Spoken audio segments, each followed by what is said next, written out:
And the reason why I'm making that basis is we were getting some confusion on who was doing exhibits, et cetera, and so I asked Faith to basically ask the defense team what was going on with the court reporter, and it says, this is from Sarah Clark, for the avoidance of doubt, Summer Green is a member of the defense team who will provide the defense with real-time and transcripts so as to avoid burdening the court staff with requests for records. So it does not sound that she is going to be the official record. Understood, Your Honor. So thank you so much, but you're going to have to move. I've been requested by the state also to provide real-time. That's what she said.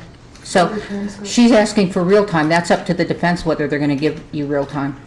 So we, I think both sides are using Ms. Green when we realized that she'd been hired by the defense. We wanted the real time also, just to even the instruments here.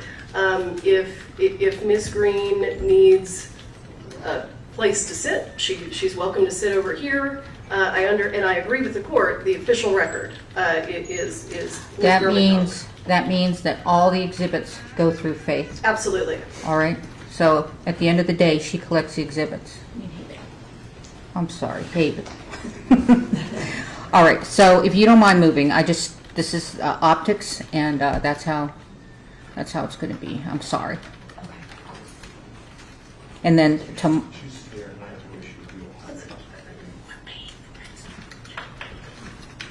so Unplugging the audio stuff here so I can hear if we do the sidebars and everything. all right, I'll let you do it today, but And tomorrow, then I can just yes, okay. Okay.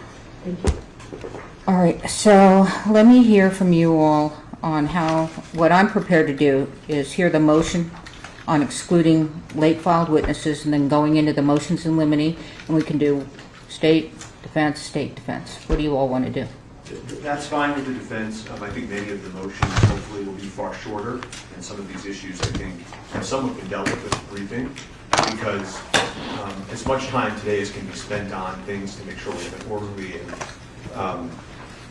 good trial, I think are helpful. Some of those were raised in the bills and some are not, so that's a fine system, and we're going to hope, at least on the defense side, to move quickly.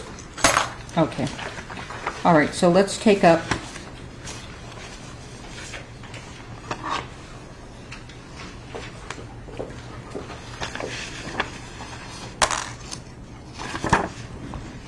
okay, State of New Mexico's amended expedited motion to exclude defense witnesses Ryan Winterstern and Christopher Zook.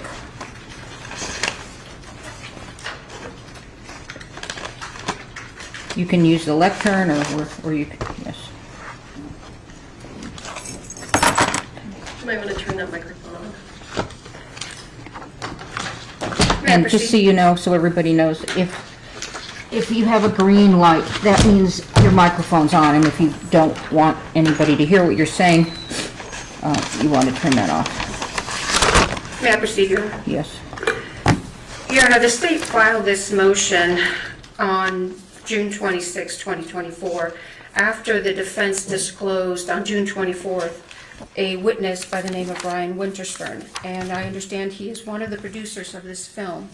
Mr. Winterstern had not been disclosed by the defense on any of their witness lists prior to June 24th.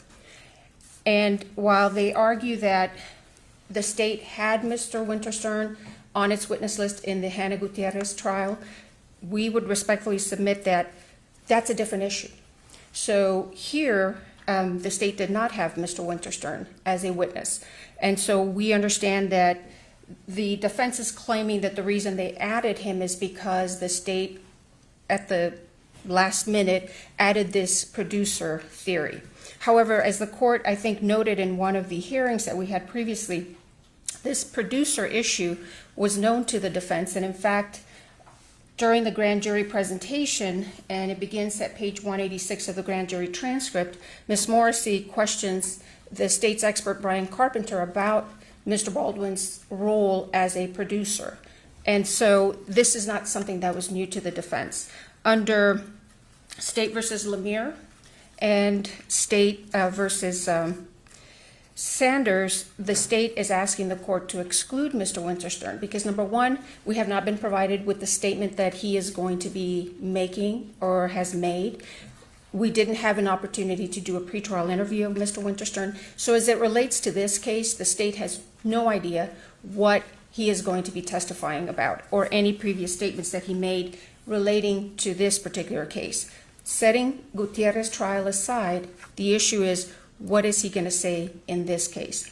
And because of the late nature of this disclosure, we'd ask that the court exclude Mr. Winterstern. With regard to Mr. Zook, now, while the defense is right, the state did not request pretrial interviews of law enforcement witnesses. They were made available. Mr. Zook was set for a pretrial interview, but apparently he has left the sheriff's department, so the defense canceled his subpoena and did not proceed with the pretrial interview. So he was not interviewed. We would respectfully ask that because of the fact that the state has not interviewed these witnesses, and particularly Mr. Winterstern was disclosed so late in the game, we ask that the court exclude these witnesses. And unless the court has any questions, Your Honor, we rest on the motion. The court does not. Thank you. Thank you.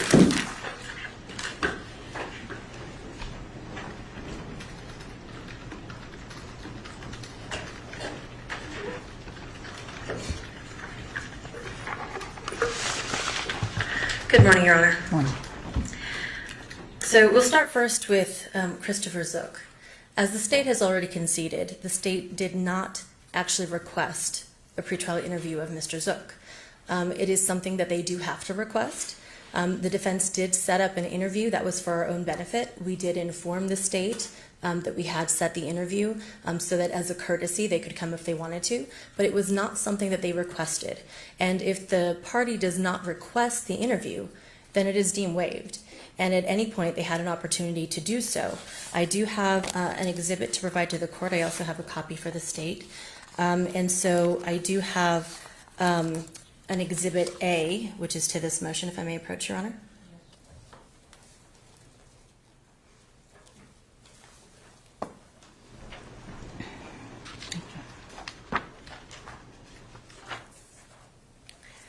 And what I've presented the court with is a series of emails that were exchanged between the parties.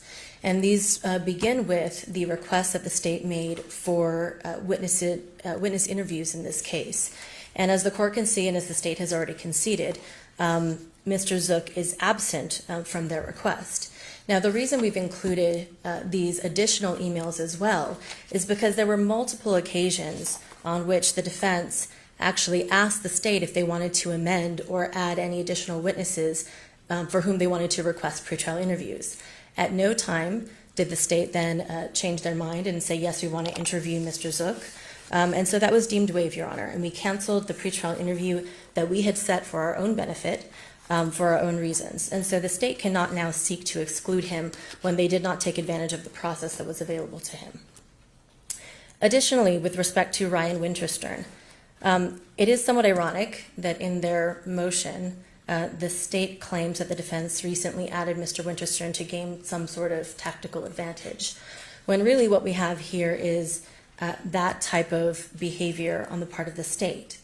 And one of the ways that we see this is that with respect to the initial filings before there was a dismissal in this case, when the case was originally brought before the court against Mr. Baldwin, originally, it had been clear that the previous prosecution team had intended to produce and to pursue a theory that involved liability based on a producer theory on Mr. Baldwin's alleged role as a producer. Based on that, we also then had a conversation with the new prosecution when they took over through Ms. Morrissey. And a conversation was had about the producer theory. And that was gone into in-depth and private conversations, at which point in time Ms. Morrissey indicated that she did not believe that that had that could hold any water, that it was a viable theory. Later, certainly there was the grand jury presentation. Now, there was really not much of anything related to Mr. Baldwin being a producer. They didn't call anyone who was on the set. There were a number of different producers. I believe it was 6 different producers who were actually on the Rust set. They didn't call a single one to testify. And so it was not clear to the defense. And the fact that it was unclear to the defense is apparent in the fact that we have an additional exhibit, Your Honor, if I may approach.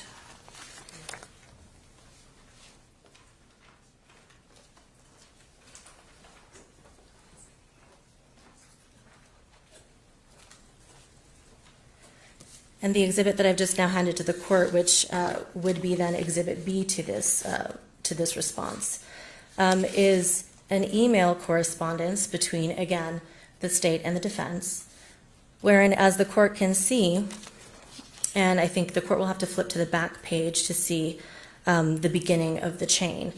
And so on November 1st of 2023, the defense inquires and says, your target notice identifies 2 involuntary manslaughter charges on which you will be presenting information to the grand jury. We then proceed to ask that in order to ensure that the alert letter that we submit actually is efficient, that we don't waste everyone's time, that they identify the 2 theories that they're going to be proceeding on. The state, through Ms. Morrissey, then responded, basically just reciting the statute. We then asked and followed up on that to say, we assume that the producer theory is not going to have merit, and so you're not proceeding under that theory. There was no response. The state easily could have responded, could have let us know. They knew where our mind was. They knew that we were thinking, because of the prior conversations that we had with Ms. Morrissey, that this was not a theory that they were going to proceed under. Additionally, Your Honor, with respect to the witnesses that they've listed in the actual case itself, and this again goes beyond just the grand jury, in the case itself, the state has not listed a single one of the producers who were on the Rust film, not a single one. And so at this point, they have 3 different individuals who they're going to call to try to have them testify about what Mr. Baldwin's role as a producer would be on this film, what responsibilities he would have. 2 of those individuals have never been a producer before, and the other individual has very limited experience and was not actually on this set. So we sought, after the state had then disclosed, basically for the first time to us, their intent to proceed under this additional theory through some of the motion practice when we filed a motion unrelated to one of their witnesses. They then first identified that they were going to move under this new theory. So we then, just a matter of days later, added Mr. Winterstern to the witness list, and it was for the first time. But this was because the defense was not on notice that they had intended to pursue this theory. And he was not on the witness list to try to gain some kind of tactical advantage. It was because he wasn't relevant due to anything previously that we understood the case to be about, which was, again, according to the indictment as well, it specifically lists the date of being October 21st, 2021. It does not list a series of dates. It doesn't list the length of time that Mr. Baldwin was on set. It lists one particular date. And so Mr. Winterstern was not relevant to the defense theory at that time. However, now we have added Mr. Winterstern, and the state cannot claim prejudice because Mr. Winterstern was a witness in Hannah's trial, and I'm almost finished, Your Honor. But not only that, he was the state's witness, and they did conduct a pretrial interview of Mr. Winterstern, and during that pretrial interview, it was actually asked by Ms. Morrissey what Mr. Winterstern's role was as a producer. When was this pretrial interview?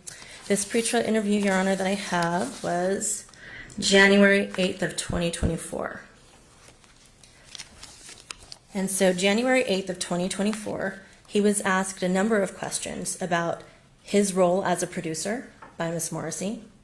Ms. Morrissey also asked Mr. Winterstern about other producers' roles. Ms. Morrissey also asked about Alec Baldwin's role as a producer on set. And this is someone who would have personal knowledge of that, unlike any of the other witnesses that the state is calling to try to make out this producer theory. So there is zero prejudice to the state because everything that we would be going into in the trial has already been covered by Ms. Morrissey in their own pretrial interview for a witness whom they called in the previous trial. And so we understand that they're now trying to claim prejudice, but it's because that they know that this sinks their claim. and that this is a much more appropriate witness than any of the three whom they've listed to try to go after Mr. Baldwin on this producer theory. So we ask, Judge, we are just asking for basic fairness and due process. There are other avenues. If the court wanted to give them another interview, they could do that. But again, they've already had a substantive interview of him, and we would ask that the court allow Mr. Baldwin to present this defense. Thank you. Reply? Yes, Your Honor. Thank you.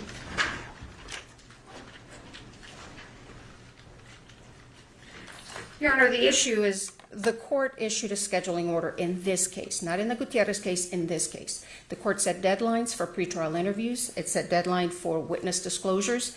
And the fact that Mr. Winterstern was interviewed in the Gutierrez trial does not obviate the need to have a pretrial interview of him in this case. Because in Gutierrez, he was listed as a witness for the state. In this case, the defense is calling him. The state has no idea what he is going to be testifying about. The state has not been given any prior statements as it relates to this case.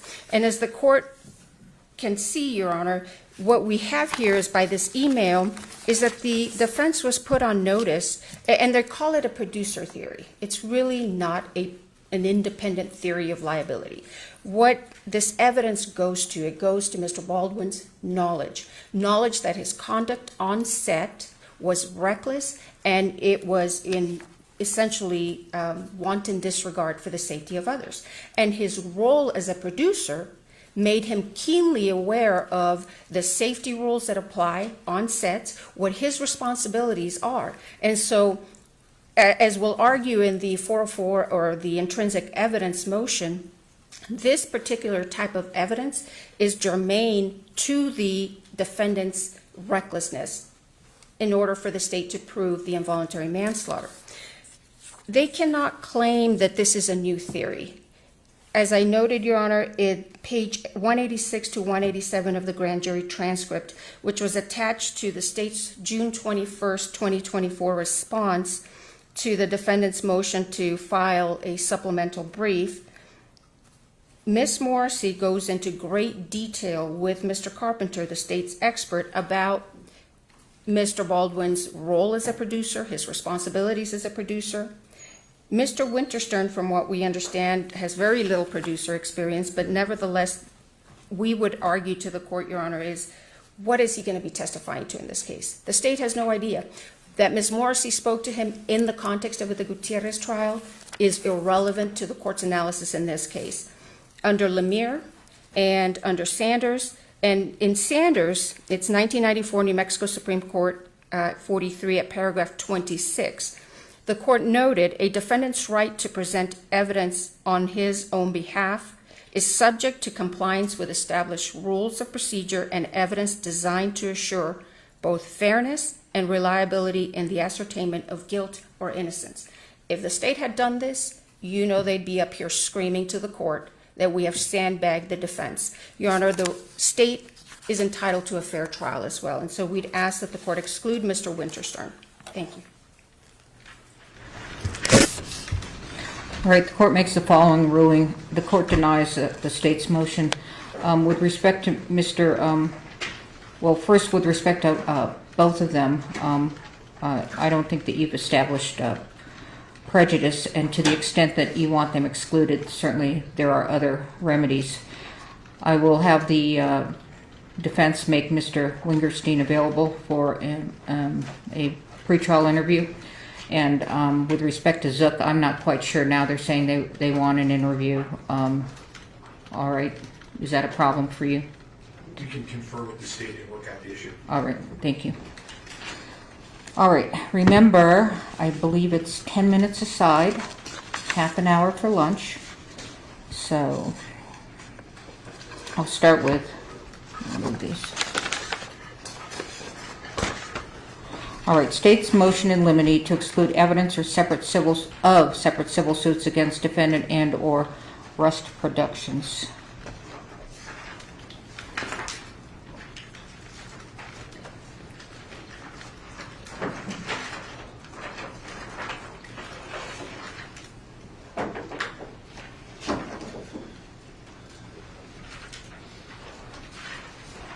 And you know, if you're going to do a reply, you're going to need to figure out how you're going to do that. 3 minutes for the reply. Thank you. Okay. I'll be brief. This one's And not. I hate to tell you, I'm going to cut you off right away. Okay? Understood, Your Honor. Your Honor, in this particular case, as the court is aware, there have been multiple civil lawsuits filed against Rush Production and against the defendant himself. Mr. Joel Souza, one of the state's witnesses, filed a civil lawsuit that has, I understand, has since been settled. There are 3 other state's witnesses, or 4, I believe, other state's witnesses who have pending civil lawsuits. We would respectfully ask that the court preclude the defense from cross-examining first Mr. Souza about his settled civil lawsuit. And there's a case right on point, which I cited in the motion, which is United States versus Whitehead. It's a U.S. 10th Circuit Court of Appeals decision, 562 Federal Appendix at 701, wherein the court affirmed the district court's denial of cross-examination on a civil lawsuit that was related to the criminal case, but that had since been settled before the criminal case went forward. And that's the issue with regard to Mr. Souza. The fact that he had a civil lawsuit and settled it is irrelevant and should not be allowed. With regard to the other witnesses, Your Honor, although we understand and the state acknowledges that under State versus Santillanes, the court noted that the pendency of a civil action by prosecuting witnesses seeking damages is a proper subject of inquiry. But the court also recognized that it's proper if the civil action is for the same offense that is being tried. And that's where the state respectfully submits there is a distinction between the pending civil lawsuits that 4 of the state's witnesses have versus what the court looked at in Santillanes. My understanding is that the pending civil lawsuits that the 4 state's witnesses have to do with intentional infliction of emotional distress and negligence as a whole in the filming or during the time that this filming was taking place between October 6th and October 21 of 2021. So it's not specifically related to the charge that the defendant is facing. Now, if someone had a pending wrongful death lawsuit, I would concede that that is germane and is subject to cross-examination. But because there is a difference between the civil lawsuits and this pending criminal prosecution, we would respectfully request that the court deny or preclude the defense from questioning these witnesses about their pending civil lawsuits, unless the court has any questions, Your Honor. Thank you.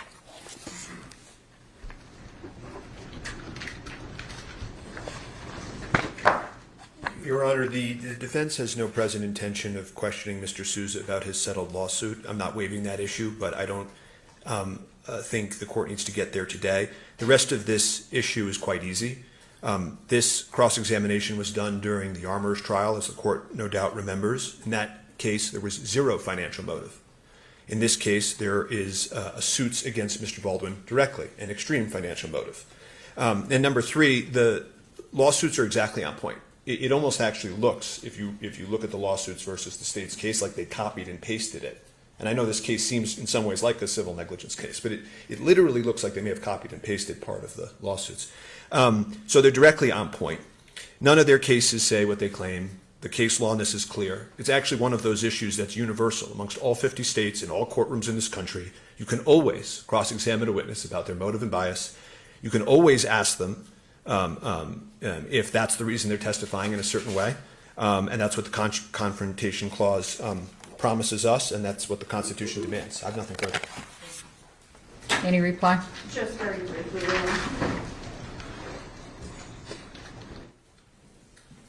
Your Honor, it's a fine distinction, and it's made in State versus Santillanes. If the civil action, and I quote, was for the same offense being tried in a criminal action, absolutely agree, it would be subject for cross-examination. But I would respectfully submit that there are differences here between the civil actions and this criminal prosecution. So we'd ask that the court preclude any cross-examination. All right, the court makes the following ruling. Evidence of pending lawsuits against defendant by testifying prosecution witnesses is proper impeachment evidence. The motion is denied.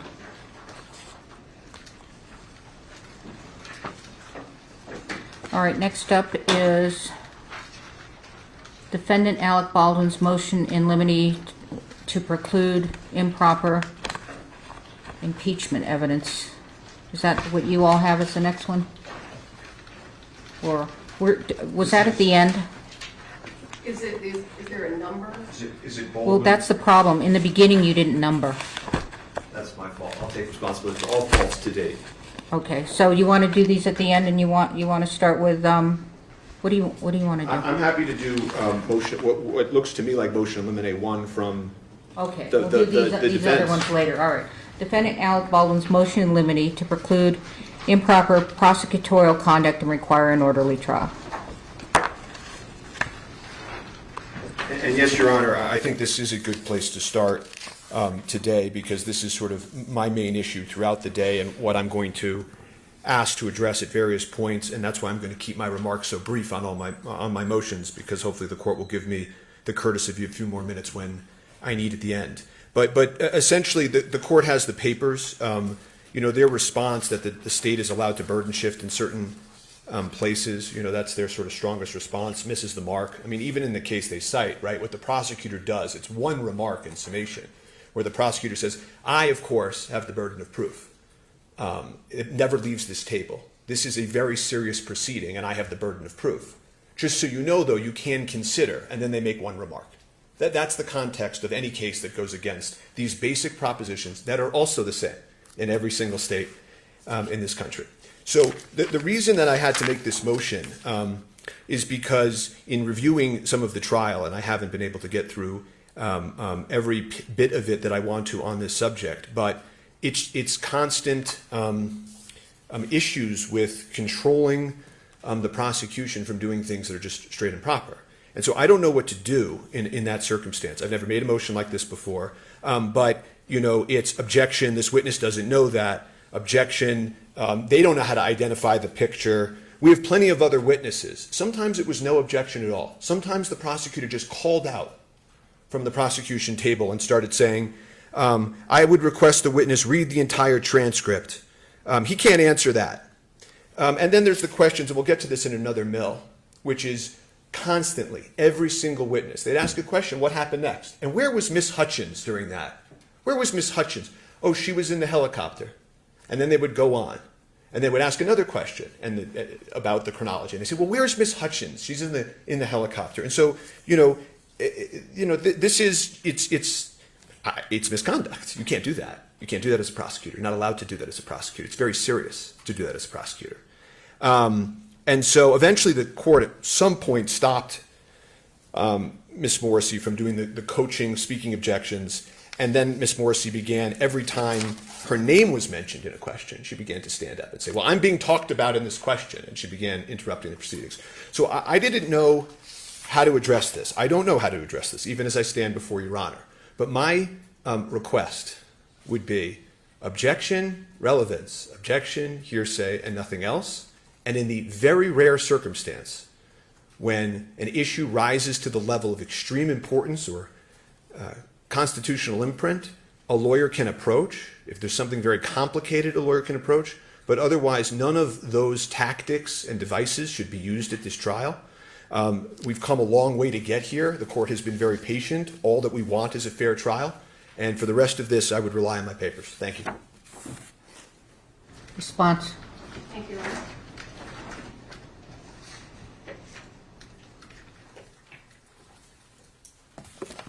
Your Honor, I think we can agree on one thing. Absolutely, without a doubt, and that's beyond dispute, the state has the burden. And the state cannot shift that burden to the defendant. Absolutely agree. However, there are those limited circumstances where the state is given latitude with regard to countering defendant's arguments. For example, the defendant comes in and, as the court has heard, presents argument that somehow somebody modified this firearm. Where is that evidence? The state should be allowed, and has been allowed, and in fact, in State versus Aguayo, which is cited in the motion, 1992, New Mexico Court of Appeals 124, the courts have allowed the prosecution to argue that the defense didn't present witnesses to support their defense theory. But the state has the burden. There's no question about that. So we would ask that the court give the state some latitude with regard to responding to defendant's arguments. And I can guarantee you, we will not, the state will not, under any circumstances, shift the burden to the defendant, because that's improper and it will not happen.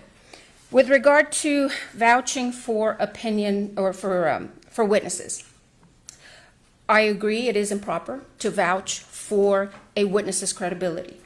But there are circumstances, Your Honor, where the state is permitted to comment on the veracity of a witness as long as it's based on evidence.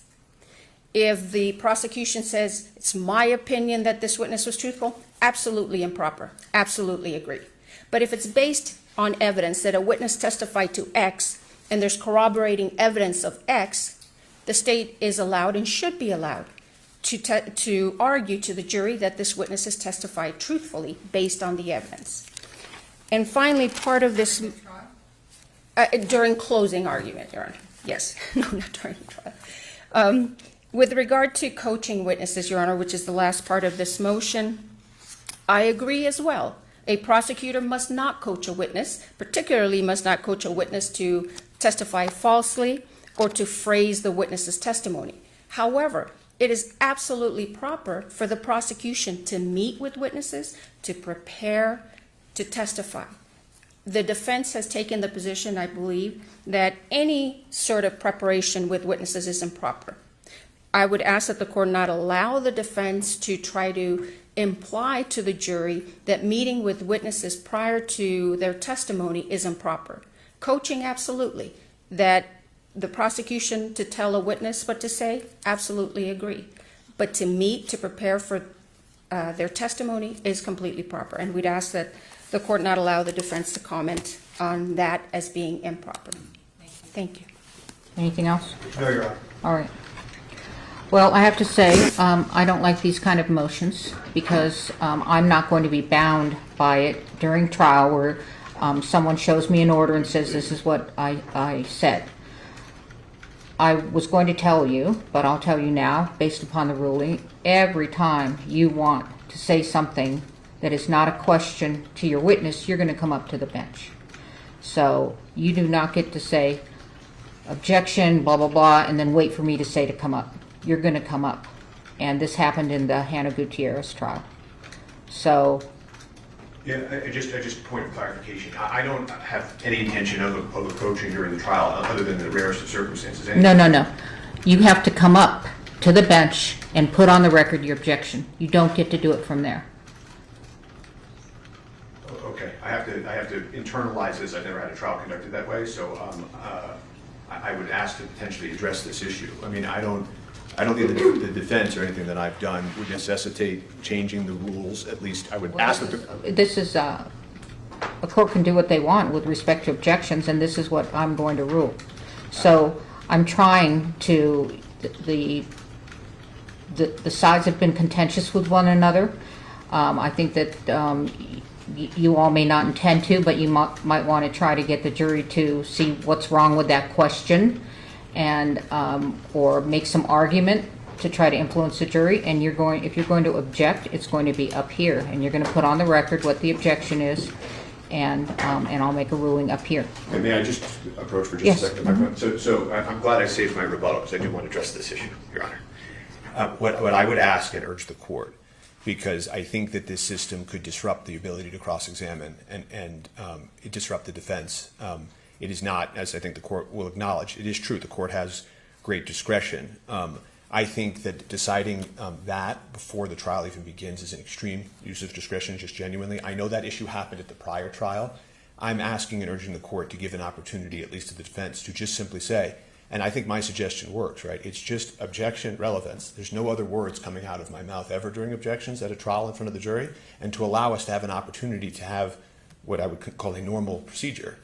Because if every time there's any progress going on with a witness, they're standing up and they're making everybody come to the bench, they're disrupting the ability to cross-examine. They're disrupting the ability to put on our case. So what I would urge the court and ask the court to please do is to allow us at least, if after the first witness even, the court wants to revert to what they did later on in the Hannah Gutierrez-Reed trial. But I can tell the court I've tried many, many cases. I've never had that issue before. I've never had that issue with one witness in one case. So I'm asking the court to at least give the parties a chance to do it. I also am very concerned about the time, schedule, and everything else. There are lots of objections that are just objection relevance. The court will rule. If the court needs to hear more, we come up. And I'm urging, almost begging the court to at least let us start that way, and then the court can, like this, and not hear from me further on this issue.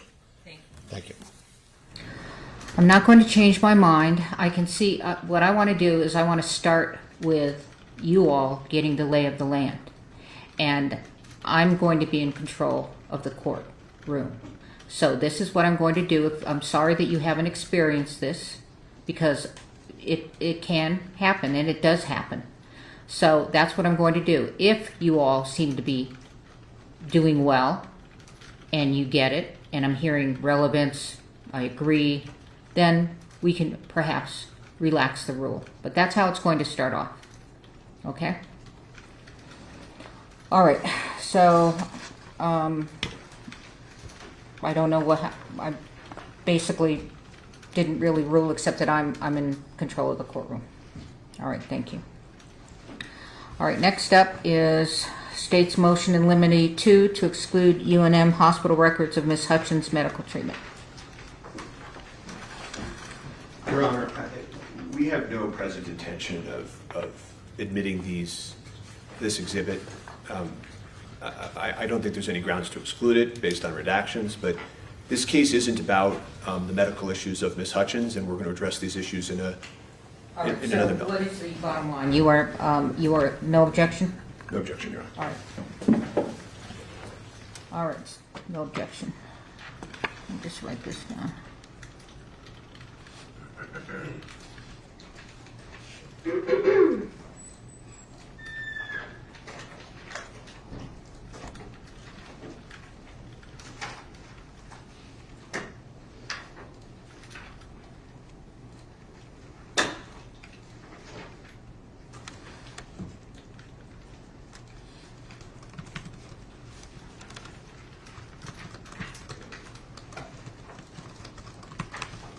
All right, so the motion is granted.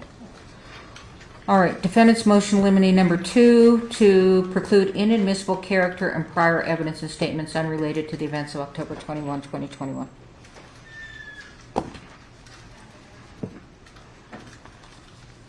Good morning, Your Honor. It's nice to finally see you in person. Thank you. So I'll be brief.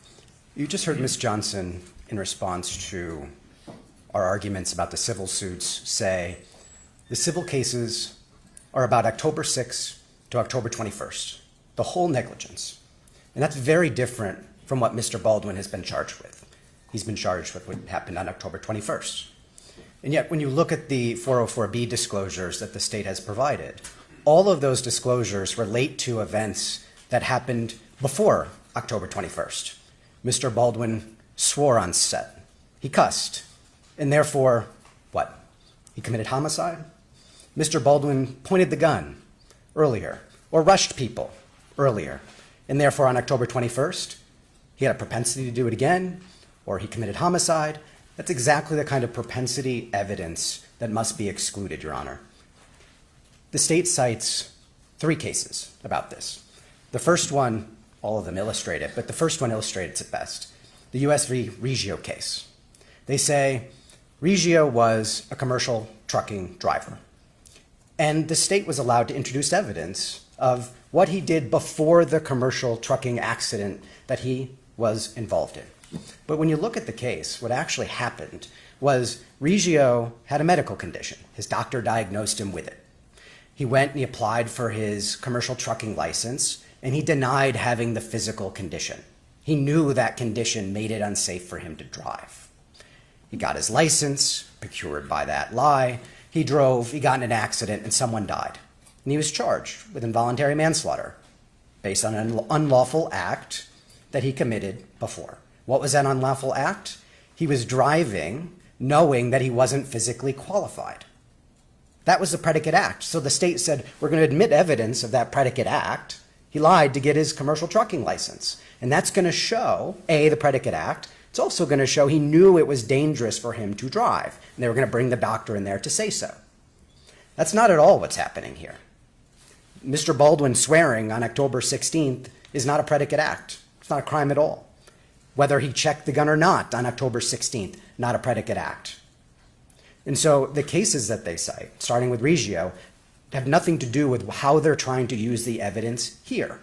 Now, it might be different if they said, look at Mr. Baldwin on October 16th. Look what happened. He was rushing people. He was pointing the gun. He was doing all these crazy things on set. And look what happened. There was an accident. Someone got hurt on the 16th. And he knew it was dangerous to do what he was doing, yet he continued to act on the 21st in the same way, knowing that harm happened before.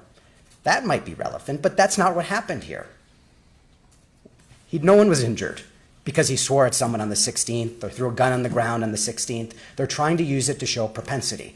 Reckless before, reckless now. They cite two other cases, the Coughlin and Lambert cases. Coughlin, they say, the court allowed the government to introduce evidence of his prior athletic activities when he had submitted a victim's compensation claim after being injured at 9/11. The state says, see, look, prior activities, case now about a fraudulent claim, 9/11.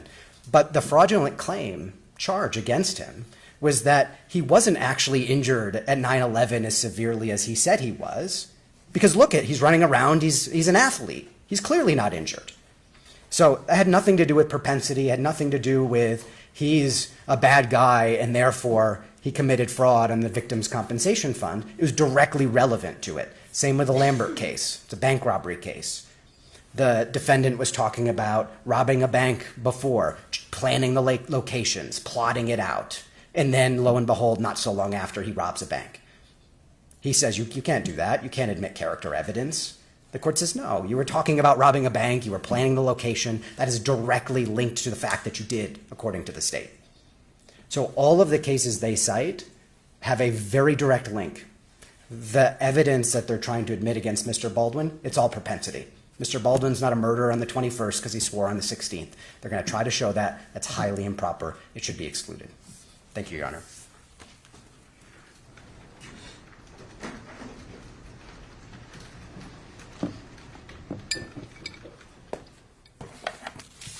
May I please the court? Your Honor, first, these other acts evidence constitute res gestae. This is intrinsic evidence. And I can tell you I'm intimately familiar with the United States versus Riego case because that was my case. Mr. Riego was charged with 4 counts of involuntary manslaughter.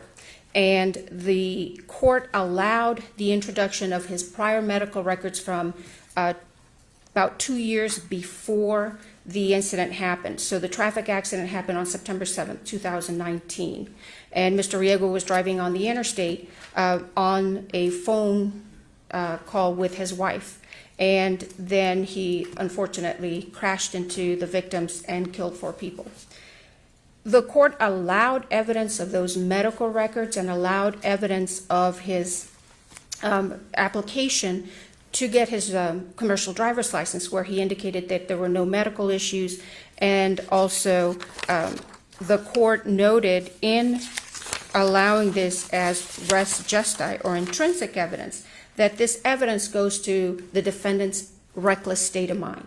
So for involuntary manslaughter under the state statute, as the court knows, the state has to prove that the defendant acted without due caution and circumspection. And so we have to prove criminal negligence, that the defendant willfully disregarded the rights and safety of others. And the uniform jury instruction, and it's cited in the Henley opinion, that the defendant should have known of the danger involved in his or her actions and continued to act.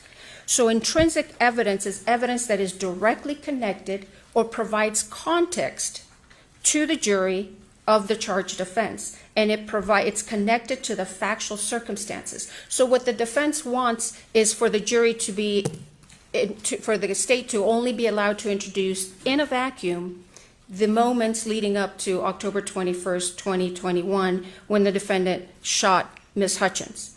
However, intrinsic evidence allows the introduction of evidence that's inextricably intertwined with the acts that form the charged offense. So I would respectfully submit, Your Honor, that this is The state has submitted this notice on June 17th as required, putting the defense on notice that these different videos show the defendant acting in a wanton and reckless manner. For example, there are 8 videos, and those are exhibits 61, 62, 63, 67, 68, 72, 74, and 76, where his finger is on the trigger when it shouldn't be.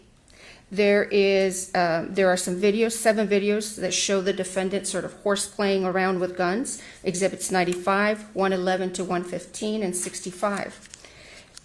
Evidence of the defendant using the gun as a pointer, exhibits 91 and 58.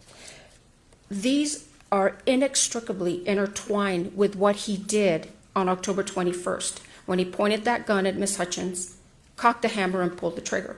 And so that prior evidence, those other acts evidence, basically put into context what happened on October 21st and established the recklessness mens rea. In the alternative, and there's another issue, Your Honor. So the defense are going to be arguing to the jury, and we've seen the preview, that this gun was modified and that it didn't work. Again, as intrinsic evidence, these videos show on a number of occasions that this gun was working perfectly fine. It had no malfunctions. Every time the defendant fired it, he pulled the trigger. There were no issues. So it is actually relevant to demonstrate that there were no issues with this gun. In the alternative, Your Honor, these other act evidence instances of the defendant's conduct are admissible under Rule 404B to show knowledge and to show lack of mistake. Knowledge in that the defendant should have known on October 21st, when he was pointing that gun at Ms. Hutchins, that his conduct was wanton and reckless. And we prove that by the evidence of the other instances where he acted in a wanton and reckless manner as it relates to this gun. And it also shows that there's no mistake. The defense is going to argue, oh, this gun just discharged on its own. I didn't do anything. This is not a mistake. Each time he had his finger on the trigger, previous occasions when he shouldn't have. And so I would respectfully submit that they are admissible as intrinsic or in the alternative under 404B. Thank you. Any reply? Yes, Your Honor. 2 points, Your Honor. Number one, the state told you what it's going to do. It's going to try to show recklessness before and therefore recklessness on October 21st. That's propensity evidence. That is not what Reggio allows, not what Coughlin allows, not what Lambert allows. They cannot do that by showing what happened before is an indication of what happened after. There was no, as I said, aha moment connecting state of mind before to state of mind on the 21st. No accident happened. Reggio, the reason state of mind was inextricably linked was because he lied about his medical condition, knowing he couldn't drive. That's the proof. That was inextricable. It was a predicate act. None of these are. On top of that, most of the clips don't show Mr. Baldwin shooting. They show him swearing or putting a gun on the ground or taking a gun when he's lying on the ground and sort of accidentally pointing it. These issues are not what they're trying to show about the 21st. He's not shooting, showing a malfunctioning gun in most of them. They're trying to bring it all in, not to show what happened on the 21st, but to use it as reckless evidence of before and therefore after. She just told you that, Your Honor. I have nothing further. All right, thank you. You're going to see me looking at my laptop. That's because I took notes on these matters on my laptop. All right, the court rules and reasons. Evidence regarding defendant's handling or firing of the firearm or firearms firing during the filming of Rust are relevant in that they have any tendency to make a fact more probable, to wit that the firearm worked properly during the filming and that defendant Baldwin was not handling the firearm safely. This goes to facts of consequence in this action. Applying the balancing test in which the court may exclude such relevant evidence if probative value is substantially outweighed by unfair prejudice, confusing the issues, etc. The court balancing test does not weigh in favor of defendant. However, any of the videos or any evidence or pictures which relate to Mr. Baldwin not handling or that goes to the defendant's the gun didn't work, and they're showing that it did work because he's shooting videos that show that he's cocking the gun when he doesn't need to cock the gun, goes to the negligent use of a deadly weapon. However, everything else regarding him yelling at the crew or telling people to hurry up, none of that is relevant, and that is propensity evidence. So I think that you all can look at the videos, look at the any of those exhibits, and agree which ones meet my ruling. And if you can't do that, then I'll have to help you out. Okay? So denied and granted in part.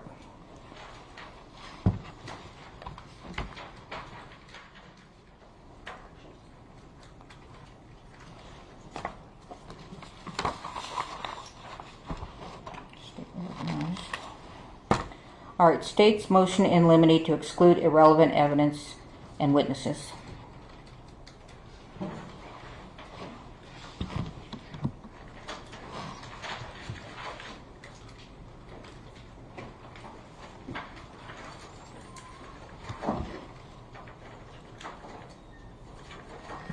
Let me know if you all need a bathroom break or anything.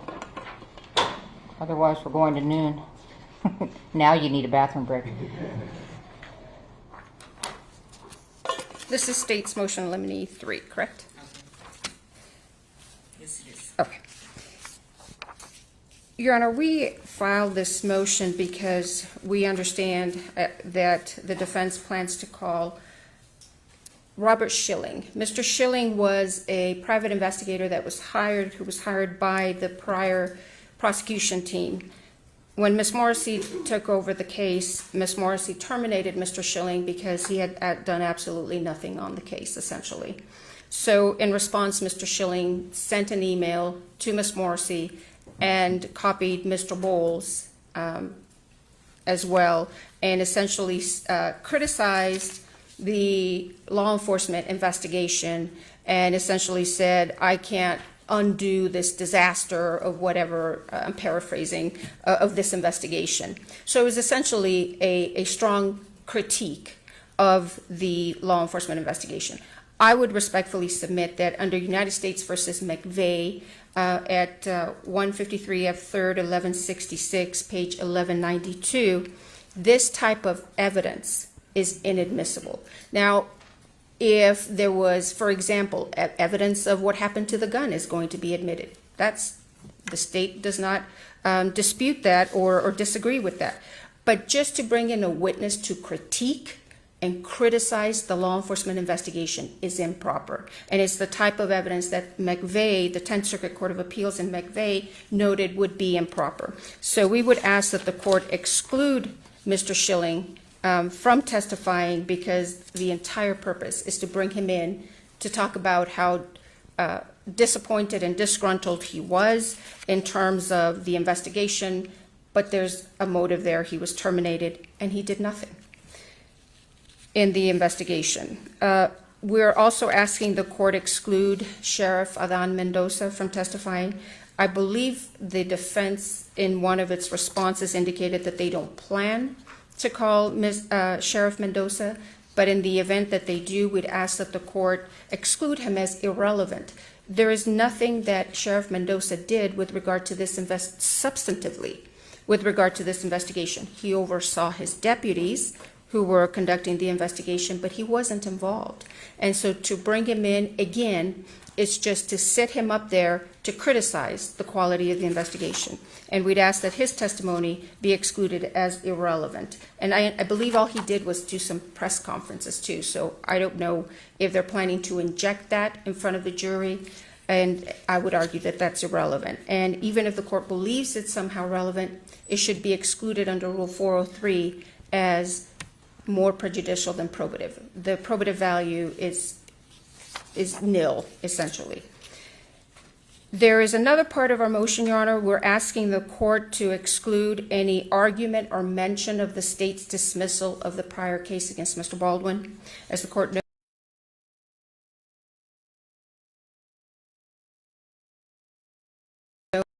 relevant. Those are prosecutorial decisions that have no place before the jury. I would ask that the court exclude any argument or any presentation that the state did that. We also would ask the court to preclude the defense from making arguments that are aimed at garnering sympathy. For example, that Mr. Baldwin feels remorseful is irrelevant. It doesn't go to any issue, and it invites jury nullification. So that type of argument should be precluded. I believe they conceded on the biographical information because, as we heard during many motion hearings, that Mr. Bash was the former U.S. Attorney for the Western District of Texas. That's irrelevant. Mr. Spiro was a former Assistant DA. That's irrelevant. Just like my time as an attorney for the U.S. Department of Justice is irrelevant as well. Those should be excluded. And the last part of this motion has to do with arguing inappropriate legal standards to the jury. Again, I believe in one of the motion hearings, Mr. Bash argued that, or it was argued actually to Judge Ellington before the grand jury, that the only way that the state could prove this case is if they proved that the defendant knew that there was a live round in this firearm. That's improper argument of the law. That's not what the law is. And I guess this is an issue that the court will have to take up as we proceed during trial, but just wanted to alert the court because there's been some argument in the past that the defense is trying to rewrite the law in this case, and that's improper.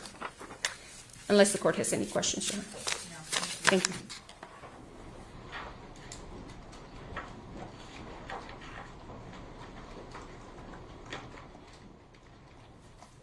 Your Honor, just to go through quickly each of the issues, because some of them are premature and I think we can push them off and probably won't raise issues. But to start with the testimony of Mr. Schilling signed the probable cause affidavit in this case. He was an investigator in this case, just like Detective Hancock and the others. And there hasn't been a criminal defense case in the history of criminal defense cases where the defense lawyer didn't stand up and say the government's investigation was biased or improperly motivated or incompetent. That is Hornbook law. Why didn't you follow down this lead? Why didn't you put the gloves on? Why did you turn the lapel video off then? Why didn't you turn it on? These are all issues that are central to cross-examination in a case to challenge bias, improper motive, or incompetence. We've cited dozens of cases to you, Your Honor, cases where this wasn't admitted and it was reversible error. Schilling is part of the investigation. He's relevant to bias, motivation, and competence. He should not be excluded, number one. With respect to Sheriff Mendoza, we don't presently intend to call him. It's premature, I think, to exclude him. To the extent we want to call him, circumstances come up where it's appropriate. We'll raise that with you, Your Honor, in advance. But as of right now, we don't presently intend to, so I'd ask that you hold off on ruling because it's premature. With respect to biographical information, we don't intend to present biographical information, Your Honor. Don't think that's an issue. With respect to the evidence of what Mr. Baldwin's subjective knowledge was, we don't intend to argue that we are the givers of the law. Your Honor will, of course, instruct the jury as to what the law is. We do intend to argue that Mr. Baldwin didn't have subjective knowledge of a substantial risk to Ms. Hutchins' life because there wasn't a live bullet. In his mind, he didn't think there was a live bullet in the gun. You'll instruct the jury what they do with that, but that's certainly something we should be able to argue as to his state of mind. We won't tell the jury instructions. We won't tell them what to do. You will, of course, do that, Your Honor. And so you should deny the motion with respect to that issue. We don't intend to raise that either, Your Honor. Thank you. And again, if it comes up where there's a circumstance where it's appropriate, we don't foresee that at all, Your Honor, then we'll raise that with you, but we certainly don't intend to raise that. And the garnering sympathy? Same thing, Your Honor. We don't intend to raise those issues. Okay, thank you. You're welcome. All right. The court rules and reasons as follows. The court finds that Robert Schilling's testimony regarding the Santa Fe County Sheriff's Office investigation as to what he saw and learned during the investigation is relevant. The state will present evidence of its investigation and how Mr. Baldwin came to be charged as a defendant for involuntary manslaughter. Mr. Schilling's testimony addresses that part of the state's presentation of evidence at the trial, and the investigation is of consequence in determining the charges against Mr. Baldwin. the probative value of his testimony is not substantially outweighed by a danger of unfair prejudice. I will reserve on Sheriff Mendoza. Nole prosequi is stipulated to that it will be not introduced. The garnering sympathy is stipulated to that it will not be introduced. And I'm not going to, certainly you all can describe an opening statement what you think the facts are intended to show, and I think that you can describe what Mr. Baldwin's state of mind was without going into the elements. Okay? So it's granted and denied in part. All right, next up.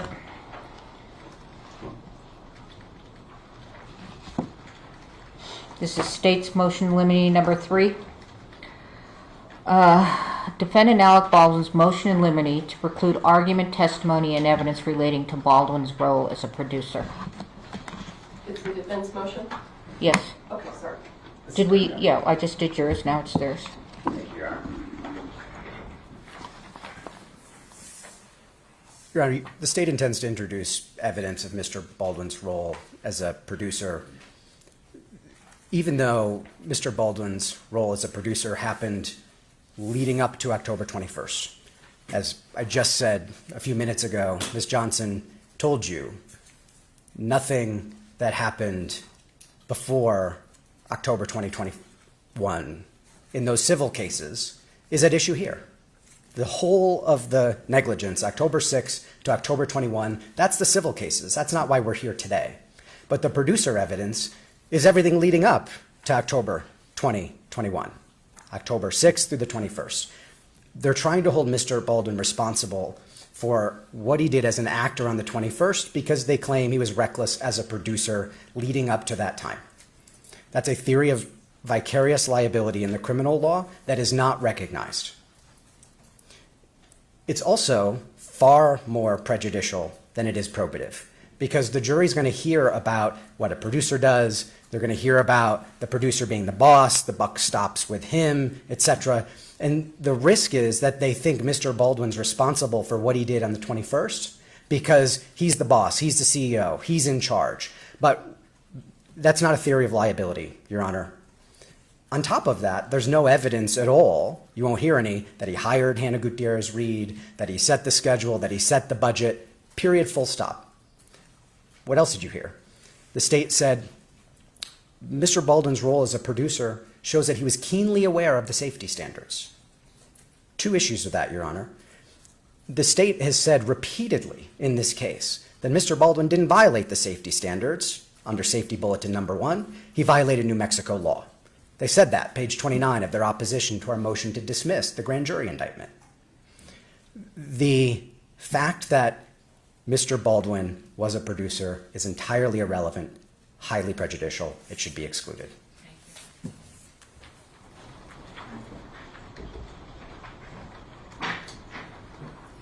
Your Honor, as the court is aware, relevance does not exist in a vacuum. So the evidence that the defendant was a producer is relevant to demonstrate to the jury that as a producer, he is aware of his safety obligations, the safety duties, and there will be evidence of the Bulletin Number 1, which sets out movie set safety rules and how Mr. Baldwin indeed violated those. I think what Ms. Morrissey indicated in her response is that he did violate New Mexico law. But to demonstrate that the defendant's conduct was reckless on set, the state is also going to introduce evidence that he violated these set safety rules that are in place for actors and producers to follow. The arguments of defense, they go to the weight and not to the admissibility. They can cross-examine the witnesses because many state witnesses are going to testify that the defendant was the boss on set. And Your Honor, with regard to what this is relevant to, it's relevant to his recklessness because we have to establish, again, it's not just in a vacuum, that the defendant's conduct on this set was reckless, and therefore on October 21st, he should have been aware that his conduct of pointing a firearm at another human being, cocking that hammer, and pulling that trigger is reckless conduct. And so I think that both sides quoted the producer agreement. There are no limitations to this producer agreement. And it goes to the issue of the defendant's reckless state of mind. And Your Honor, I just wanted to briefly address something that I think was relevant to the... Tell me what the safety bulletin says that the producer, you're referring to bulletin number 1. What are you relying on?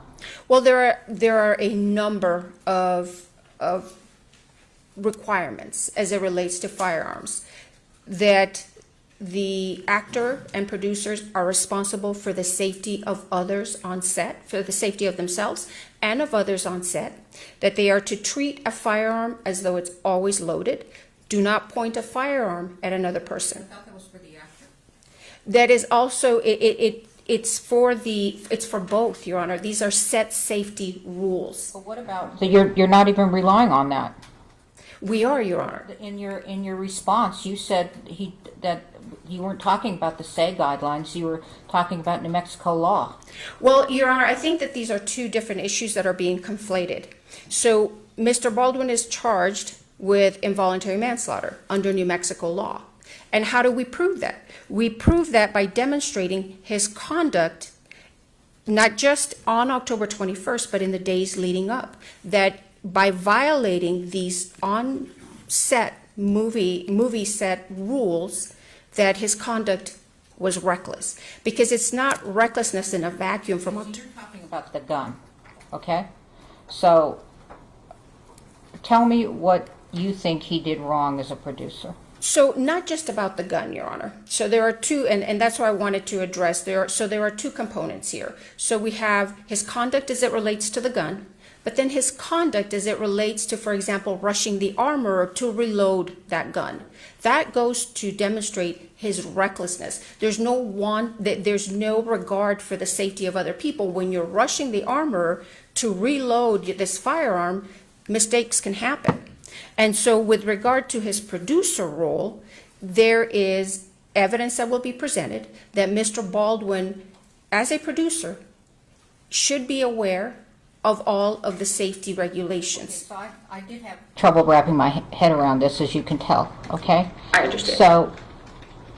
So the jury's going to hear this and they're going to go, well, Mr. Baldwin was the actor that was rushing, but he was also being a producer at the same time. It goes to, Your Honor, because it goes to the recklessness. So he is a producer, and his contract states he's also the leading actor. So he's got a dual role, and with both roles, he fails in maintaining the safety of other people. See, what the defense is trying to do is just basically pigeonhole Mr. Baldwin as just an actor who relies on everybody else, and he relied on this armorer to not give him a gun with a live bullet. But his role as a producer requires him, there are more duties imposed on him as a producer.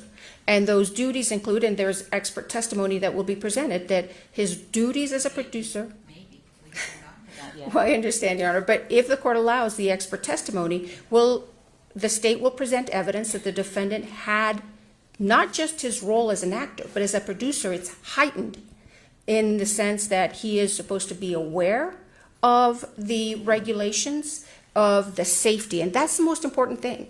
I'm just having trouble with this. Okay, I don't understand how you're going to say as a producer he shouldn't have as an actor and a producer he shouldn't have said quick, move. Well, but so as an actor, of course, he shouldn't have done that, but also as a producer, Your Honor, he is the boss. And as the boss, he is responsible for the safety of other people. So it goes to his state of mind, his willfulness, that he essentially,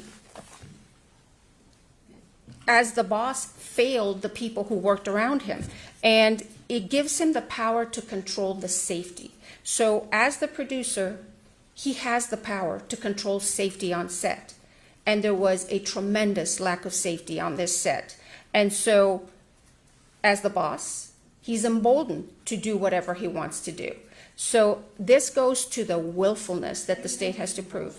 producer to do whatever he wants to do? Because you're going to hear testimony from witnesses, if the court allows this, who will say he was the boss, he was calling the shots, he would rush people because without regard. Maybe that's his personality as an actor. Well, but that's irrelevant, Your Honor. With regard to his role as a producer, he has responsibilities, and he has a responsibility to maintain the safety of the set. Whereas an actor, perhaps those may be lessened, but as a producer, those are heightened. And so it's relevant to demonstrate his willfulness, the willfulness of his conduct, that on October 21st, he once again disregarded the safety of Ms. Hutchins and Mr. Souza and pointed that gun directly at Ms. Hutchins. And so that is why this is relevant. We can't look at this in a vacuum. And in fact, the court in State versus Duncan noted that relevance does not exist in a vacuum. Instead, it's the logical relationship between evidence and a proposition and issue that the party seeks to prove. We have to prove willfulness. We have to prove recklessness. So in order to do that, the fact that he was a producer and the boss is absolutely relevant. Let me ask you something. So in the involuntary manslaughter, with respect to the first negligent use of a deadly weapon, okay, that's not the producer, that's the actor. That is the actor, but he's also charged in the alternative. The alternative, that he failed to check the gun. It's more than that. Well, that is what was given to the grand jury, that he failed to check the gun and pointed a loaded gun at a person. That's what it was in the grand jury. So you want the producer you want to introduce that he was the producer and what he was required to do to be able to prove that alternative theory that he was supposed to check the gun. Well, and that he wasn't supposed to point it at another human being and to pull the trigger. And so, and as a producer, How does his role as producer, as a producer, he wasn't supposed to do that? well, his role as a producer goes to what he is required to know when it comes to safety of others. He has a responsibility to ensure the safety of other people. So it goes to the issue of his willfulness, that on October 21st, when he points that gun at Ms. Hutchins, he should know that as a producer, he's responsible for her safety, because that is one of the things that producers are responsible for, safety on set. And so the fact that there was a lack of safety on this set, Mr. Baldwin should have known that by his action of what he did, moments leading up to the shooting of Ms. Hutchins, essentially show a willful disregard for his safety and recklessness. So it's not a theory of prosecution, it is evidence that goes to prove an element of the offense. And we would respectfully ask that the court allow the introduction of the fact that he was a producer, and that as a producer he has obligations to ensure the safety of others. And who's going to be your expert witness on that? May I have a moment, Your Honor, to confirm? So we have two witnesses, Mr. Carpenter, who testified before the grand jury. In fact, he testified about the producer role. And then Kent Jorgensen, who is one of the individuals involved in drafting and updating the safety bulletins for on-set safety. You know that Brian Carpenter was not an expert admitted as a producer in Hannah Gutierrez. He was a firearm expert. And he has not been admitted as an expert because there was no judge to get him to be an expert at the grand jury. So he has not, at this point, been admitted as an expert as a producer. Right, and we would tender him. Obviously, the court will have to do its gatekeeping duty and role. Mr. Jorgensen, however, and in fact, I think there's a motion pending about Mr. Jorgensen, but Mr. Jorgensen is also an expert on this. He's familiar with what the safety guidelines require of producers and of actors. And so these are germane issues that the state is required to prove, and we'd ask that the court allow the state to introduce this evidence. Thank you.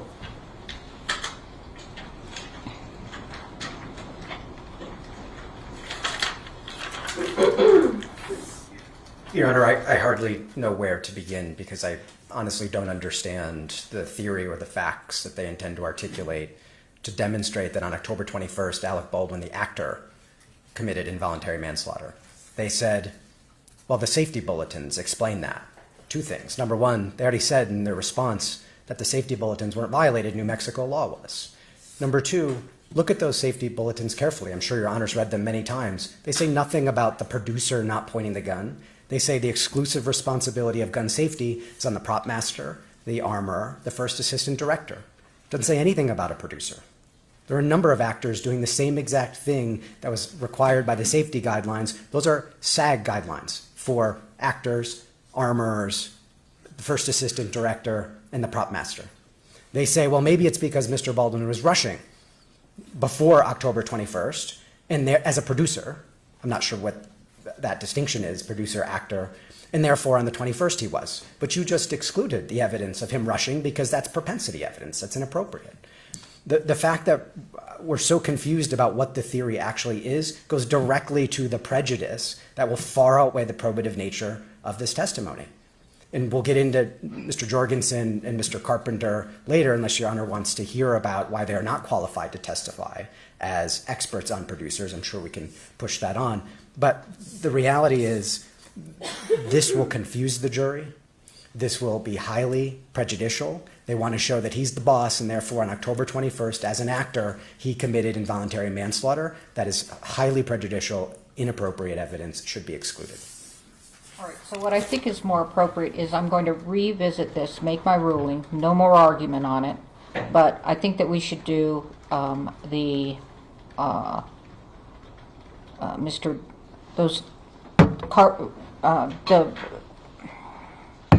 well, you didn't raise, Mr. Carpenter, except duplicative testimony.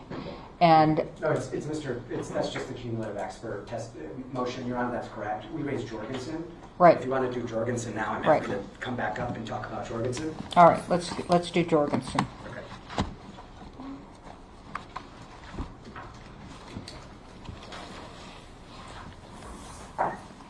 Now, the state intends to offer Mr. Jorgensen on two issues. One is the role of a producer in managing the safety of the set, and the second is the safety bulletins that govern actors on movie sets. Mr. Jorgensen should be excluded. First things first, on the evidence of producer, his opinions on producer. Mr. Jorgensen has never been a producer in his life. He was a camera grip back 25, 30 years ago, never been a producer. We asked him, what is the basis for your testimony as to what producers do, know, what their obligations are on a movie set? He said, well, it's because I get to sit at the kids' table, these are his words, and listen to the adults talking. Your Honor, this is not the kids' table. This is the adults' table. Mr. Jorgensen has absolutely no expertise, and sitting at the kids' table doesn't allow him to sit over there and give testimony about what it is a producer is required to do on a movie set in a criminal trial on involuntary manslaughter, number one. With respect to the safety standards, Mr. Jorgensen didn't draft the safety standards. He's not a gun expert. He was a camera grip. Sets up camera angles and scaffolding, etc. He is not a gun expert. He's not an armorer. He's never been a prop master. He's never been a first assistant director with the safety obligations. His role, as he described it, is administrative. They want to draft safety guidelines. Mr. Jorgensen says, I'm going to go find gun experts. I'm going to delegate the drafting of safety bulletins to gun experts. They're going to draft it. Not Jorgensen, the gun experts are. And then the gun experts are going to send it back, and Jorgensen wordsmiths and edits. But it's the gun experts who determine gun safety standards on movie sets, not Mr. Jorgensen. He has no basis to offer an expert opinion about gun safety standards, what the standards mean, how they're supposed to apply, because he didn't draft them. He's not the expert. He doesn't know anything about them other than how they got drafted. But how they got drafted is not an issue in this case. His evidence, his opinions should be excluded.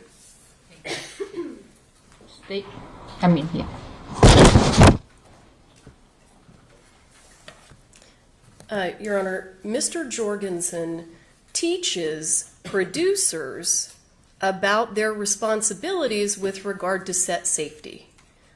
He's going to take the witness stand. He can outline his experience, the position that he holds that allows him that puts him in the position where he teaches producers about set safety. So I want to be clear. I am not calling Mr. Jorgensen so that he can come and just generally talk about this is what a producer does. I am calling Mr. Jorgensen to come in and talk about the producer's responsibility with regard to set safety. And Mr. Jorgensen is acutely familiar with this because he actually teaches producers what their responsibilities are and how they can have a safe set and avoid getting sued for killing someone. So we've got that as the first issue. Mr. Jorgensen is indeed one of the people who drafts the safety bulletins. I'm not sure where the confusion came in. Mr. Jorgensen is the chairman of the, it's on the tip of my tongue, the industry-wide labor relations. It's on my computer, my apologies. So in that role, what Mr. Jorgensen does is, here's how it works. Representatives from all of the different film unions come together. So we've got somebody from the Directors Guild and somebody from the Producers Guild and somebody from IATSE, and that's who Mr. Jorgensen is. They all get together and they agree and draft these safety bulletins. Mr. Jorgensen is one of those people who sits at the table who drafts these safety bulletins. So his testimony is entirely relevant, one, because he actually drafts the rules that Mr. Baldwin is required to follow, whether we're talking about him as a producer or an actor or anything. And number two, Mr. Jorgensen sits with people from the Producers Guild of America to sit and discuss these safety bulletins and whose responsibility is what, in addition to teaching producers how to do this. So I think that his testimony is absolutely relevant with regard to, these are the safety bulletins. He lays a foundation for the safety bulletins. These are how the safety bulletins are created. This is a safety bulletin. This safety bulletin says, don't point a gun at anyone. Keep your finger off the trigger. Assume that anything that you point the gun at will be destroyed. Those are the safety bulletins that Mr. Jorgensen participates in developing. So his testimony is wholly relevant. Now, whether or not the court decides that Mr. Jorgensen's testimony with regard to a producer's responsibility as it goes to set safety is something that I think the court has indicated that you may want to reserve ruling on until you see and experience how the trial is unfolding. But there's no question that Mr. Jorgensen gets to come in and testify about the safety bulletins that he himself participates in drafting. Thank you.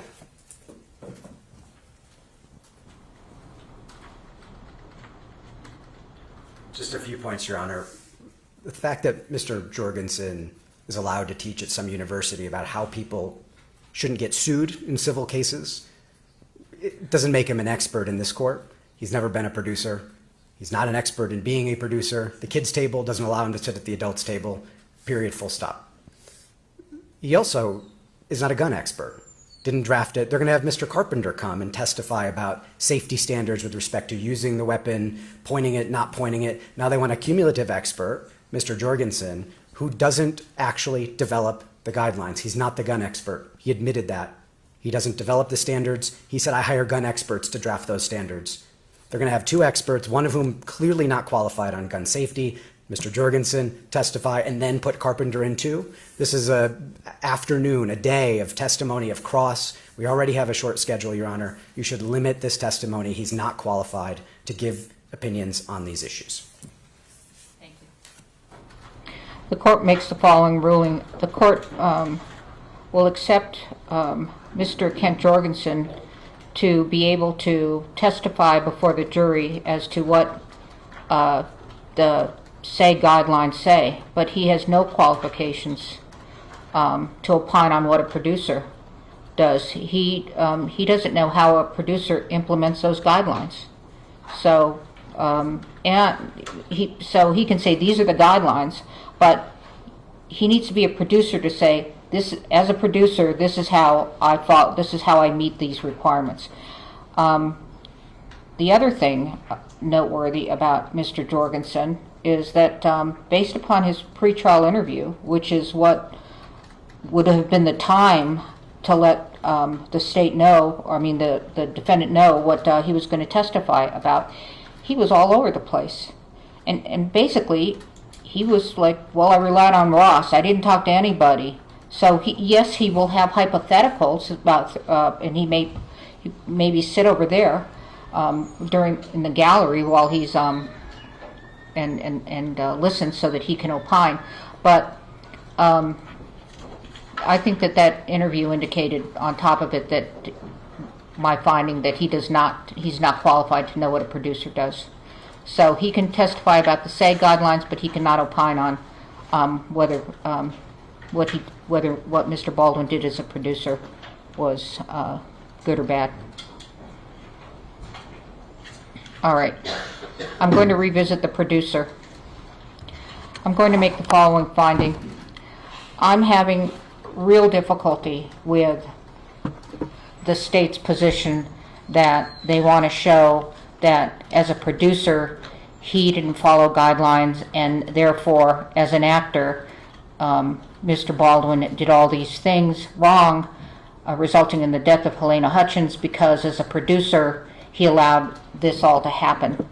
I think that when you look at the relevancy, I think that one of the reasons why I think I'm having a hard time wrapping my hand around it, to be able to say, Mr. Baldwin, because he was a producer and he was the boss, although there are more than one producer, and he couldn't do anything without, looking at those contracts, he couldn't do a thing without running it by, including hiring somebody, without running it by whatever that entity is in the contract.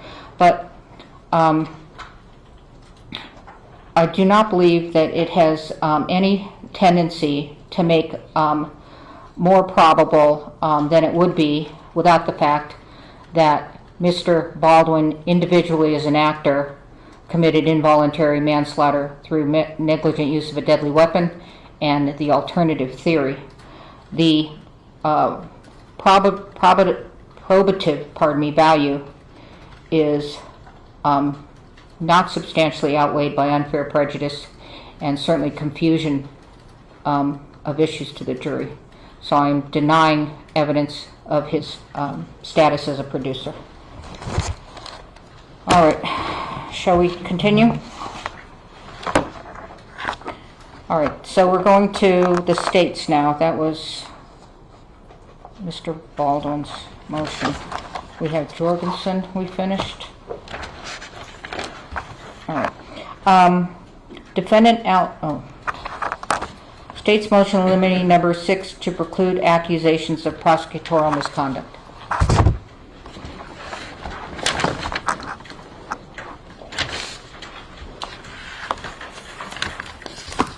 Your Honor, unfortunately in this case, this case has been fraught with numerous accusations of prosecutorial misconduct.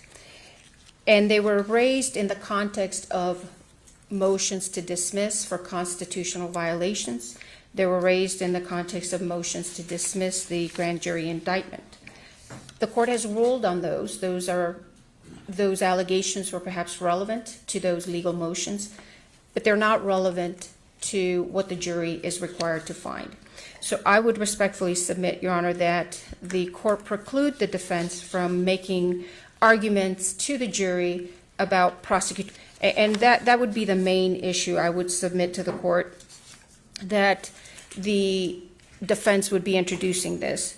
And I noted on page 4 of the motion the allegations, for example, that obviously the jury's going to hear about the accidental discharge test that resulted in the damage to 2 internal components of that firearm.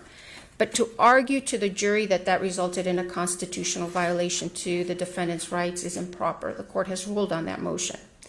There have been numerous allegations of discovery violations and disclosures, and that they were designed to prevent the defendant from receiving a fair trial. Again, those are legal issues that the court is going to be deciding and has decided and have no place before the jury. That the prosecution conspired with law enforcement to intentionally damage this firearm, again, that went to the Trombetta motion that the court has already ruled on. There's another issue that there was a meeting you heard about in the motion hearing that Mr. Hague, Lucian Hague, had a virtual meeting with Mr. Ziegler from the FBI where counsel were present, and during that meeting he asked Mr. Ziegler how he conducted the accidental discharge test. Now, while that is a proper area of inquiry for cross-examination, any implication that that was improper or unethical should be precluded, because under Rule 703, experts can confer with other experts in forming their final opinion, and there's nothing wrong with that.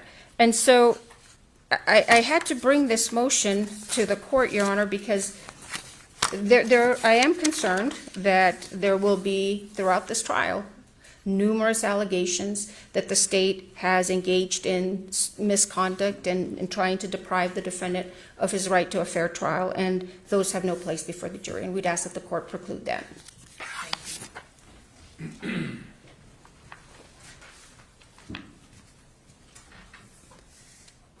Let me just be clear about what we intend to do and what we don't intend to do. This is not going to be a trial about the ethics of the prosecutors. It's not going to be a trial about they should have dismissed the case a long time ago. They did. They took it back. Well, none of that's coming into this trial. No intention.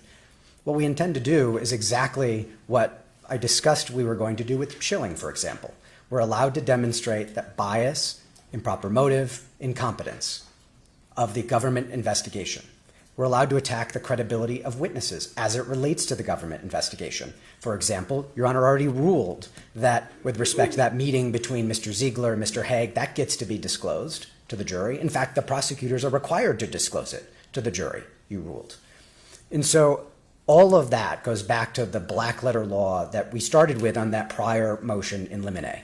We're allowed to demonstrate the bias, the incompetence, the improper motivations. We're allowed to attack credibility. We're allowed to attack the fact that the FBI destroyed this gun, et cetera, et cetera, et cetera. All of those issues are fair game Hornbook law. We intend to introduce that. The state shouldn't be allowed to preclude it. I have nothing further, Your Honor. It's black letter law. Thank you. Any reply?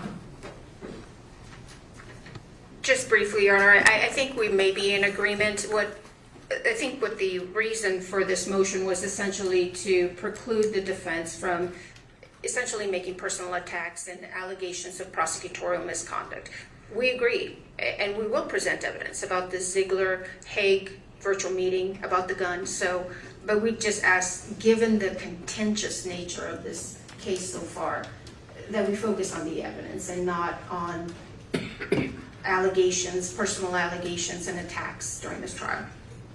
All right, thank you. The court rules and reasons. The court agrees that the prosecutor's misconduct as alleged by the defendant in his pretrial motions may not be brought out at trial. The misconduct is not relevant evidence, and even if it were, its probative value is substantially outweighed by the danger of unfair prejudice and confusing issues.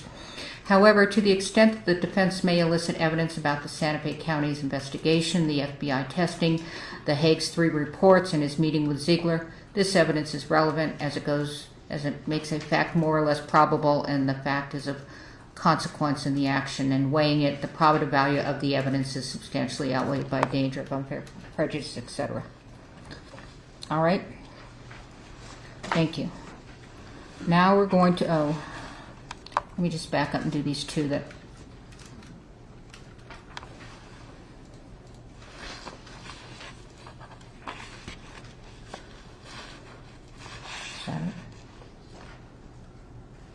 State's motion in limine number 4. Let me just make sure I haven't missed one.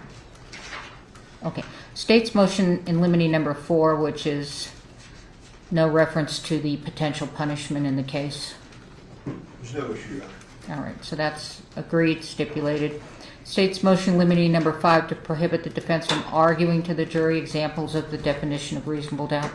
No present intention to do so. I know we'll discuss reasonable doubt, but those random hypotheticals, I don't think the court should preclude the defense from arguing anything that they choose to when you decide the law, as long as it's relevant. But we have no present intention. You're not going to give them an example of reasonable doubt, okay? Yeah, I have no present intention to do that. Okay, and that doesn't come up, and that doesn't come up in voir dire either. Okay.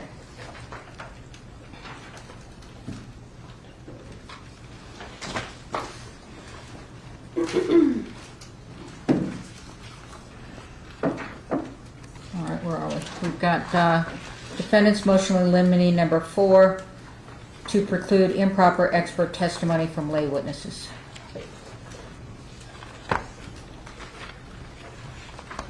Thank you, Your Honor. The state wants to admit evidence from the camera grip, for example, about how dummies are made, safety standards for armors on set, safety standards for producers, etc., the camera grip. It wants to have the medic testify about the standards for armors on set. This is improper opinion testimony that can only be given by an expert, not by a lay witness. The state cites the State versus Vargas case, Your Honor. They say it's a two-part test. Part number 1 is, can the lay witness testify about it based on personal observation? Part number 2, can the lay witness rationally connect their personal observation to the opinion testimony? They say they can, because the medic has been on movie sets, it's personal observation. What the state overlooks is that before Vargas states that two-part test, it actually addresses a third one. That's the third prong of Rule 701, which says a lay witness cannot give testimony if it's within scientific, technical, or specialized knowledge. So Vargas says, testifying about movie standards, safety standards, armor standards, how dummies are made, the things that the camera grip and the medic, they want them to testify about, are within the specialized knowledge of someone on a movie set. As Vargas put it, it has to be only within the common experience and knowledge of a lay person. Now, how do we know that that testimony is not within the common experience and knowledge of a lay person? Because the state says so in its other motions. And I brought my notes up here so I can get the language exactly right. In one of its in limine motions, with respect to the cumulative expert testimony, that's motion in limine number 8, here's what the state says. Many people, like many jurors, are not at all familiar with safety protocols on movie sets. And many of the state's experts are being called to educate the jury with regard to safe practices in movie sets. On the Jorgensen motion that we just went over, Your Honor, let me read from that one too. Safety bulletins and protocols on the use and handling of firearms on a movie set, as well as movie production requirements to ensure a safe working environment, are not within the average layperson's knowledge. They try to admit Mr. Carpenter's testimony on that too. They say this is specialized knowledge, expert testimony. They try to get experts in on it, but then they try to say it's just lay opinion testimony that the medic can offer, the camera grip can offer. They cannot have it both ways, Your Honor. And in fact, Vargas reversed a conviction when the court allowed that evidence. That was a police detective who was allowed to testify about his experience with a stun gun, how it was used, how it was made, etc. And the court allowed that at the trial level. The defendant said that's lay opinion testimony that doesn't satisfy that third prong. It has to be tested under Rule 702. The appellate court said, you're right, reverse conviction. That was an expert testifying because the average and common experience is not that of a detective. And so it had to go through the gateway of 702. The state has not offered, has not disclosed Ms. Schaefer, Mr. Looper, or any of the other witnesses on this set as expert witnesses. They never made that expert disclosure. And to the extent they did, we would have obviously filed an in limine motion to exclude them as experts. They weren't offered as one, so we filed it this way, as experts, because the medic doesn't have the expertise to testify about armor standards, or the camera grip doesn't have the expertise to testify about movie production requirements. We just went through that with Jorgensen.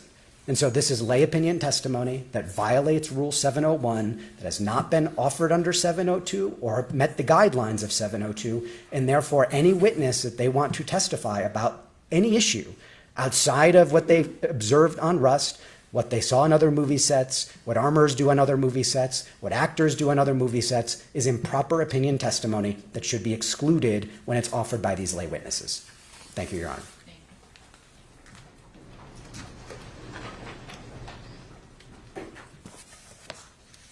If I were the defense, I'd want this testimony excluded also. And let me tell you why it's relevant.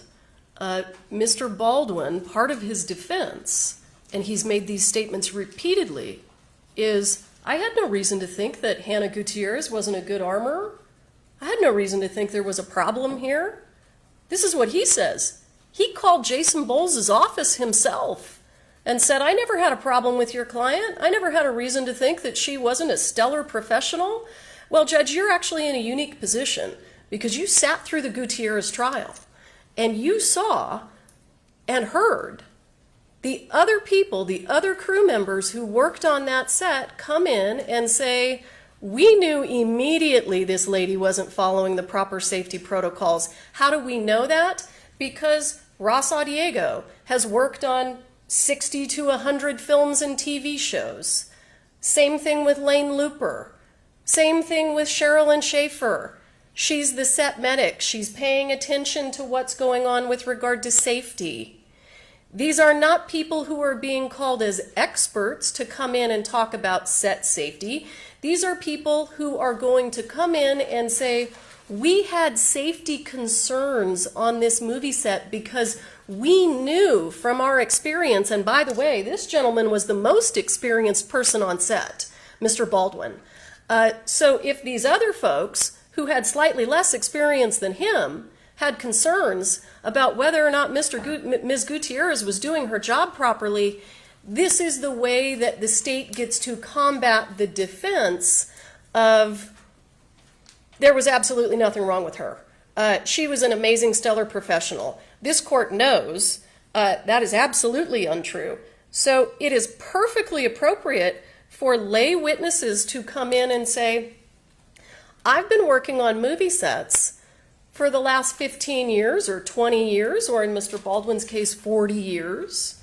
And I know exactly how these safety protocols work. And here's what makes it a little bit unique on a movie set, is that the safety protocols that take place between the armorer and the actor and the first assistant director is this thing that happens out in the open, where the armorer says to all of the crew members, all of these people who are going to come in and testify, hey, does anybody want to see the rounds? Does anybody want to come and see me load the gun? Because you're the people who are standing potentially in the way. So all of these crew members actually get to participate in the safety check, even though he's a dolly grip, as though there's something wrong with being a dolly grip, even though someone is a first assistant cameraman or a boom operator, they actually get to participate in that safety check because it is their lives that are at risk. So each and every one of these people should absolutely be able to come in and say, I noticed that Hannah Gutierrez wasn't doing her job because Mr. Baldwin has told everyone Hannah Gutierrez was a stellar professional. We're not asking them for a bunch of technical knowledge. Absolutely, I will tell the court, I am not asking any of these witnesses to come in and talk about the difference between dummy rounds and blank rounds. Absolutely not. These witnesses are coming in to talk about, in part, their safety concerns as it related to Mr. Baldwin's conduct and the conduct of Hannah Gutierrez, and we can't really separate those two out because Mr. Baldwin's defense is she was really good. I would also point the court to, this is Farner versus, I don't know if I'm going to pronounce this correctly, Pakar.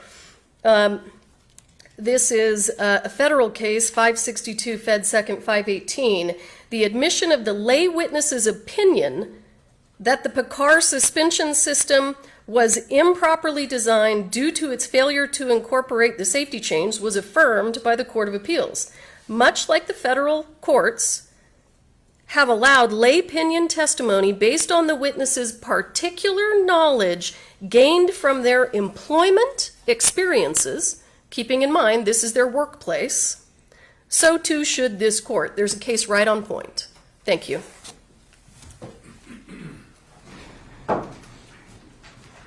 Few issues, Your Honor. I'll talk about the cases first, and we'll go back to what Ms. Morrissey said she's going to try to use these witnesses for, and that's expert testimony.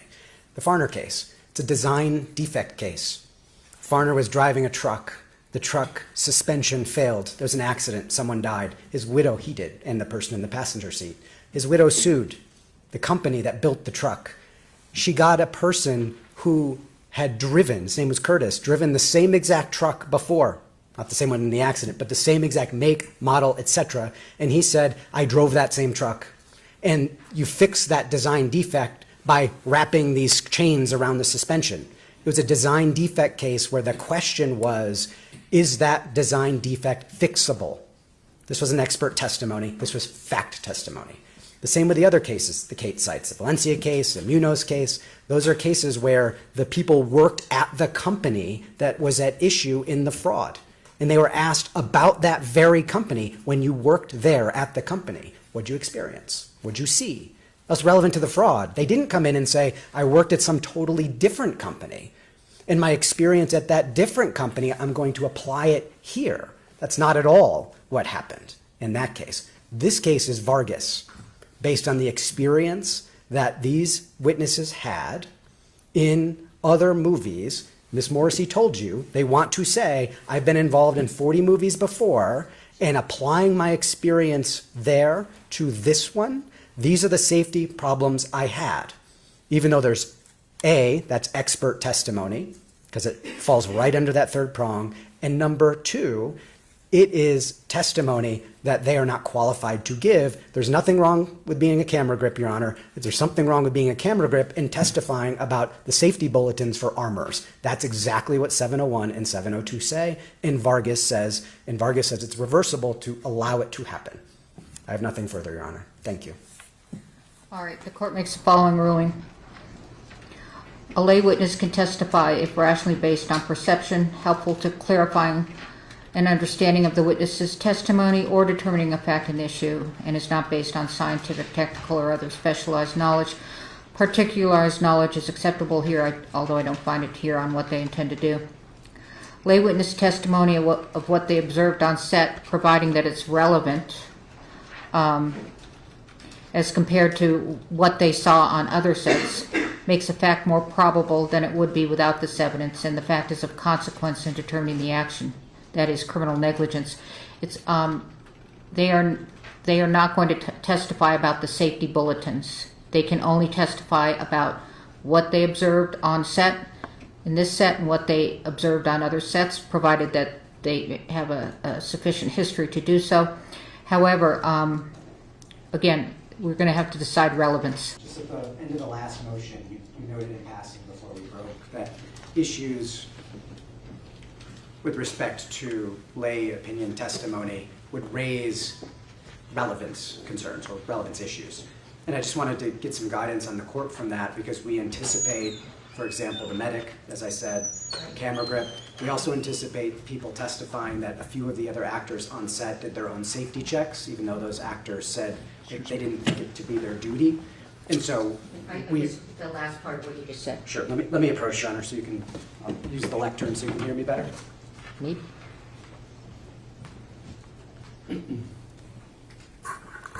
Is that better, Your Honor? Yes. Thank you. And so at the end of the last motion, you noted that issues with respect to lay opinion testimony would raise questions of relevance. And it'd be helpful to get Your Honor's guidance on that, because we anticipate the medic testifying, the camera grip testifying about issues that, for example, were not reported to Mr. Baldwin, so don't go to his state of mind, or certain witnesses testifying about what a few of the other actors did on the set with respect to checking their guns, when those actors themselves said, but it's not an actor's duty. And so we want to make sure that those issues are not introduced, for example, in an opening statement, when ultimately it will be proven, in our view, to be irrelevant to Mr. Baldwin's state of mind, what another actor may or may not have done under the safety guidelines, or what the medic thought about the set but kept in her head and didn't report to anybody. Obviously, that wouldn't relate to Mr. Baldwin's state of mind without the reporting, or at least there's a question about prejudice outweighing the probative value of that when it goes to state of mind. And so it'd be helpful to get your Honor's guidance on that with respect to these issues before opening, at least. And we can submit more papers if you'd like, or No, I don't want that. I assume not, Your Honor, but that's why I'm raising it here orally versus submitting something to you. Okay, all right, thank you. Does the state wish to reply? Just briefly, Your Honor. So part of the defense here is this was Hannah Gutierrez's job. This is Hannah Gutierrez's fault. The truth is, Hannah Gutierrez wasn't doing her job properly, and everybody seemed to notice it except for the defendant. So it's true. We do intend to have witnesses say, I had concerns about the way that firearm safety was being conducted on set. In terms of whether or not it's relevant that other actors perform their own safety checks, I think probably just depends on how the evidence develops. I think my very first meeting with Mr. Nickus, one of the things that he explained to me is that there's a scene in the movie where the actor Travis Fimmel holds his gun to the back of the neck of the child actor. He's got his finger on the trigger and he's got the gun cocked. And Mr. Nickus said, Travis Fimmel would never have done that unless he felt safe with these firearms, unless he thought that these firearms were completely safe. Well, cut to reality now. The truth of the matter is that Travis Fimmel was one of the guys who every single time Hannah Gutierrez handed him a gun, took the gun, and dry fired it into the ground more than 6 times to ensure that he tested every single chamber in the gun. So certainly, if part of the defense becomes these other people pointed guns at each other and it wasn't a big deal, then obviously it becomes highly relevant that these other actors felt free to do it, because whether it was their obligation under the safety bulletins or not, they understood that that was a smart thing to do, especially when you've got this armorer who doesn't seem to know what she's doing. All right, thank you. Oh, go ahead, reply. Yeah. Just some clarity, Your Honor, because I think it would be helpful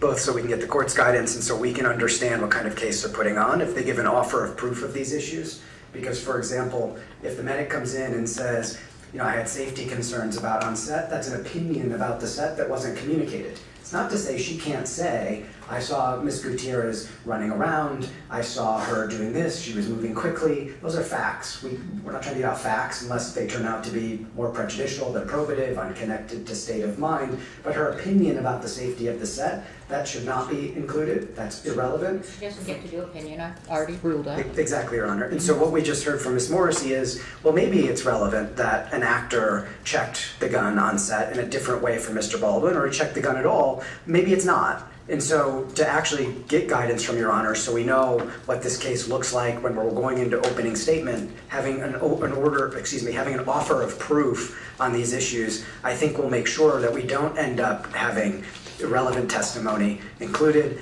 that we don't end up in the middle of opening talking about something that the state is or is not going to do with respect to these important evidentiary issues. All right, so to the extent looking, I don't think I can't remember the people that testified in Hannah Gutierrez, but one was somebody that walked off the job, okay? And I think he has a pending... Lane Looper, Your Honor, yes. He did not testify during Gutierrez, Mr. Nickus. Lane Looper walked off the job, Well, but he didn't testify. somebody that was like the head camera guy walked out and looked at Ms. Morrissey because we were in the case. But so if he were to testify that I left the job because of safety concerns, that cannot just, it has to be related to what you're trying to prove. So it would have to be related to Hannah Gutierrez. I'm not sure where I see, I mean, that's off the top of my head that it would have to be related to Hannah Gutierrez and them observing that this armor was doing a sloppy job, and when they observed other armors, just pretty much what they testified to before. But if they're going to say things like nothing that would speak to him as a producer cannot come in. Understood. So if you're going to say, look, this person was sloppily handling the weapon and it doesn't relate to Hannah Gutierrez, then that's producer. That's not actor. Am I being clear on that? I'm a little confused. Well, I don't know. I don't remember the scene that you used, but let me just say this. So you're saying, that this actor had to check because he didn't trust Hannah Gutierrez. Okay, that's Hannah Gutierrez. Okay, but let's say the shooting, Sarah Zachary. Okay, when she shot, there were two, and Sarah Zachary shot on the ground or something like that. You would have to tie that to Hannah Gutierrez because that's producer issue. So let me see if I can help out a little bit in terms of narrowing this down. I do not intend to put witnesses on the witness stand and have them say, generally, I felt unsafe on this movie set. I intend to have witnesses say, these are the things that I saw with regard to the handling of firearms that caused me to feel concerned. And in terms of an offer of proof, all Mr. Nickus has to do is just go read the transcripts from the Gutierrez trial that he's been shoving down my throat for the last 5 months, because that's what I'm intending to have the witnesses testify to. This is what I saw, and this made me feel uncomfortable, and it goes directly to the defendant's defense of, not my job, she was great. I had no reason to doubt. Yes, but it has to be related to Hannah Gutierrez's Agreed. job as an armorer. You can't just say, I felt unsafe because people were screwing around with guns, because that might not be related to Hannah Gutierrez. I agree with you. It has to be related to Hannah Gutierrez, or it has to be related to Mr. Baldwin's handling of firearms, which is directly relevant. I agree with you absolutely. In one clarification there, Your Honor, October 8th, 9th, for example, Mr. Baldwin's not there. If someone testifies on the 8th, I saw Hannah do X and Y and Z, and I felt very unsafe based on what she did, they not only have to connect it to Hannah, respectfully, but they also have to connect that to Mr. Baldwin. Because if Mr. Baldwin didn't see it, then this comes back to the imputed producer theory. He must have known safety issues on the set on the 8th, but they haven't demonstrated that, and they have to demonstrate that to have any relevance to his state of mind. Well, I'd have to hear what it was. Of course, Your Honor, You but wanna tell me? that's an example. Oh. If a witness comes in and says, on the 8th, when Mr. Baldwin was not there, I saw Hannah Reed do something quickly or act unsafe, that relates to Hannah, but it's not relevant to Mr. Baldwin's state of mind or his knowledge of Hannah. If they say on the 20th, I saw Hannah acting carelessly, here's what she did, she moved real quickly, Mr. Baldwin was there, he saw that, then that's fair game. That's my point. Well, what you're saying is that the state can only introduce evidence that Mr. Baldwin was aware of, and I'm not sure that's correct. If they're going to show that there was a safety issue on set with respect to Hannah Gutierrez on October 8th that Mr. Baldwin did not see or know about? I don't know. Okay. Because the other way you could do this is that he was, with respect to, for example, David Halls, and how he said, well, he periodically checked the gun, and I'm not sure whether there was some kind of I don't know how to put this, some understanding about how she was doing things that could be cumulative. I don't know. I would have to figure that out when it's offered. And I'm sorry. No, the context is going to matter here, Your Honor. I just wanted to flag this issue because seeing the transcript in the Gutierrez trial, we did see the state try to introduce some of this, and we want to make sure it's connected to Mr. Baldwin. We do not want a trial within a trial. Precisely. That's for sure. Yes, Your Honor. But we also want the state to be able to address that, their theory that he should have checked the gun. Understood, Your Honor. Okay. Thank you. I hope that was helpful. It was. Okay. And it'll come up, and we'll ask Yes, for more guidance absolutely. when it comes Okay. up more All right. precisely. Okay. I think I probably stand here, Your Honor, right? We've got the next in limine Yes, we do. on Okay. inconsistent statements. Is that right? No. Oh, yes, no. We already did the lay witnesses. This is motion in limine 5, previous contradict the state's. Let me use my list. I think that's right, Your Honor. Okay, we've done their 6, got to their 6, and And there's 7, I believe. Sorry. No. Or 5 and 6, I'm sorry. So okay, we're back that's to all right. 5. Let's see. So we're on 5. Okay. Defendant Alec Baldwin's motion in limine to preclude argument and testimony that contradict the state's previous factual assertions. Go ahead. Thank you, Your Honor. So I'll make this brief. In the Gutierrez trial, the state made a handful of important statements that relate to what Mr. Baldwin did or did not have an obligation to do, or the cause of the underlying harm. For example, said Hannah Gutierrez-Reed is the autonomous decision maker. Or if Hannah Gutierrez-Reed had checked the gun again, it wouldn't have made a difference.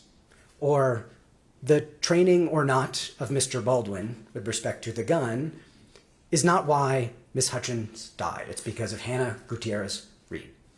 And so forth and so on. We put them in the brief, Your Honor. Those statements contradict a number of different elements of how the state has argued this case in the past. And we expect that those will contradict how the state intends to present its case this time. 2 things. Number 1, the case law is clear that the obligation of the prosecutor is to pursue the truth and not convictions, if there's a difference between them. And so the case law recognizes that it violates due process for a prosecutor to present contradictory theories across 2 trials that relate to the same matter. Now, they're not bound by the precise theory or the precise factual underlying theory, legal or otherwise. The cases they cite are cases like Fry, where there are 2 defendants, the government doesn't know who actually shot the gun and killed the victim, and so it puts on a trial saying this one did and then this one did, because the government doesn't know. Those aren't internally contradictory. Can I interrupt for a second? Aren't you rehashing what has already been done? We're not, Your Honor, because the case law is clear. We can use those statements as party admissions.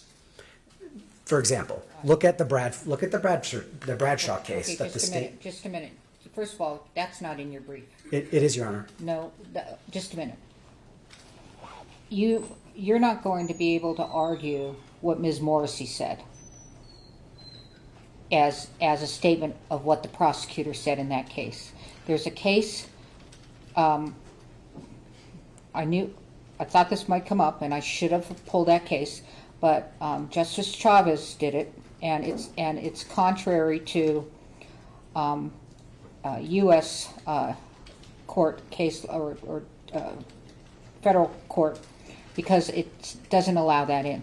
There are 2 different issues here. One is, does it violate due process to do it? And the other is, are we allowed to present the state's contradictory statements? So I already ruled it didn't violate due process. Right, and so on the second, and that's what the cases say. That's what Your Honor's referring to. In the Bradshaw case that the state cites in its brief, it says, look at Justice Thomas's concurrence. Justice Thomas said the Supreme Court has not ruled on, and he wouldn't support a due process violation. Mm-hmm. But then you have to continue reading that concurrence that the state cites. Justice Thomas says, if the prosecutor makes inconsistent statements, that risks undermining his case because the defense counsel can present those contradictions to the fact finder, quote unquote, or close enough, to the Thomas concurrence.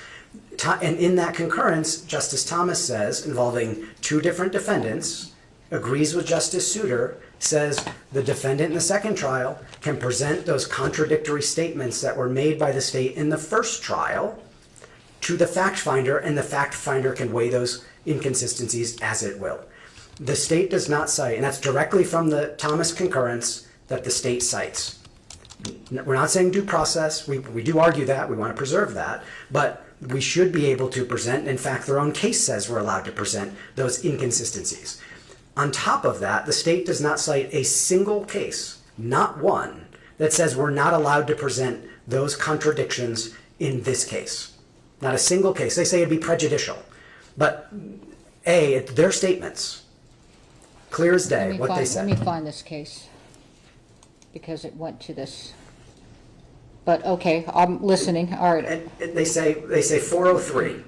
But, Your Honor, they don't cite a single case that actually allows them to say X in one trial and then show up in a related trial and say not X or contradicts X. And we're allowed to present that. That's their own Thomas concurrence. In the U.S. versus Small case, for example, that talks about 403 in prejudice, says extraordinary remedy.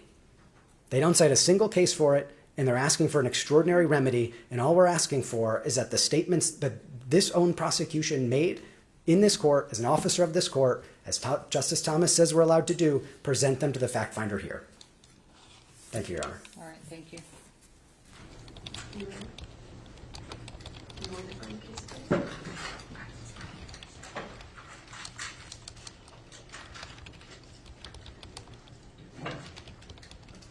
Your Honor, with respect to the introduction of what are they're calling inconsistent theories, the U.S. versus Ganado Negro case addressed that specifically. That some courts recognize that while due process may prevent the prosecution from presenting inherently factually contradictory theories in different trials, there are those circumstances where there are evidentiary disputes about responsibility for a crime, for example, among several defendants. And in the Ganado Negro case, the court specifically recognized where there are cases where there are multiple defendants, as long as the prosecution doesn't present false evidence or factually or facts that are inconsistent, they can present theories that are different. And that's essentially where what the Ganado Negro case held. With regard to the admission of Ms. Morrissey's statements, Your Honor, we would be creating a trial within a trial. We would respectfully ask, now, while the court is correct, federal case law has noted that statements by a prosecutor in previous trials may be admissible as admissions by a party opponent. The state, I would submit to this court, is different, and this court can exclude those statements. This would be essentially Ms. Morrissey having to defend her previous statements. We're going to be doing essentially a trial within a trial, and we'd ask that the court exclude any statements made by Ms. Morrissey. And if I may just have a moment, Your Honor, I think I can pull that case that the court was referencing. But under Ganado Negro, the state should not be bound to the exact same theory of prosecution that it followed in the Gutierrez trial. This is a different trial. The facts are slightly different as they relates to this defendant's culpability. Unless the court has any questions, Your Honor. No, I want to find that. It's not, it can be dispositive on other issues, but I want to find that case. I should have just pulled it. Your Honor, if I may. Yes. Two things. As a precaution, if Your Honor would like to reserve on the issue, we can take a look at the case. You can hear a few minutes of additional argument after we've read it. That might be prudent, respectfully. Mm-hmm. Number two, you heard Ms. Johnson say, it's going to be a trial within a trial. It's 4 statements. The state made them. You just heard her say that the case law allows us to introduce the contradiction. She didn't cite a single case saying otherwise. She said it allows that. They've admitted that. Due process aside, that's the Garnegro case that she cites. If they want to present an inconsistent theory, then obviously we reserve and preserve the due process issue. But if they want to raise an inconsistent theory, then by all means, Justice Thomas says they can do that in his view. But you're allowed to show that it's a contradiction from what they said before. All right, thank you. Well, that doesn't mean the court has to, so we'll take a look at that.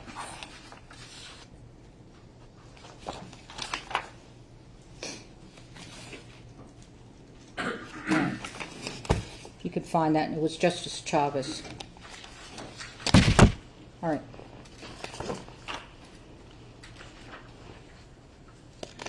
Okay, we're on.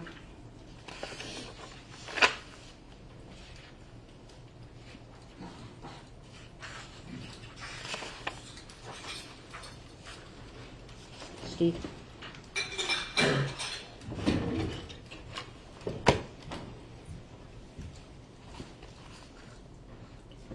Where is it? Oh, over there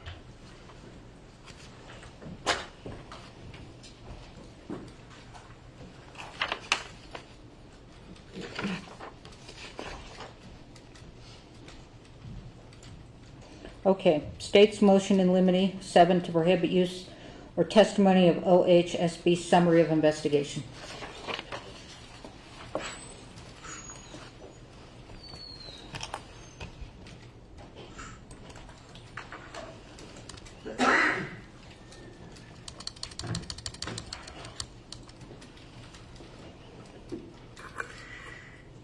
We have attached as an exhibit the summary of investigation that it seems clear that the defense would like to have admitted as an exhibit. So I want to address two issues. One, should the summary of investigation be admitted as an exhibit? And two, should the findings, which I would argue are legal conclusions, be allowed in as testimony? So we've got the summary of investigation is hearsay. The public records exception to hearsay it was never intended to permit something like the summary of investigation to be admitted as an exhibit because it contains legal conclusions. It's actually findings and conclusions. That's what they call it. It contains legal conclusions. It is based on a law enforcement investigation. That's all OSHA does. OSHA enforces the Occupational Health and Safety Act. And in addition to that, the summary of investigation, as you can see, has numerous instances of hearsay within hearsay. And while the defense responded and said Ms. Morrissey hasn't pointed any of those things out to the court, well, they're all highlighted in the attachment. So yes, it's true, I didn't cut and paste everything from the attachment into my motion in limine, understanding that we do have page limits that the court has been concerned with. I can pull up the exhibit and I can certainly go through all of the different quotes where OSHA investigators say, they actually put people's statements in quotes during the investigation. So that's hearsay within hearsay, so those quotes don't come in. The findings and conclusions are legal conclusions, so those don't come in because we can't have the jury hearing that Mr. Montoya and Mr. Genoway came to these conclusions because it's going to cause the jury to think that they now have to come to the same conclusion. The problem with the OSHA report generally is that, one, they didn't do a very complete investigation, and I outlined very specific instances of where their investigation fails. And in addition to that, every time I read the OSHA summary of investigation, I say to myself, what is the relevance of this? What does this have to do with the case against Mr. Baldwin? And I want to put kind of in perspective, admitting not only the report, but testimony about the report is like let's say we're having a DWI trial, and it's a jury trial, and the jury gets to hear about the MVD revocation hearing. That's kind of what this is, only the MVD revocation hearing would actually be arguably more relevant and possibly more admissible than the OSHA, because OSHA is not concerned largely with the conduct of individuals. As you can see, Judge, the OSHA report basically says Hannah Gutierrez didn't do anything wrong. Well, we know Hannah Gutierrez did something wrong. We did an entire trial about it, and a jury convicted her in 2 hours.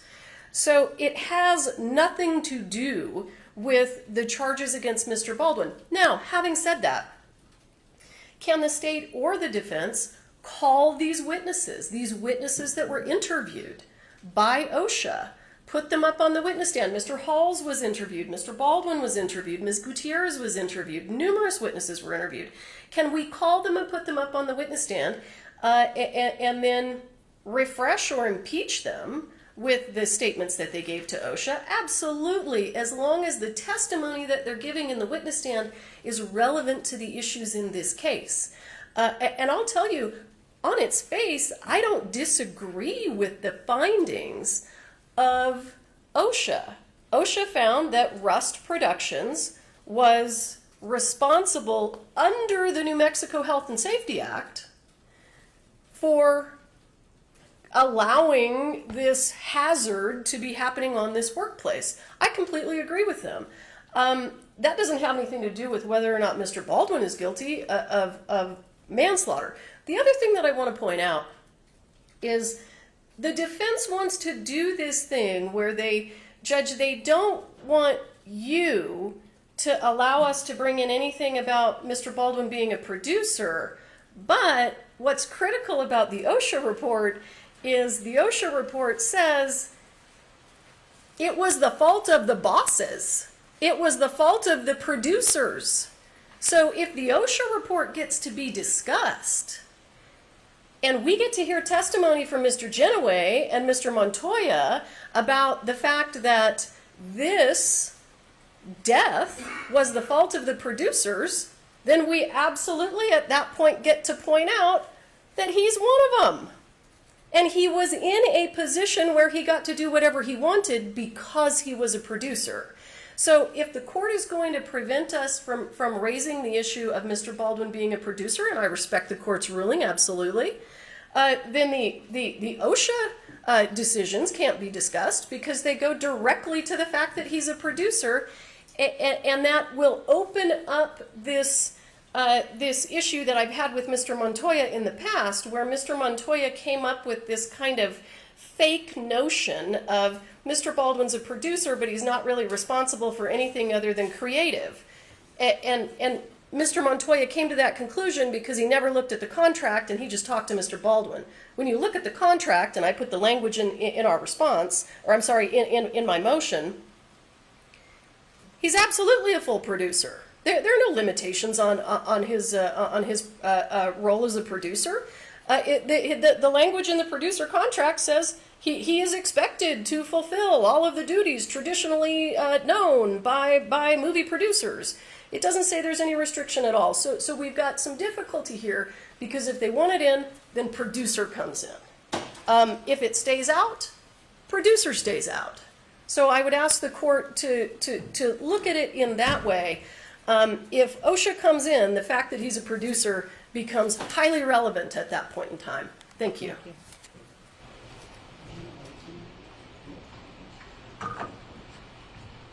Three quick points, Your Honor. Number one, we've cited cases saying it's admissible.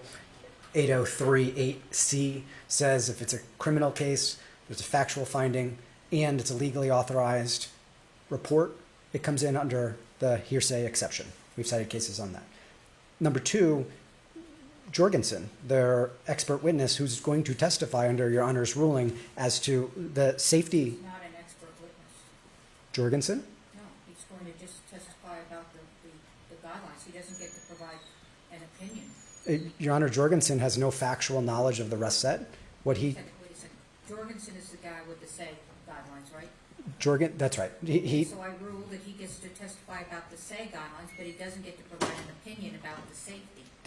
Correct, Your Honor. And one of the issues is that, and we may use it or we may not, but when he was asked at his pretrial interview, what did you do to prepare for giving your opinion? He said, well, I didn't talk to anybody, some hearsay. I read the OSHA report a lot because he's an OSHA guy. That's his background. And so to the extent we think it's necessary to raise that, then that would be the limited context. And so ultimately, because it's admissible and because it may relate to their witness, we may have to raise it. And so that's the context in which it could come up. Number three, just for clarity, the report didn't say the producers are responsible. It said Rest Productions LLC, that's one person's company, is the employer, and the employer, not Alec Baldwin, the employer is the one that is being fined under that report. And so there's a very big difference between saying Rust Productions is responsible for violating these OSHA rules and saying that Alec Baldwin is a producer and he had a contract with Rust Productions and therefore he's responsible. That's not all what the report said. So these are not linked in the way that Ms. Morrissey described. Nothing further, Your Honor. No, Your Honor. Okay. Court makes the following ruling. I already ruled that producer liability or whatever does not come in. So this OSHA report is specifically prepared by OSHA to go in and investigate whether the employer had any responsibility, and they were in fact fined. If that testimony comes in by oral and including written, then you have opened the door to producer. And with respect to you saying that the only reason why we may bring it up is because Jorgensen may mention it, Jorgensen's not going to mention it because I already said only safety guidelines. Okay? Thank you, Your Honor. All right. Okay, so that's granted. I want to keep track of my omnibus order.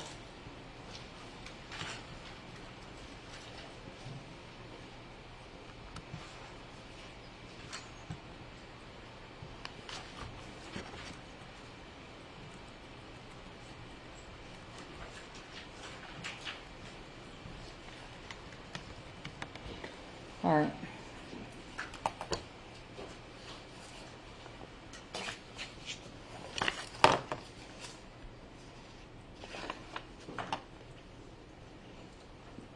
Defendant Alec Baldwin's motion in limine to preclude argument, evidence, and testimony regarding the victim. Thank you, Your Honor. We addressed this briefly earlier when I withdrew our request to admit the medical records. It's axiomatic and not disputed that a victim's good character and all the wonderful things about them is not relevant to a criminal trial. They don't really dispute that. What they do is they try to sort of come up with ways to backdoor that evidence by giving other reasons. Like they say, well, we need to explain why Mr. Souza hired Ms. Hutchins. And so Mr. Souza needs to explain all the background about Ms. Hutchins in order to explain his hiring process, which is, of course, completely irrelevant in the first place and an obvious backdoor and not particularly intellectually honest. Then they say, well, the reason we have to explain where she was born and how she grew up is because there's one moment in this case in thousands of pages in which one witness mentions that she speaks Russian to another witness. So in order to understand that, you have to understand where she grew up in Ukraine and all of that, and her childhood and all of that, to understand that. And of course, that's also intellectually dishonest. And all you have to say, if you care about making sure this court and this jury does not, decide this based on emotion and sympathy and the wrong reasons, is you have to say, did she speak Russian? Yes. Did you understand she understood Russian? Yes. You don't have to go into the 30 years of history here. So that's the way to deal with that. In terms of exhibits, it's also very, very simple. They talk about the lapels. I agree with them. The lapels at the scene are relevant. You don't show the positions of the bodies on the ground. It's not relevant. It's not in dispute. It's not a fact in dispute. It doesn't tend to prove anything. I agree with them. The autopsy is relevant. Not the photos. The photos don't help anything. The person who's doing the autopsy is more than sufficient. And let me say something else, and this is why I wanted to quickly withdraw the application for the medical records, which is we don't dispute anything about any of this. This is not an issue in this case. You will not hear us cross-examining or questioning the fact that she passed away or the cause. in the other trial in which he presided off, there was at least some testimony, some indicia that they intended to proceed that way, and maybe that had something to do with why so much of that evidence came in. That is not an issue in this trial. It's just not. And so every single time that evidence comes in, it's wholly irrelevant because I've just told the court we're not making an issue of it, and it's extremely prejudicial. It is the most extreme possible weighing of the scales that one could ever have, because it is completely irrelevant, because I'm saying, I agree, she passed away because of this. So, and their real reasons for doing this is obviously exposed. Okay, so you're sort of combining everything. Why don't you go through each one that you identified? Sure. The character of the deceased victims I just did. The moment of death and subsequent pain is obviously completely irrelevant. The emotion, they say in here. Did you say completely relevant? Irrelevant. They say that the reason that they're eliciting it is to bolster witness credibility. That is a per se improper reason. They say that they say evidence is relevant if it explains a witness's conduct and bolsters. They're using emotional sympathy, drama of something to bolster a witness's credibility. The fact that she suffered might be irrelevant or admissible in a wrongful death case. It's not an homicide case. It's nothing to do with it. Nothing. And to the idea that they're going to use it so that the witness is upset on a witness stand and saying, and this is how she fell, and her face was pale, and this, and now everybody's upset, and trust me, I saw what I saw about something relevant, is exactly what a court can't allow. It's exactly what a court can't allow. And they did this the entire trial with, and I mentioned this before with the, where is she now? Is she in the medical vac?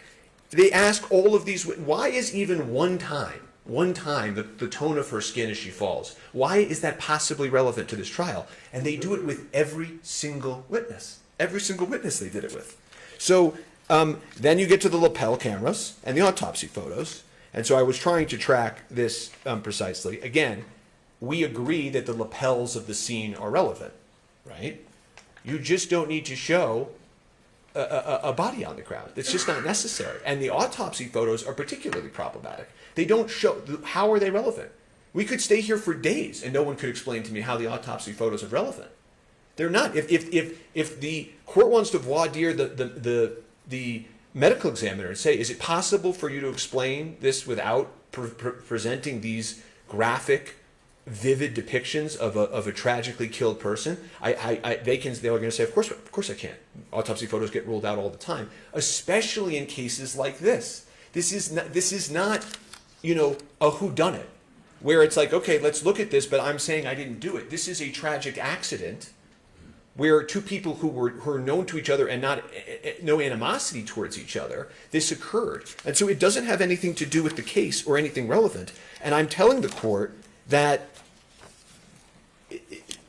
we're not making an issue of this. So if the court knows that, unlike in the Halyna Gutierrez-Reed trial, that this is not in dispute, I really don't understand the basis to allow a single witness to do any of that. A single witness, let alone the cumulative every single witness, which is just being done to taint the jury and to try to get the jury to do something on sympathy. Thank you. State.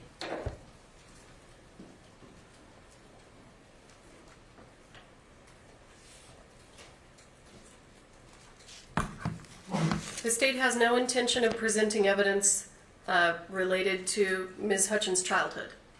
So we can eliminate that right off the bat. What do you plan on? Well, we believe that there is limited testimony from Mr. Souza that's appropriate because jurors don't know how the film industry works. He should be able to take the witness stand and say, as the director, I got to pick my director of photography. Here's what the director of photography does. These are the reasons I picked this person. We're not going to have him talk about, she's an honest person. She's an amazing mother. She's an amazing wife. None of that's coming in.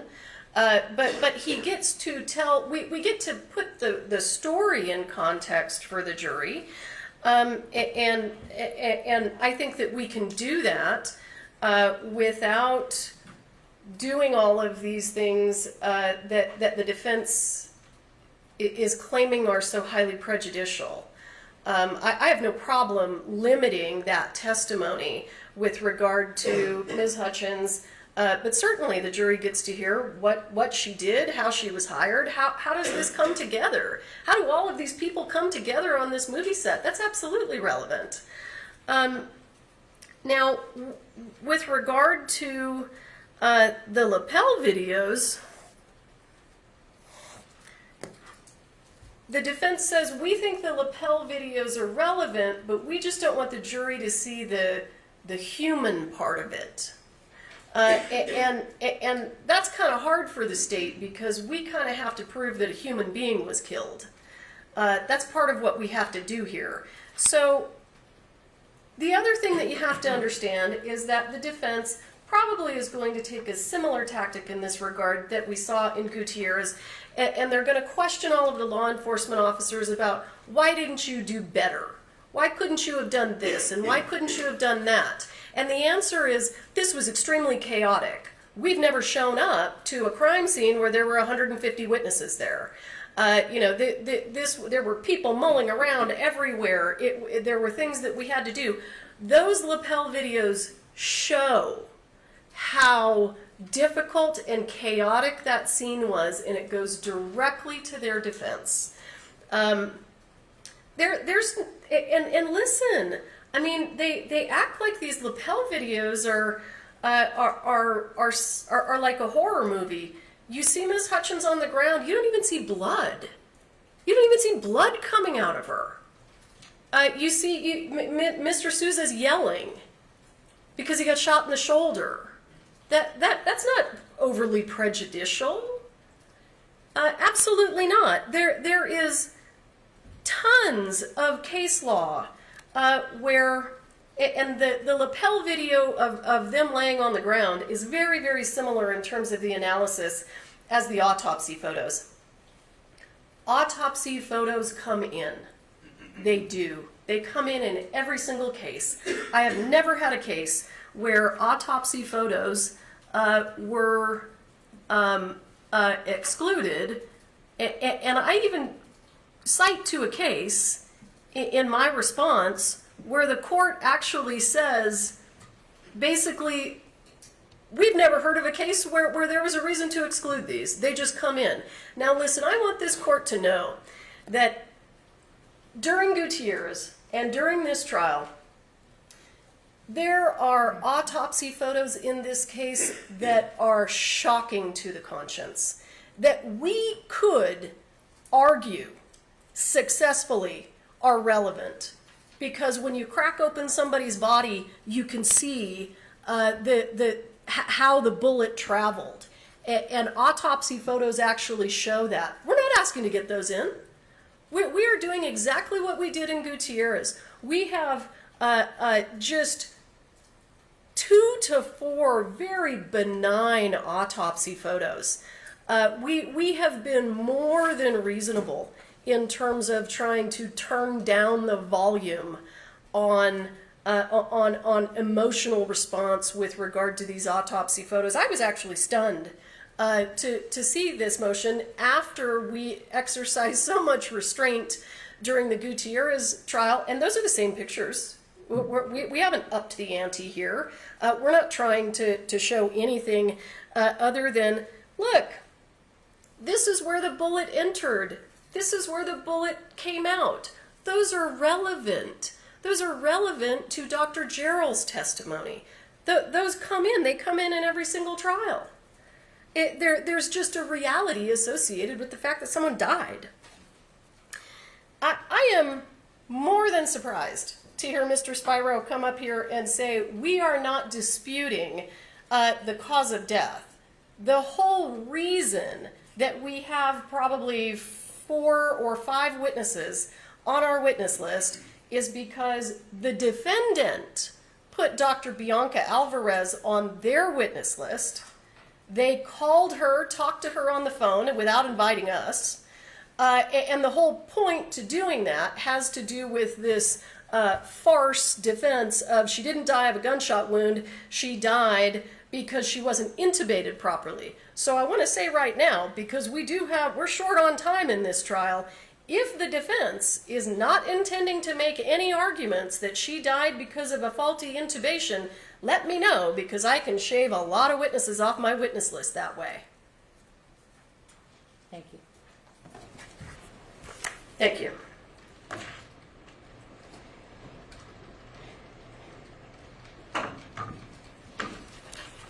State did not address even slightly in either their motion papers, in the Halyna Gutierrez-Reed trial, or in that response, anything about how ashen she is or how the moments happen after matter. They don't. They didn't address it in their papers. They didn't just address it now, right? So I just want to make sure that the court, as the court was well to point out to me, demark these issues. They have not addressed that. There is no dispute that that's not possibly relevant to talk about how the person was dying and what their skin looked like and their breathing. It's just not relevant. They then go into this, how Mr. Sousa selected her to understand the film industry working. I mean, Your Honor, it's like they don't ask a single other witness, right? Well, how did you get hired, and why did you get hired, right? I mean, so I'm sure that the court sees through this. If somebody were to say to me, this is the one question and answer, and there was an offer to proof, I'm sure we could work this out. But how can I possibly trust this process if we don't hear that exactly because of what I've seen? And then I'll just deal with the autopsy photos.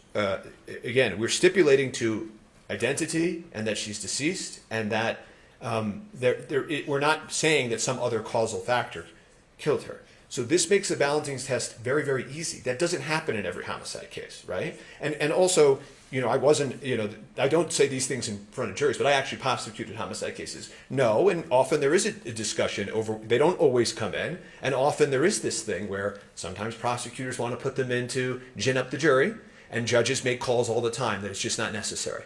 We don't need to remember her that way. We don't need to do that in this case. I don't need to do that in this case. And this court can very well, like the court said to me when this hearing opened, take order of the court and has the discretion to say, no, pictures of this tragic dead body is not necessary here. I'm telling the court again, I'll say it now, I think a second time, which is we are not making an issue out of the cause of death, period. They want to take these people off the witness list, they can. But if that's what we're doing, and I've withdrawn our seeking the medical records, then I've left the court with very simple, in my judgment, balancing test.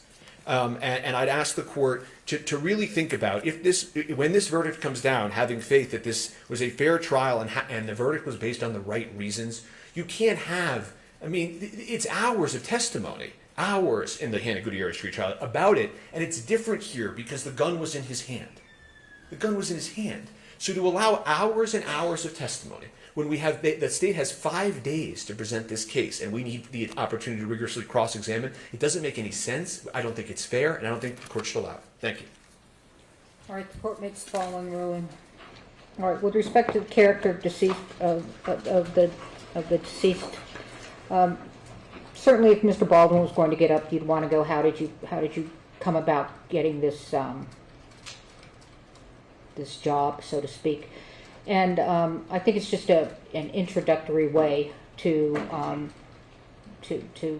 tell the story.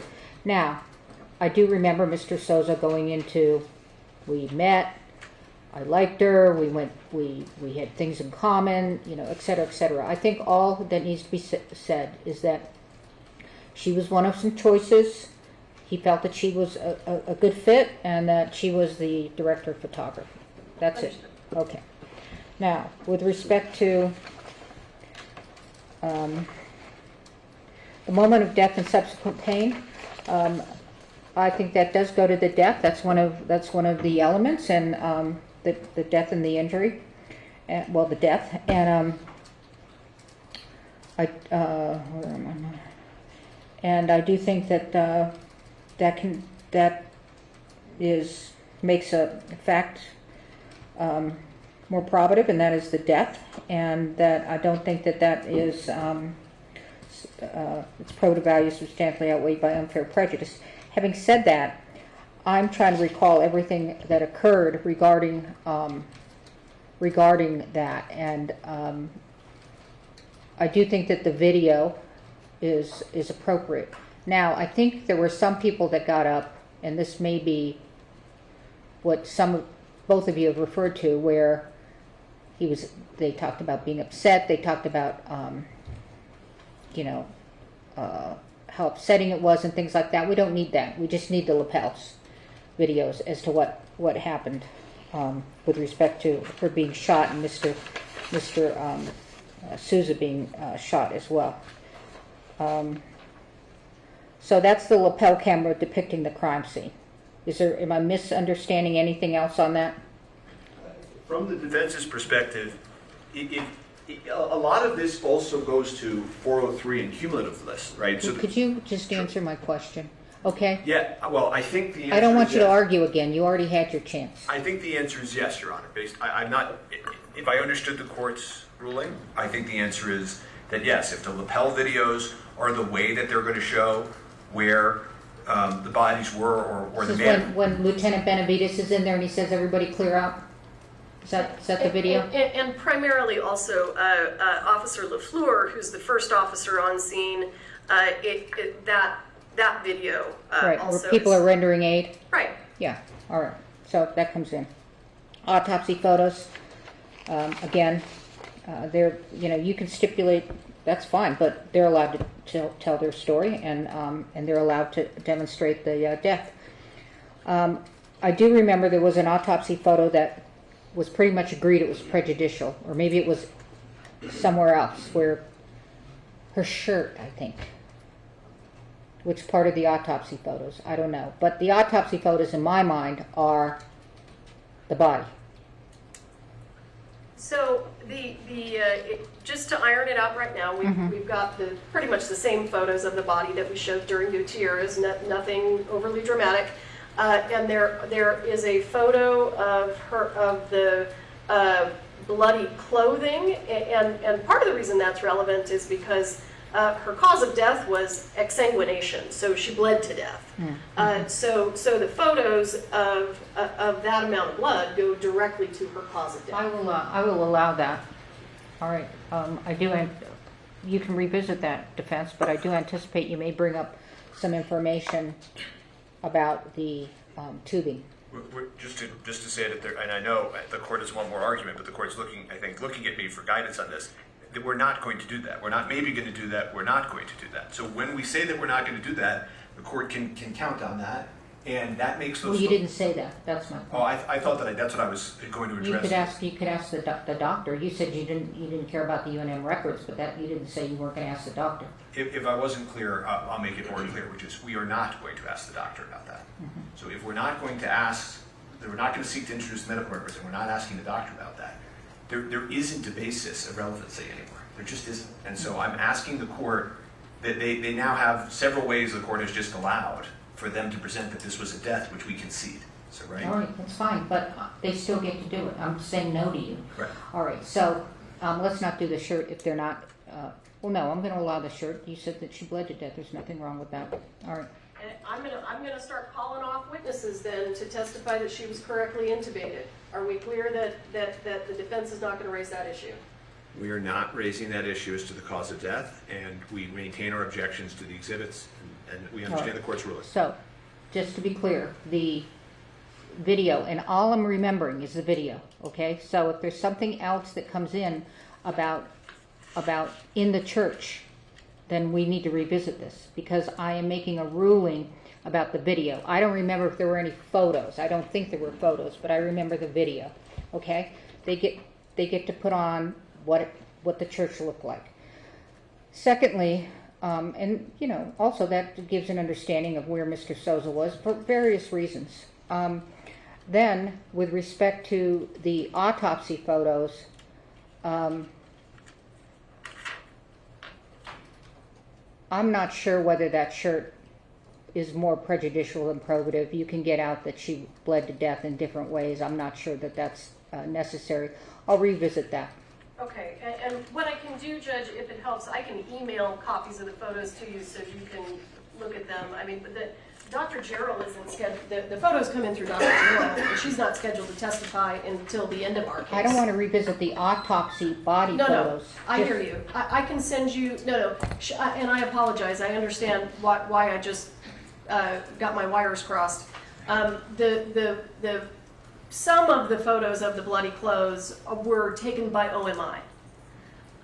So what I can do is I can email to you, and of course CC the defense, those photos of bloody clothing so that you can look at them and you can make a determination long before the witness ever takes the witness stand what's appropriate and what isn't. Understanding autopsy is something different. You've already ruled on that. All right, thank you for that. Your Honor, if we may go back to the state's motion, defendant's motion on limine number 5, I found the case that the court was referencing. Okay, what is it?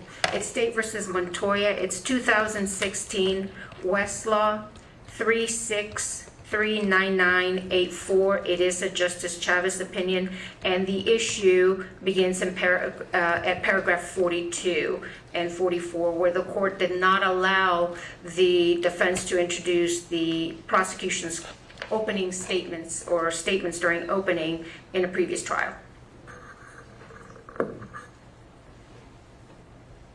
There's two State versus Montoyas. Yes, Your Honor. This one is it's a Westlaw site. Oh, I see. Okay. It's 2016 36399. Oh, sorry, I just lost it. Let me go back. So it's 2016 Westlaw 3639984, and it's Justice Chavez opinion. And Your Honor, we can take a look at that in the break as well and give you our views, if we may. Mm-hmm. Thank you. Just wanted to see if it was the one I remember. Okay.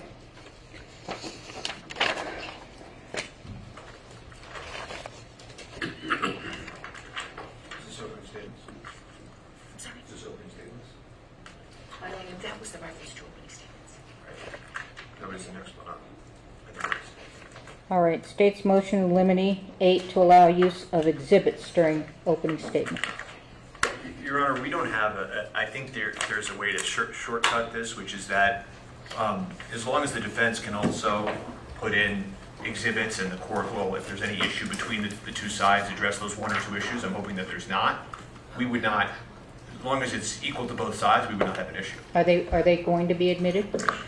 Yes, Your Honor. In fact, I provided defense counsel this morning a copy of the exhibits. I have a copy for the court if you'd like to look at them. What I would request is that they provide us today with a copy of the exhibits that they intend to introduce in All case right, there are but any do you issues. think there's going to be an issue on admission at trial? No, Your Honor. I don't believe there's, of the exhibits that we're putting forth basically the same set, a little bit more of a videotape or a little less, and the 911 call. That's it. So there's very few exhibits that we're using at opening, and I don't think any of them are an issue. All right, well, I want you all to agree because I do not want us to stop in opening statement. Okay? Yes, Your Honor. So if you don't agree, let me know. Yes, Your Honor.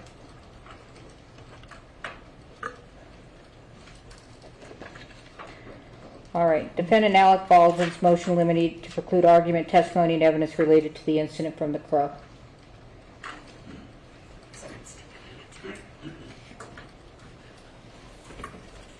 Thank you, Your Honor. We move to exclude the state presenting evidence of what happened on the Crow as evidence of Mr. Baldwin's state of mind here. The state has said it will not present evidence of what happened on the Crow, but what the state did say is it intends to address and present the theory essentially from the Crow that blanks can kill. Mr. Baldwin knew that, and therefore he's responsible for having the criminal state of mind necessary to prove involuntary manslaughter here. There are 4 problems with that, Your Honor. The first is, let's go back to the indictment. The indictment says that Mr. Baldwin is being charged because it was foreseeable to him that if he didn't check the gun for live ammunition, it says nothing about blanks, not a single word, then his use of the gun by pointing it and pulling the trigger, they allege, could cause significant risk of harm to human life. That was the theory of the indictment. Live ammunition, nothing about blanks. A few witnesses mentioned here and there blanks in the context of an accidental discharge. They get loud, you have to put your goggles on, your earmuffs on, people get mad. There is no testimony in this case about that blanks kill in this particular situation. The case theory has always been, they've said it over and over and over in the papers they've submitted to you, Mr. Baldwin didn't check for live ammunition, he pointed the gun, he pulled it, and then Ms. Hutchins died. So they're trying to vary significantly from the theory of the indictment. Problem number 2, causation. Mr. Baldwin not checking for blanks and then pointing the gun did not kill Miss Hutchins. She was not killed by a blank. She was killed by a live round. And all the testimony shows that blanks are very different from live bullets. If Mr. Baldwin checked for a blank, there would have been no blanks there.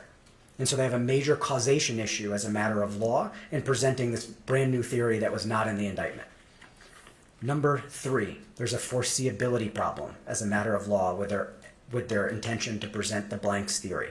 The Henley case, as Your Honor knows, we've briefed it for you, says the requisite criminal state of mind needs to match or converge, is what the case says, with the criminal act. And what the state's doing here is they're playing apples and oranges. They're saying Mr. Baldwin had the reckless criminal state of mind because he knew that blanks can kill. That was foreseeable to him. He didn't check for blanks, and then Miss Hutchins died. But the act that he's been charged with is not, he didn't check for blanks and Miss Hutchins died as a result of a blank. It's that she died as a result of a live bullet. So they're mixing apples and oranges here. They're trying to take what they say is a foreseeable risk and match it with an act that didn't cause the death. So that violates the very clear requirement of Henley that the state of mind and the act converge. That's not what they're saying here.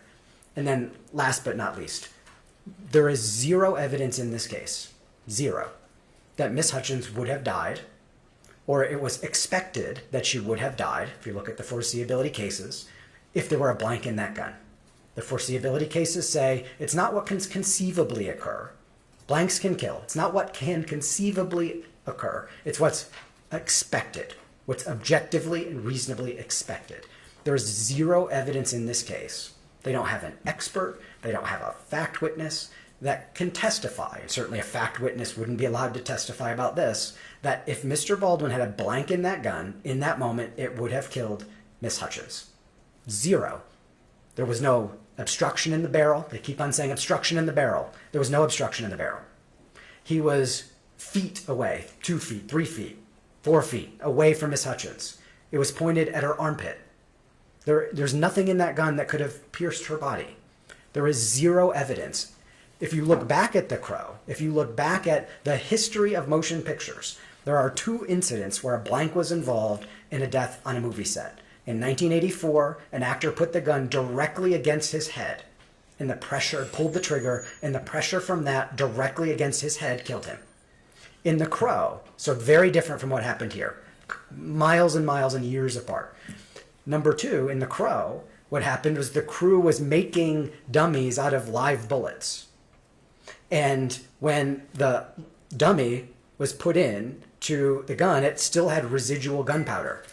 And the primer got hit, it knocked the bullet tip off, it discharged, and then there was a blank loaded behind that live bullet tip from a live bullet that people on the set were making improperly. Still no criminal prosecution there. Said it was civil negligence, not criminal, but that's not the point. The point is, if you look at what happened in both of those cases in the history of motion pictures, they are entirely distinct facts. The state cannot come in at the last minute and say, blanks can kill, Mr. Baldwin knew that, and therefore he had the requisite state of mind, and they match it up with an act that killed Miss Hutchins. Zero evidence that that would have happened here, and therefore they cannot present it as a theory when there's no causation for it, there's no foreseeability for it, there's no evidence for it, and it's not in the indictment. All right, thank you. Thank you, Your Honor.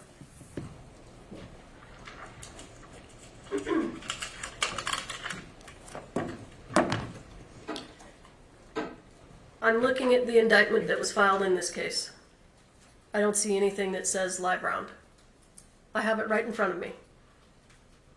So I'm not exactly sure what Mr. Nickus means when he says if you look at the indictment, he was indicted for that. I'm looking at the indictment, it doesn't say anything about that. So I want to try on occasion to agree with the defense. I want to try to come together. The issue of do we want to have witnesses testify about what happened on the set of The Crow? No, of course not. I intend to present absolutely no testimony with regard to, I expect no witness to say The Crow. But here's why this is relevant. The entire defense is Mr. Baldwin had no reason to believe that there was a live round on set. Well, Is it on set or in the gun? I think they've argued both.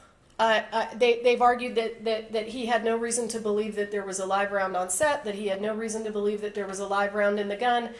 And here's what they're going to argue. They're going to say this gun is completely inert. He should be able to treat it like a toy because everything is completely safe. Yeah, but the problem is that these safety bulletins and these rules that the defendant failed to follow were created because real guns on movie sets are dangerous. That's the whole reason they were created. And one of the ways that we know that they're dangerous is because if you combine a blank with a barrel obstruction, you can kill someone. It's not what Mr. Nickus said, that there's no reason to think that it would have killed anyone. It would have killed her if there was a blank and a barrel obstruction. I agree with him that that's not what happened in this case. But the point is, real guns are dangerous. The SAG safety bulletin from the Screen Actors Guild says blanks can kill, underlined, bold, exclamation marks. Mr. Baldwin's state of mind is what's critical in this case, and Mr. Baldwin understood real guns on movie sets, even best case scenario for him. We imagine that there's no chance that there could be a live round on set. He still knows they're dangerous, and he understands that the rules exist because they're dangerous. The rules that say, don't point it at anyone, keep your finger off the trigger. Those are all the things that were designed because real guns on movie sets, even if there's not a live round, can kill people. Mr. Nickus can stand up here and say blanks don't kill people. They certainly do kill people. And the Screen Actors Guild Safety Bulletin says blanks can kill. So the problem is that the defense theory is this was a completely inert gun, and the only thing that made it a problem was the fact that there was a live round in it. And that's simply not true. And it goes to Mr. Baldwin's state of mind. It goes to exactly what the state has to prove, which is that he knew or should have known of the risk when he pointed the gun at someone, cocked it, and pulled the trigger, live round or not. He understood that risk. That's what we have to prove, and that's what we're going to prove. Well, it was in the grand jury hearing that the indictment doesn't say it, but Sure. You did to get the true bill. You talked about live ammunition in a gun. Sure, absolutely, and that's certainly a part of this case, and I don't want to pretend that it isn't, because the other thing that we know, and we put this in some of our responses, is that when Mr. Baldwin was being interviewed by Corporal Hancock, he actually said to Corporal Hancock, I'm wondering if Hannah commingled live rounds with her dummy rounds. He knew that there was a possibility that a live round could find its way on set. He didn't even know that Ms. Hutchins had died yet, and he told Corporal Hancock, I wonder if they were commingled. He knows that these guns are dangerous. And listen, the state isn't... I've had countless cases where the prosecutor has a slightly different theory at trial than they did in front of the grand jury. There's nothing improper about that. We're not amending, we're not trying to add charges at the last minute. I don't understand exactly what the issue is. If there's case law that says that I'm married to absolutely every single theory that was put in front of the grand jury, it's news to me, because I've had courts amend grand jury indictments in the middle of trial based on the evidence. And the evidence in this case is that this gentleman knew that you can't point a gun at someone and pull the trigger, because even if there's not a live round, it might kill somebody. He knew that, and I agree. We don't have to get into what happened on the Crow, but at the same time, the safety bulletins are made because of that. They exist because of that. Thank you. A few issues, Your Honor. In terms of the indictment, it was in the grand jury instructions on which the indictment was based, to be clear. There's nothing in the grand jury instructions, in the indictment, in this case, where the actual allegation of the charge is that Alec Baldwin didn't check for blanks, and therefore he's committed involuntary manslaughter. This, in terms of time, Your Honor, and sensitivity to cumulative witnesses and cases within cases, this is a case within a case. It's a hypothetical case about an act that didn't happen, that didn't cause the death at all, with, on top of that, significant questions about whether it's even possible when we know from the history of motion picture it's never happened in this way. Who are they going to testify? Who are they going to have testify, the state, that Ms. Hutchins would have died if there were a blank in that gun? What expert witness is going to say that? They don't have a single expert witness. They don't have a single fact witness who's allowed to testify about that. They don't have any evidence that there was an obstruction in the gun. There's literally no evidence of this, and if they want to put on a theory that merges different state of mind with this hypothetical act that didn't cause a death, then we're going to have a very confusing trial with multiple different witnesses being asked, have you ever been on a movie set where a blank killed someone? Have you ever been on a movie set where a blank shot and pierced someone's body in a way that was really dangerous? Have you ever had someone on a movie set shoot a blank in a way that did anything other than cause a little rash, or hurt someone's ears, or make their eyes have stars in them? We're going to have a trial within a trial about a hypothetical that was not raised until the very last minute and wasn't the basis for the charge in the first place. They have foreseeability issues, they have causation issues, they have evidentiary issues, and there are major notice issues. And in terms of cumulative testimony and wasting of time in cases within cases, that's what this theory is going to become. Thank you, Your Honor. All right, thank you. All right, the court makes the following ruling weighing whether it has any tendency to make a fact more probable or less probable than it would be without it, and whether its probative value substantially is outweighed by unfair prejudice. I think it's difficult to deal with what I read in the grand jury transcripts about the theory about the negligent use of a deadly weapon is just his manner of handling, that he shouldn't have cocked the gun, et cetera, et cetera. And then with respect to the alternative, it is that he failed to check the gun. He failed to confirm that the gun, I remember the word confirm, about live ammunition before he pointed it at someone. I think that I will not allow any testimony other than one sentence statement, probably by your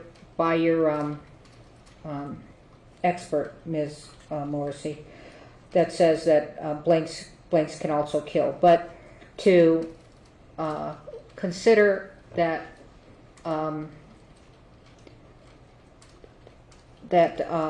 he failed somehow, that's just going to be up to the trier of fact. I think everybody knows guns can kill.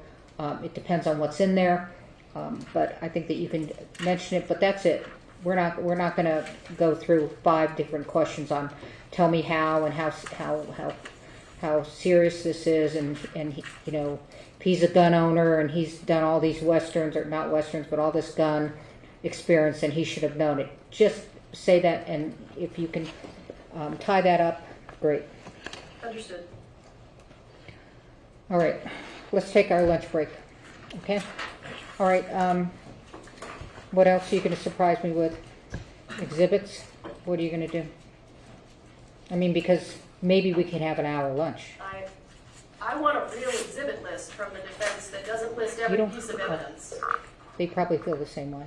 Well, we were pretty specific. I do think that given the court's guidance today that there could be, I'm hoping that the opening exhibits all work out, and I'm hoping that this slowly streamlines a little bit to take The some board burden here off. is 50 minutes max a piece. You said 50? 50, Okay. 50. And Oh, let me just be clear on board here, so as you're getting ready for it. Questions. I know I'm looking at you, but he's standing. Questions, not, just keep standing. All right, no, okay, you can sit down. Okay, questions, not your theory, your, hi, how are you, you know, questions, okay? And the issue is fair and impartial, okay? Not maybe this isn't the case for you, we're not shopping, it's fair and impartial, okay? Yes, sir. And questions. I'm emphasizing questions. You ask questions, you don't talk to them. Do you understand what I mean? I mean, I'll give you latitude, but I'll have to pull you in if you're not trying to get fair and impartial. I'm just wondering in terms of what sent us into individual voir dire during the I'm not going to do individual voir dire. Okay. I think this is different. And I'm just... Well, I'll hear you out. Okay, I'm sorry to interrupt you. No, and listen, it may not turn out to be an issue, but my only concern is if we start to have potential jurors who say, I don't think that I've seen in the press that he didn't know that the gun was loaded, and I don't think that he should be prosecuted. I think that there was a concern in Gutierrez that if we have all of these jurors just giving their opinions because they've seen things in the press, it kind of poisons the well. Right. So Well, that's my only concern. first of all, my intent is, and I'm open to hearing from you all, but when that happens, I'm just going to call you up and agree that this person should be stricken for cause and he can leave. What do you think? Sure. Yeah, it would have to depend on the, how extreme it was, but I think we'll be able to Right. make eye contact, frankly, and figure out some of this. I'm hopeful. Yeah, I don't know how the court, I wasn't there at the first trial, and I don't know how the court is planning to design this. There is, of course, in both directions, a risk of pollution of the jury pool, right? Right. You know, Yes, so absolutely. So I think that if anybody has, extreme views on anything, maybe that's a way to sort of say that you're going to hear questions, and if you think that you have a view that should not be spoken publicly, and you sure. would like to speak to me Right. and the lawyer separately, Right. You can so indicate when Right. you raise your hand. Right. And, Well, and that- that's part of my instruction. Right. Okay, that you can speak in private. And most people start say, well, I want to speak in private. Or you say, do you feel like you should speak in private? And they'll say yes. I'm less inclined to do private voir dire because it just took so long. And the other thing is that, think about it. I think we're going to have 79 on the panel, and we will be able to know immediately. You're going to get 5 and 3. Is that right? Yes, Yeah. 5 and 3, and for causes, and we'll know whether we need a second jury panel by then. I just want to throw this out there. One of the things that may speed up the process, if we do have a juror and we think that they may have some potentially prejudicial things to say, rather than kicking everybody out of the room, maybe we can just invite that person Yes, up so to the that, bench. I've done that. Yes, I've done that. Okay. I agree that makes sense. Okay. Was anybody thinking private? I just wasn't sure. I think it's easier to do the subset of private when necessary and not invite it at the start. The judges that I try cases in front of always think that if you invite it too early, then it becomes a domino effect. I'm just repeating what other No, jurors have said. I expect a lot of folks will want to speak in private about this, but I just I think this is different, a little different from Hannah Gutierrez. And will we be addressing the entire group or just? Yes, 79. You'll do the whole group in our questioning? Yes, Right. and then if you can't pick a jury out of 79 folks, which I find highly doubtful, then we'll call in the next panel, okay? Thank you, Your Honor. And does the next panel come in that same? Staggered, yes, it's staggered. That's why when we're finished with the 79, I want to know if I have a jury. Okay. So, yes, I want to know how many, and we'll know probably by the 4 causes. Understood. Okay. All right, well, and so do you want an hour for lunch, or do you, So the only thing that I would say about the exhibits, and I mentioned this before, but perhaps we're getting even further, which is, I've just told them about one part of their case that's not going to be necessary, and they disclosed when that witness would be testifying. if the state can even provide some shell, okay? Right now we have still at 44 witnesses and 13 experts. Any guidance, I'm not holding them to the guidance. The court need not. I'm not going to ask the court to hold them to the guidance of the gist of the case. The gist of the case and their expected witness, we are going to be able to very, very quickly say, okay, then those lapels, that issue, it becomes irrelevant, and I'm going to be able to deliver to the state what they're going to ask the court for. Okay, very good. So what we're going to do is we're going to take an hour lunch because we're almost finished with these. And then the court is going to instruct you all to meet and confer about what you all think about your cases and streamlining. Okay. Okay? All right. Thank you. All right. We're in recess.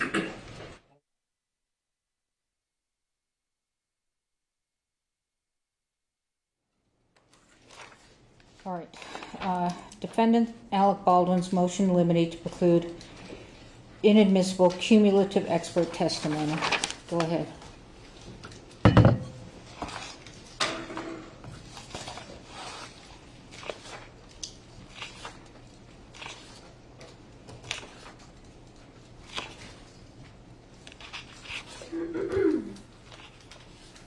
Thank you, Your Honor. And if you'd like, I can also address the Montoya case that you said you'd like to revisit. If you'd like to do that first or later. Later. Okay. Thank you. You're welcome, Your Honor. Your Honor, we've moved to exclude cumulative experts and witnesses that the state has intended to call and put on their witness list. 44 fact witnesses, 13 expert witnesses. We have an 8-day trial, 5 or 6 days for the state, many of them duplicative for medical experts, multiple gun experts, multiple experts on multiple issues. And we're in this impossible situation, Judge, where we're a day and a half away from the start of this trial, and we have no idea the order of witnesses they intend to call, which of the witnesses they intend to call. It's severely challenging our ability to present a fair defense, to present and prepare for the witnesses that they intend to call. This is the time and past the time for the state to say this is the case they intend to put on, these are the witnesses they intend to call, and give us some transparency into how this trial is going to be conducted so that can be conducted in an orderly way with witnesses that we're prepared for and on notice of. Thank you, Your Honor.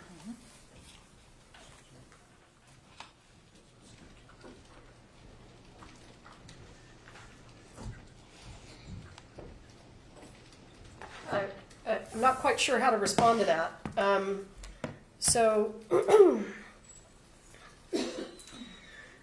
Brian Carpenter is a necessary witness. Kent Jorgensen is a necessary witness. Paul Jordan, I'm going to decide whether or not I think I can cut him. I can't make that decision at this moment. The Haigs are necessary witnesses. Pietta's a necessary witness. Ziegler's a necessary witness. Let me tell you why. Even though Mr. Baldwin told OSHA investigators there wasn't anything wrong with this gun, it worked fine, the problem with it was a live round, the defense is centered around the gun was modified, the gun didn't function properly. I've got, how many video exhibits have I disclosed to the court? 40? The reason that you've got so many is because that's how I prove to you that the gun was working fine, is because they're filming him and the gun works fine. He cocks it, it stays cocked. He decocks it decocks the way it should. He fires it fires. So my witness list and my experts are designed to deal with their defense. And that's what I'm supposed to do. That's what I'm allowed to do. So if they don't want to hear from the Haigs and Ziegler and Mr. Pietta, who's coming all the way from Italy, then they can give up on the silly notion that the gun was modified and that it malfunctioned. But until they do that, there's nothing I can do. I did reach out to Mr. Spiro with a thought about whether or not we could stipulate to the testimony of Mr. Gillette. Mr. Spiro, understandably, was not able to give me a quick answer because it was something that he needed to discuss with his client. And because Mr. Gillette lives in Virginia and is the explosives expert for the FBI, I couldn't just sit on my hands. But hope springs eternal. If we can come to a stipulation with regard to Gillette's testimony, I can strike Gillette. We may not call Dr. Carrillo, now that we've heard from them, finally, let's talk about transparency, that they're not pursuing the she died because she wasn't properly intubated theory. So we're going to hold Dr. Carrillo in abeyance, and assuming that this issue is never raised, as Mr. Spiro has indicated that it will not be, then she will not be called. But we certainly reserve the right to handle that however we see fit. It's entirely possible that we are not calling Shannon Prince. We will have to call Geraldine Conway because of the defendant's obvious public defense that he didn't pull the trigger. And I don't believe that we're calling Mr. Primo. So that's the transparency that you get from me now.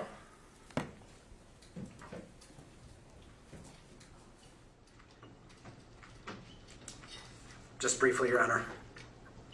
We've got Jorgensen testifying about set safety. We have Carpenter testifying about set safety. We have other people testifying about set safety. They want Mr. Jordan to come and testify about set safety in Montana. We'll deal with that separately.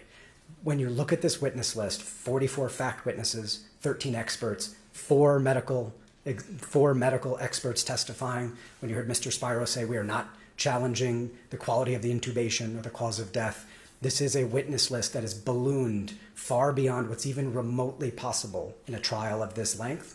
And so we're asking for, it's a good start of the transparency. I appreciate what Ms. Morrissey said, but we need a whole lot more of that in order to put on a fair and efficient trial and to be properly prepared for the witnesses that they intend to call, or else we're going to have witnesses testifying over and over and over again about the same exact subject matter, which is exactly what we're allowed to move to exclude on the basis that it's cumulative and it wastes time. Thank you.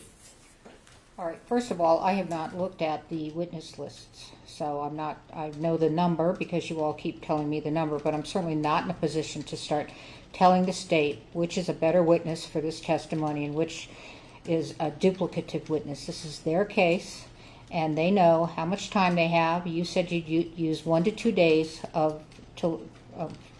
what is it, 8 days? 8 days? And so the state knows what they need to do. With respect to the roles and responsibilities of producers, that's already out. Brian Carpenter and Ken Jorgensen are not going to, Ken Jorgensen's going to be talking about the safety, but he's not going to be getting into producers, and since producer is out, Mr. Carpenter's going to be left to do firearm safety. So I'm not noted, and I'm sure it's noted by the state. They're well aware of the time frame. They asked, and I said no for more time. So denied. All right, next up is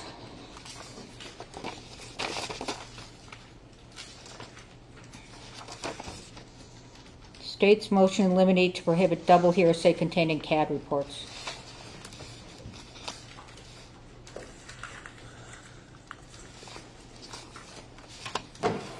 I have the CAD report in front of me. The narrative statements that I believe are double hearsay that should not be admitted are on page 14. Everything else I think is perfectly appropriate as long as the proper foundation is laid for the hearsay exception. So my complaints are just the narrative in 14, and because it's just inadmissible hearsay, I don't see anything that's terribly prejudicial in those statements. But at the same time, they're hearsay, and they're hearsay within hearsay. So that's all I'm trying to get rid of is page 14. Thanks.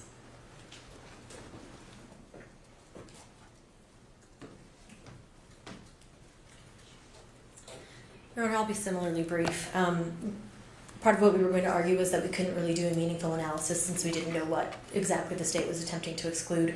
We now have that information.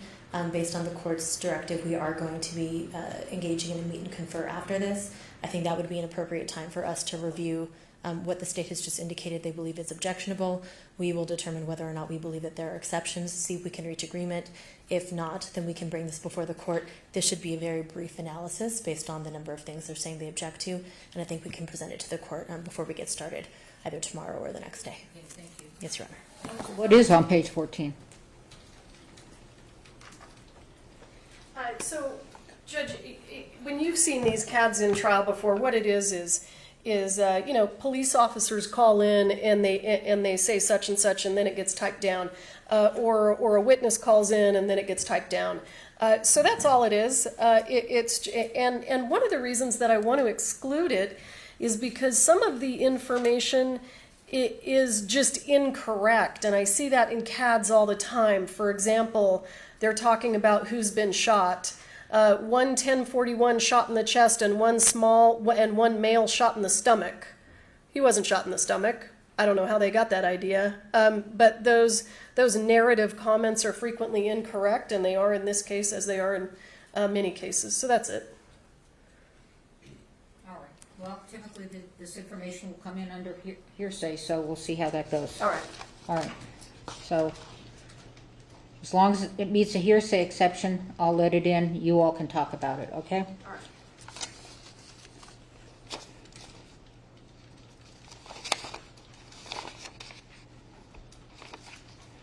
Defendant Alec Baldwin's motion limited to preclude improper opinion. Oh, we already did that one. Okay. Jorgensen. Defendant Alec Baldwin's motion limited to preclude improper opinion and testimony from Paul Jordan.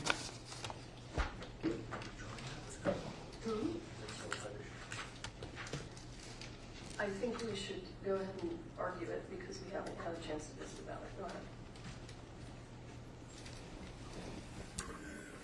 Thank you, Judge. We've moved to exclude the testimony of Paul Jordan. Paul Jordan was not on the set in New Mexico in October of 2021.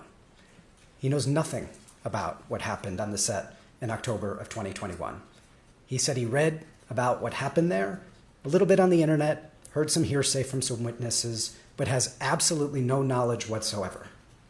And so what does the state want him to testify about? They want him to testify about what happened 2 years later in Montana. They want him to say Mr. Baldwin had difficulty getting on and off a horse, and therefore apparently defies safety guidelines because a man with a hip replacement gets off a horse in such and such a way, and therefore the crew's unsafe. They want to testify that Mr. Baldwin, he wants to testify, that Mr. Baldwin had an attitude. We asked him anything else. He said, I don't think so. Mr. Baldwin had an attitude.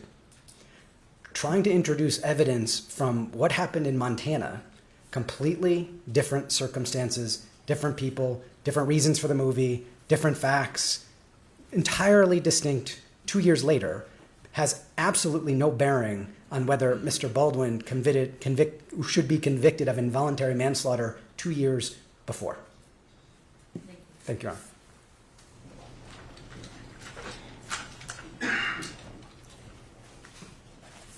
Having already indicated I may cut Mr. Jordan off of the witness list, I will indicate that that's not what we would call him for.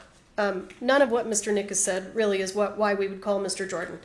Mr. Jordan was the safety consultant on the continuation filming of Rust in Montana. The unions required that the continuation of the filming have safety consultants who had complete autonomy, who could not be overruled because of the obvious issue that took place in New Mexico.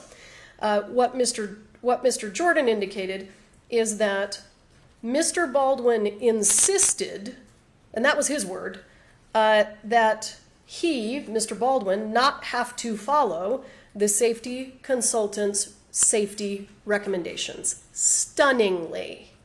2 years later. And we've given the court the law that says that subsequent bad acts are admissible. This goes directly to this ongoing willful and wanton conduct. It is just additional information of willful and wanton conduct. Thank you.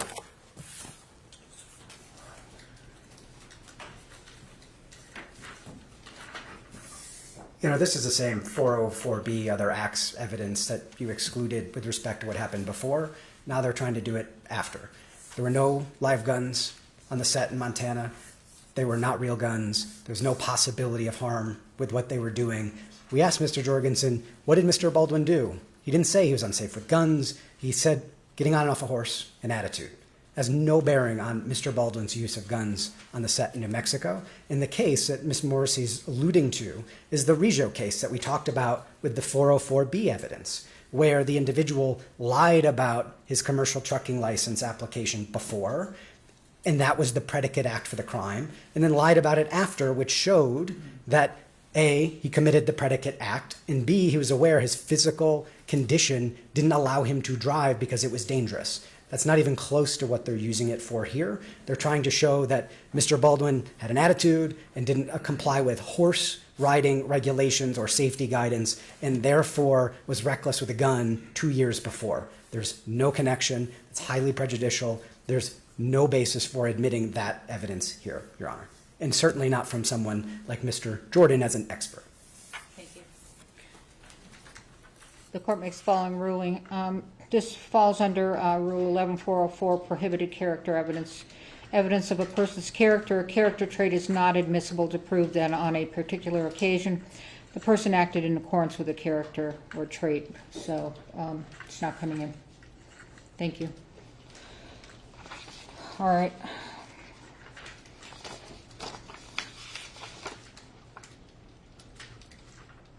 State's motion eliminate to prohibit hearsay statements allegedly made by the victim.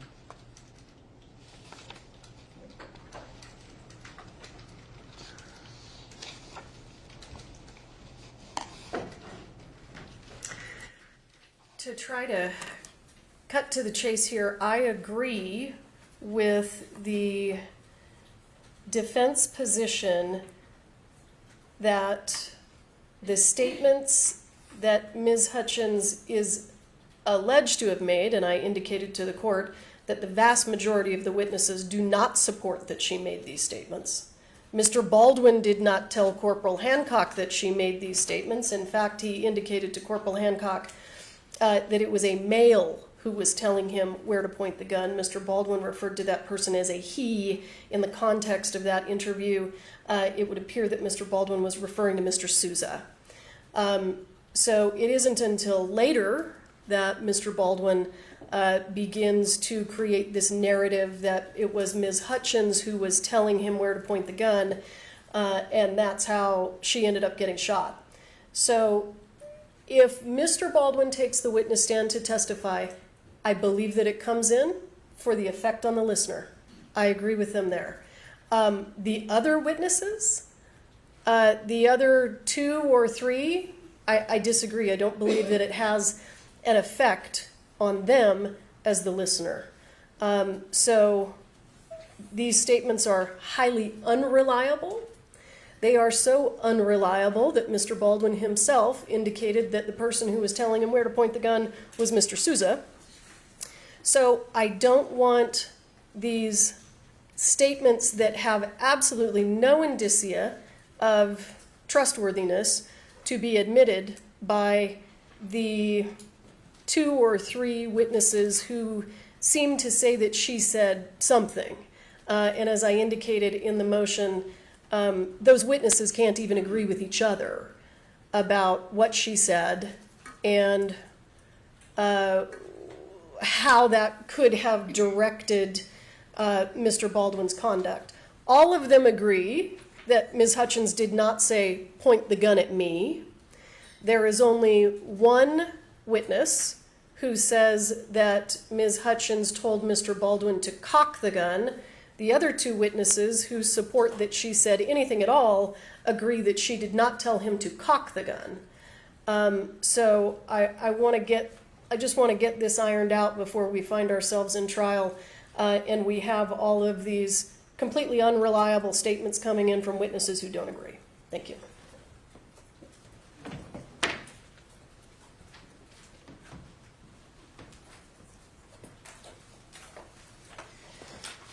So, Your Honor, first I want to start with the fact that we seem to have skipped a step in the analysis with the state. The state has, kind of initially, at least in their motion, jumped to whether or not Ms. Hutchins' statements would have fallen under the hearsay exception 8033. But there's another analysis that has to happen first, and that is whether or not the utterances or the words that were spoken actually even meet the definition of hearsay, period. First, it has to meet the definition of hearsay before you have to get into the analysis of whether or not there's an exception that applies. Because if it doesn't meet the definition of hearsay, the analysis ends there. It's not hearsay, so we don't have to get to the exceptions. So what we do is we look at the words that were uttered, and then we see whether or not it falls under 11801. And 11801A defines a statement, which it must be, as a person's oral assertion, written assertion, or nonverbal conduct if the person intended it as an assertion. And so what's central to that is that the words that were uttered have to have been intended and have been an assertion. And the case law is clear about what that means, and we'll get to that in just a moment. The second paragraph, paragraph B, has to do with the fact that the declarant is the person who made the statement.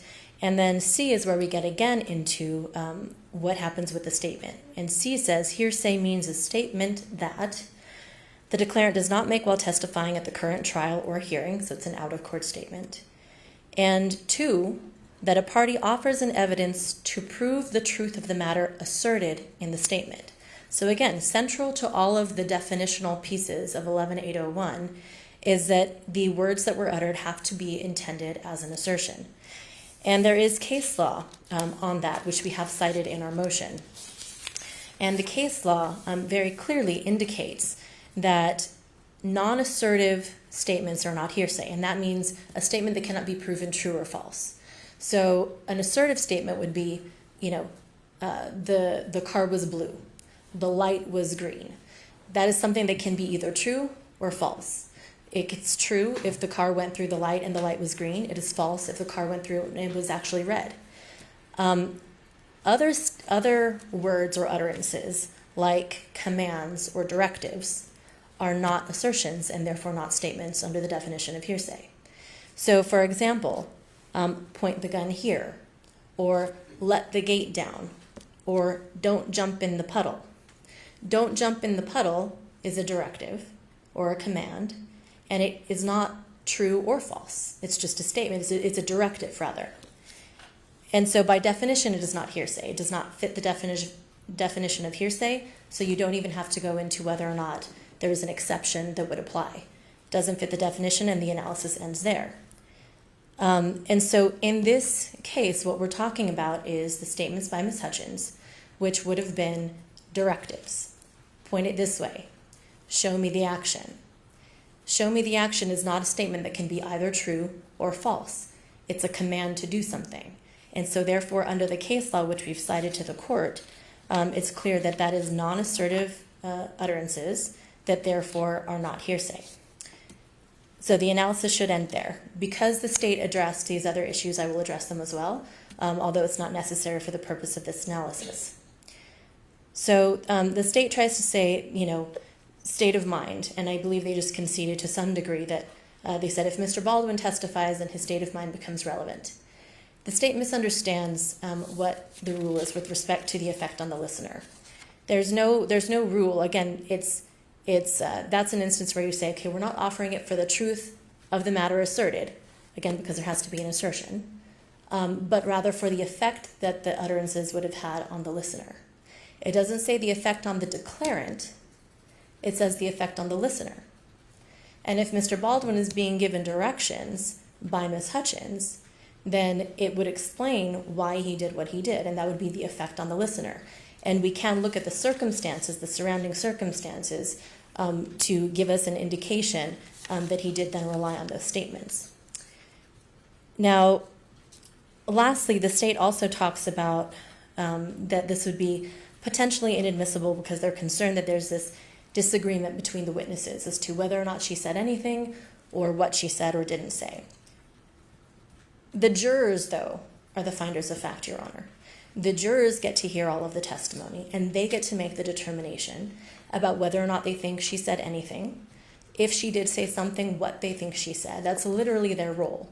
They are the finders of fact, and they get to make a determination as to credibility of the witnesses. And we actually have an instruction in New Mexico. There's an instruction, it's 14-5020. And that one says that, among other things, the witnesses can determine and consider the witness's ability to observe, the witness's truthfulness or untruthfulness, the witness's motivation or bias to testify a certain way, among other things. So the jurors are going to be instructed as to how to consider credibility and what weight to give the different witness testimony is going to be up to them. But I want to add that I think it's a little bit difficult for the state to argue that the admission of these statements is just unreliable, because we actually have in the statement of probable cause, which I have a copy here for the court's convenience if I may approach.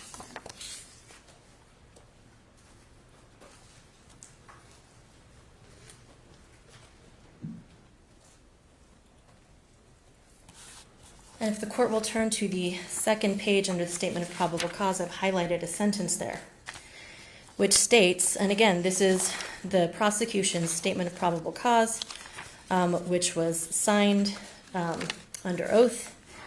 And we have, Baldwin was practicing drawing and pointing the weapon for the scene with guidance and instruction from Halyna Hutchins and Joel Souza. That's in their own statement of probable cause. And so I think it's a bit difficult for the state to argue that there's not enough indicia of reliability or relevance or import for this to go to the jury when it made it into their statement of probable cause. And so for those reasons, we would ask that the court deny the state's motion and allow that to commence. Thank you.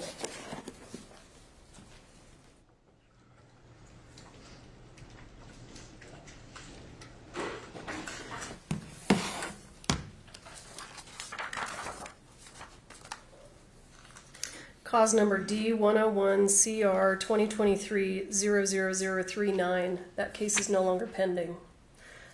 Because when I took this case over, I had to make a lot of changes. But one of the changes that I had to make was getting rid of the person who wrote this for his inability to fully understand the facts of the case. So here's the issue.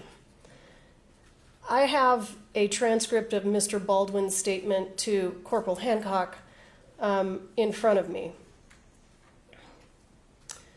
This is Mr. Baldwin's statement. I believe, my recollection is, she was there, turned a bit, like talking to him. He's saying Ms. Hutchins was talking to someone else, obviously not Mr. Baldwin, not the speaker. So I think she was hit in the right armpit, but this is all I know. And that is that I take the gun out in rehearsal where he wants it, very dramatic and very slow, trying to sneak up on them. I take the gun out, and as I take it out, it clears, the barrel clears, the hole, turn and cock the gun over here, I turn and cock the gun goes off. That's just one of his numerous statements where he indicates that it was a male who was telling him where to point the gun. So part of the problem is that, sure, the defense can come up here and say, this isn't an assertion, this is a directive. Their own client didn't say that it happened. Never at any point in time during this interview does he say that it happened. And the vast majority of the witnesses who were in the room don't say that it happened. Now, is Mr. Baldwin allowed to forget a detail, obviously a very important detail, and then testify different when he's on the witness stand to what he said to Corporal Hancock? Absolutely. But he's got to take the witness stand to do that. That's my position with the court. Thank you. All right, the court makes the following ruling. First of all, assertions can be or directives can be assertions. So I certainly researched that. But what I'm ruling is that the statements are not being offered for the truth of the matter asserted. That the statements were said in defendant's presence, and had effect upon the listener demonstrated by his actions. I have done a lot of research on the case law to make this ruling as to whether the defendant has to testify to be able to get that exception in, and I have read many cases where another person testified that the defendant was there and that he heard these words. So I'm going to let it in on that exception. And then that will obviously be an issue for the jury. Thank you. All right, next up.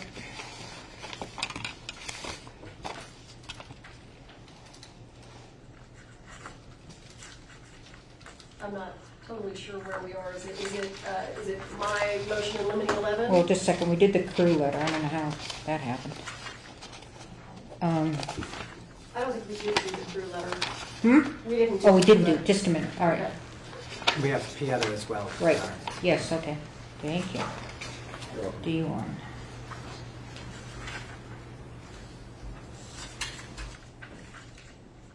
All right, let's do the crew letter.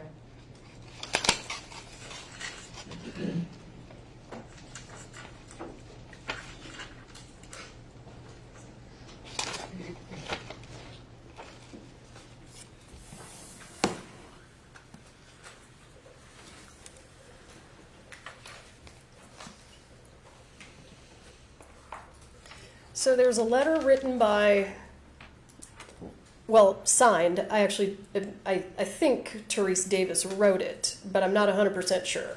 I'm not 100% sure who wrote it, but there is a letter. There was. Yeah. Okay, sorry. I'm fine. In my mind, I was thinking the crow, but yes, I'm ready to do the crew. Okay. Okay. Great.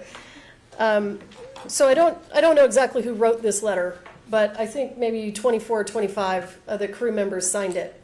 Only 2 of the crew members who signed it were in the church at the time of the shooting, and the letter basically says this was a safe movie set. Let's forget about the fact that a human being died and another one got shot.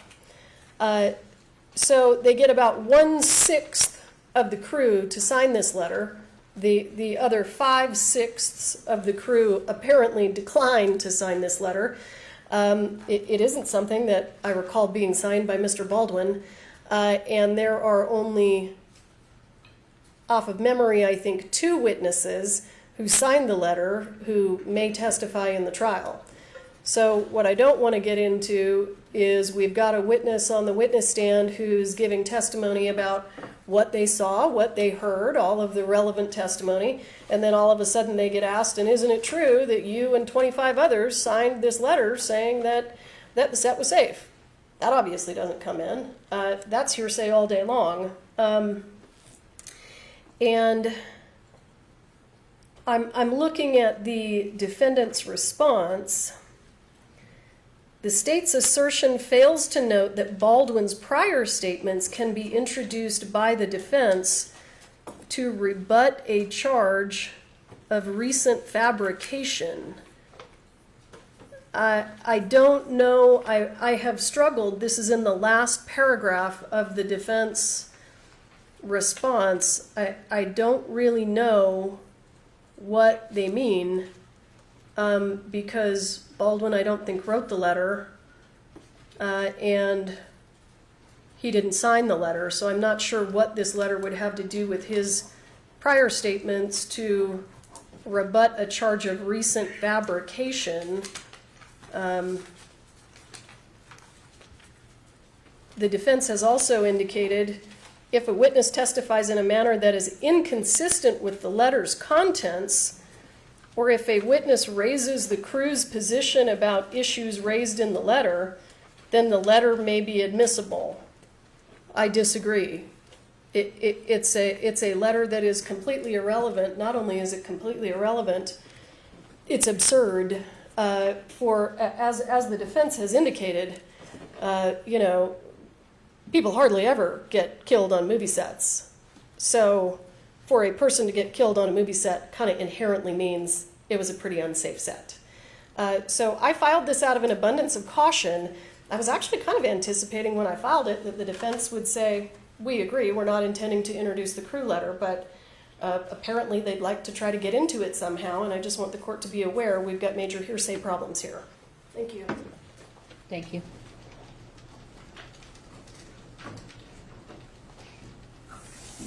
Your Honor, this is one of those evidentiary issues that should really wait for the context in which it comes up or not. And the reason is this.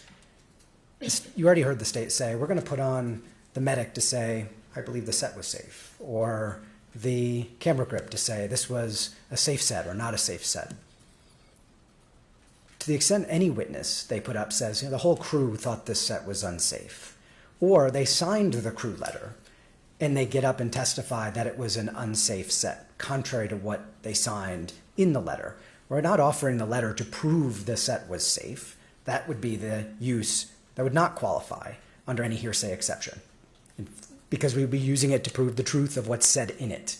To the extent it comes up and we use it, it's only to demonstrate that a witness testifies inconsistently with what they signed, or their statement that the whole crew thought this was an unsafe set is inconsistent with what other crew members said in that letter. Not for the truth, but for inconsistency, for example, for impeachment, for example.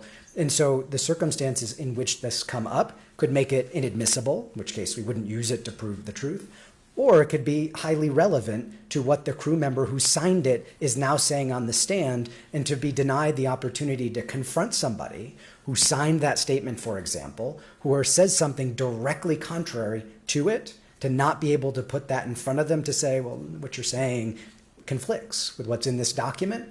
That's not hearsay. That's admissible. It goes directly to the testimony they are given. Second point, the Baldwin statements issue. The state said in its brief, and by the way, in this brief, Baldwin statements shouldn't be offered by the defense. Now, we have no idea what that means in the state's brief. Our point was, if we're going to offer his statements, or if they are, you have to wait and see the context in which that arises. We were just trying to preserve any right we have to argue that in one situation or another, the statements should come in or not come in, but I don't think there's a ripe issue for Your Honor to rule upon. We were just reacting to the state's one sentence in its brief, which we didn't understand, so out of an abundance of caution, we wanted to make the point that we're not waiving any rights on that. But I don't think there's a ripe issue for Your Honor to rule upon with respect to Mr. Baldwin's statements. Thank you. I apologize. I was confused. I get it now. So I think we're agreeing generally, absent something unforeseen, that the crew letter doesn't come in as substantive evidence. So we'll deal with any outlying issues should they arise. The defendant's statements, if offered by the defendant, are inadmissible hearsay under 11801 as the party opponent. He is not his own party opponent. So I can introduce his statements because he's my party opponent. He doesn't get to introduce his own statements because they're hearsay. So I just wanted to have some record generally that the defense doesn't get to start bringing in the defendant's statements through other witnesses. That's all it is. And I'll make my objections appropriately during trial. That's it. We're done. Thank you.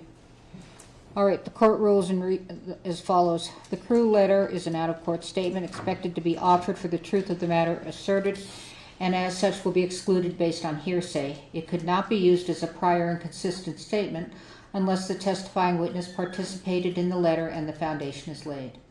It cannot be used for impeachment otherwise because what the witness testifies to about the conditions on the set is his or her testimony. The defendant would have to bring in a witness to state otherwise, not use this out-of-court statement to impeach the testifying witness. To do so would be an end round against the prohibition against hearsay. I think we're all in agreement. It just seems like we all said the same thing. Okay? Thank you. So that's granted today. All right, let's get back to the Crow. The Crow letter. No, it wasn't the Crow letter. It was inconsistent factual assertions. Yes.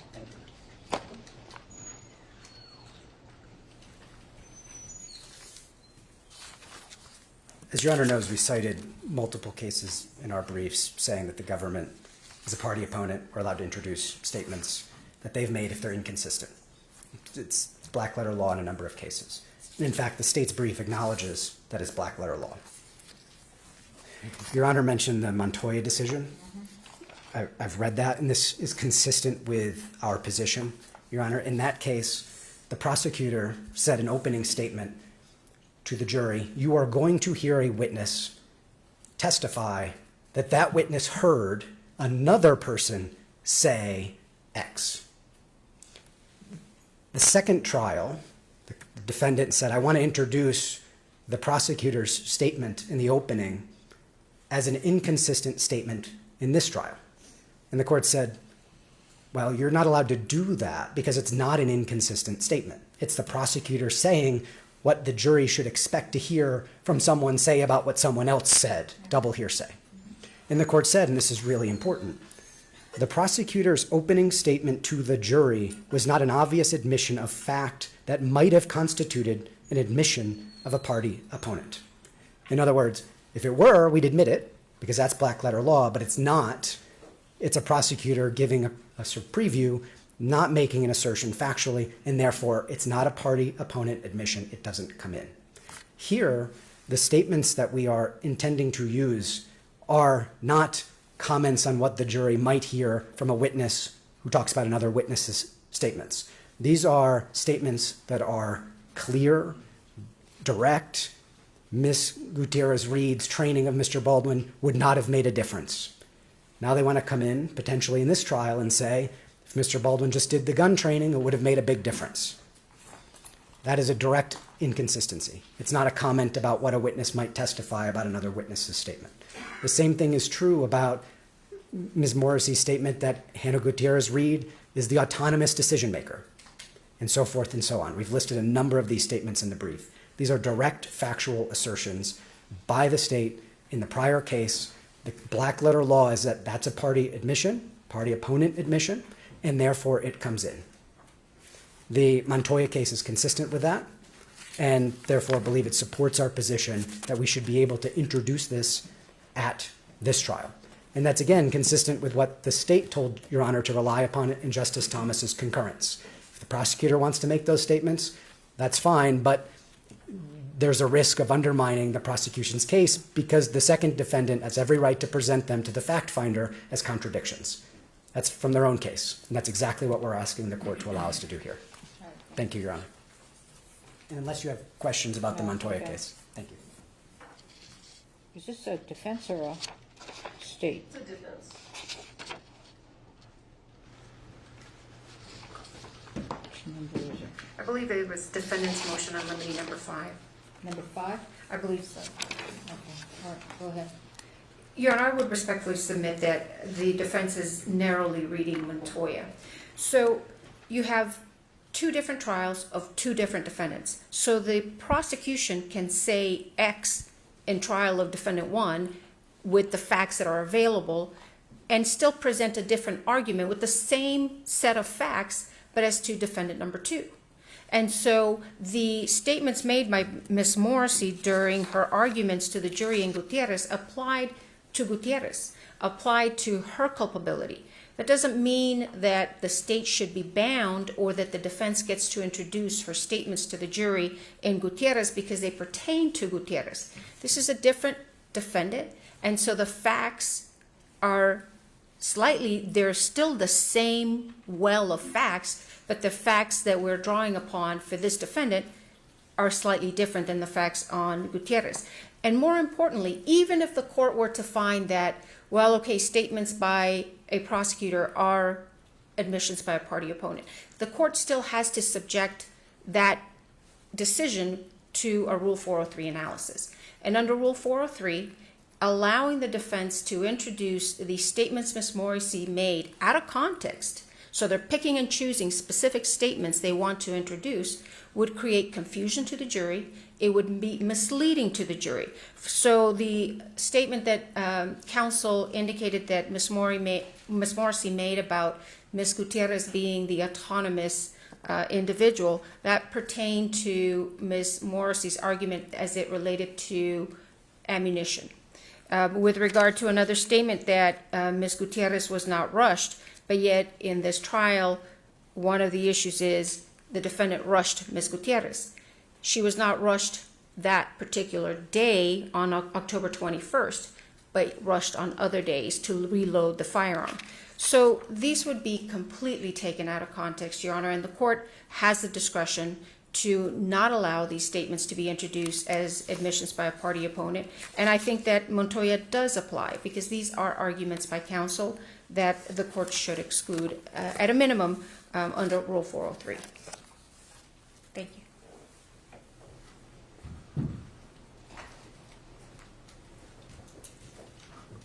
Just a couple minor points, Your Honor. The case law is not distinguishable because that was a defendant in one case, and then there's a defendant in a second case.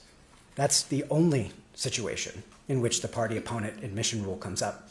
Every single time a defendant in the second case says, I want to have the fact finder consider the contradictions that were said in the first trial, and the court said, yes, you're allowed to do that, that's a party admission. Every single one of those cases involved two different defendants. And so trying to distinguish this case by saying, well, that's Halyna Gutierrez and this is Mr. Baldwin, there's not a single case where a party admission was allowed in this context where that wasn't the case, two different defendants. That's what the case law stands for.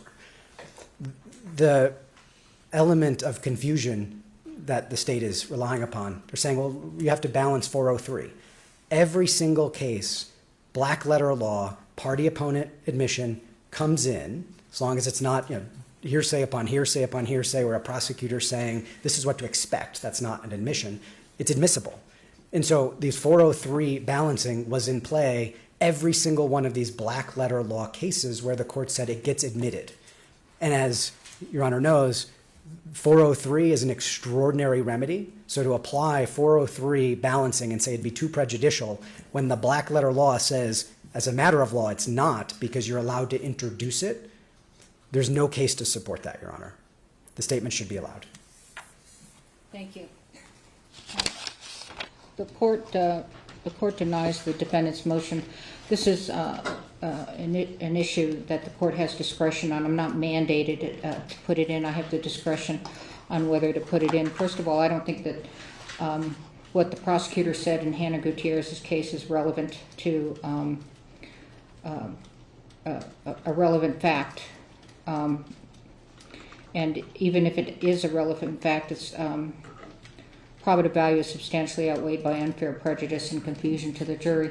In addition, I don't think the theories are inconsistent, but a continuum. Halyna Gutierrez loaded the weapon with live ammunition. Defendant Baldwin took that weapon with live ammunition and, according to the state, failing to follow firearm safety as an actor on the set of Russ, which continued into October 21, committed involuntary manslaughter as well. So I don't see it as inconsistent theories or inconsistent fact assertions, maybe separately hanging out there in one sentence, but I'm denying the motion.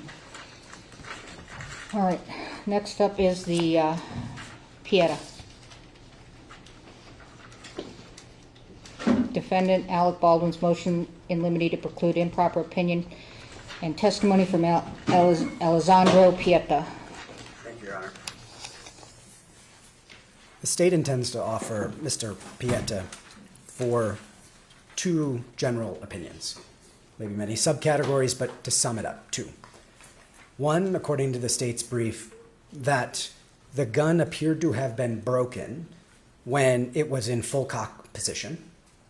And number two, the quality control standards that Pieta applies, the strength of the steel of the gun, and the overall condition of the gun when it left the Pieta factory.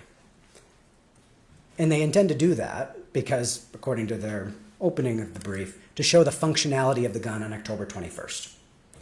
But if you look at the actual trip this gun took after it left Pieta's factory, it went through a show, it went to a distributor, it went to Seth Kenney, and it went to this set. Mr. Pieta hadn't seen the gun leading up to his PTI for 7 years. He had no idea what happened to it. He had no idea if it was modified or not. He didn't inspect the gun. He didn't review the gun reports. He barely knew what happened in this case other than there was an accident with the gun. And so to allow him to testify about the circumstances under which the gun appears to be broken when he hasn't inspected the gun itself or looked at the reports or done any testing is improper testimony by someone who has not relied upon any information that an expert would need to rely upon to give that kind of opinion, first off. Second of all, the quality of the gun when it left, the steel strength when it left, has no bearing on 7 years later, or 4 years later when the accident occurred, what the condition of the gun was.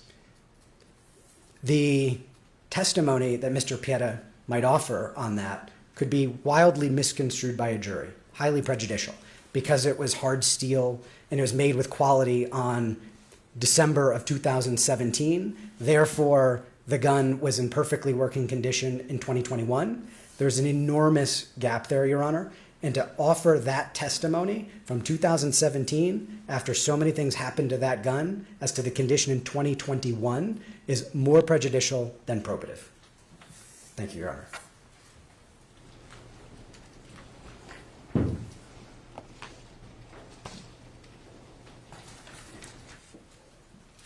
We have a made-up defense of the gun was modified, the gun wasn't functioning properly. There's not a single witness who is going to support that. Not a single witness, including the defendant himself. Yet, the defense is going to be put forth. If I don't call Mr. Pieta, we're going to find ourselves in closing arguments, and the defense is going to say to the jury, you don't know how this gun was manufactured. Maybe there was a mistake. You don't have any idea what condition it was when it left Italy. It could have left Italy in this condition, and then it made it to EMF, and then it made it to Mr. Kinney, and then it made it into poor Mr. Baldwin's hands, and it malfunctioned. That's what they're going to do. I can't let them, so I am bringing the man who owns the manufacturing company to testify. Moreover, if the court recalls from our response, this is a conversation that Mr. Nickus and I had back right around the time that I initially dismissed against Mr. Baldwin, where Mr. Nickus said, this shiny hammer, the color of the metal doesn't match the metal on the rest of the gun. We think this is a modification. So then we get Mr. Pieta to come in because we want to know, is this a modification? Mr. Pieta says, heavens no. He says, I picked out that shiny hammer because we decided that we were going to make this gun look more like a Colt so that it could be used in gun shows. That's the purpose of his testimony, and it goes directly to their defense. I have a question. Sure.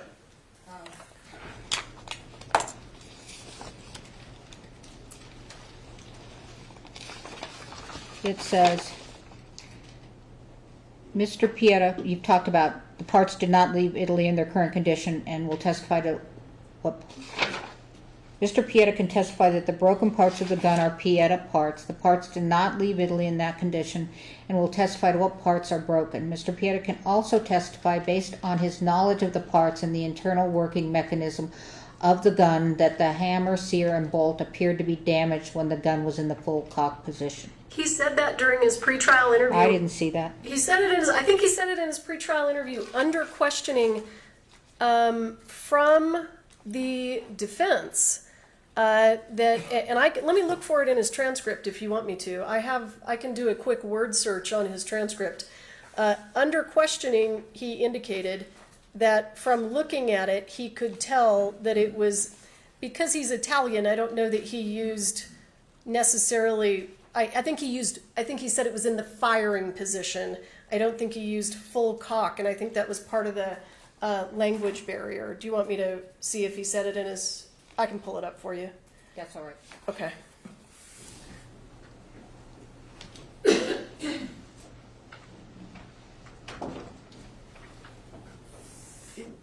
Two things, Your Honor. That's exactly the concern we have about Mr. Pieta.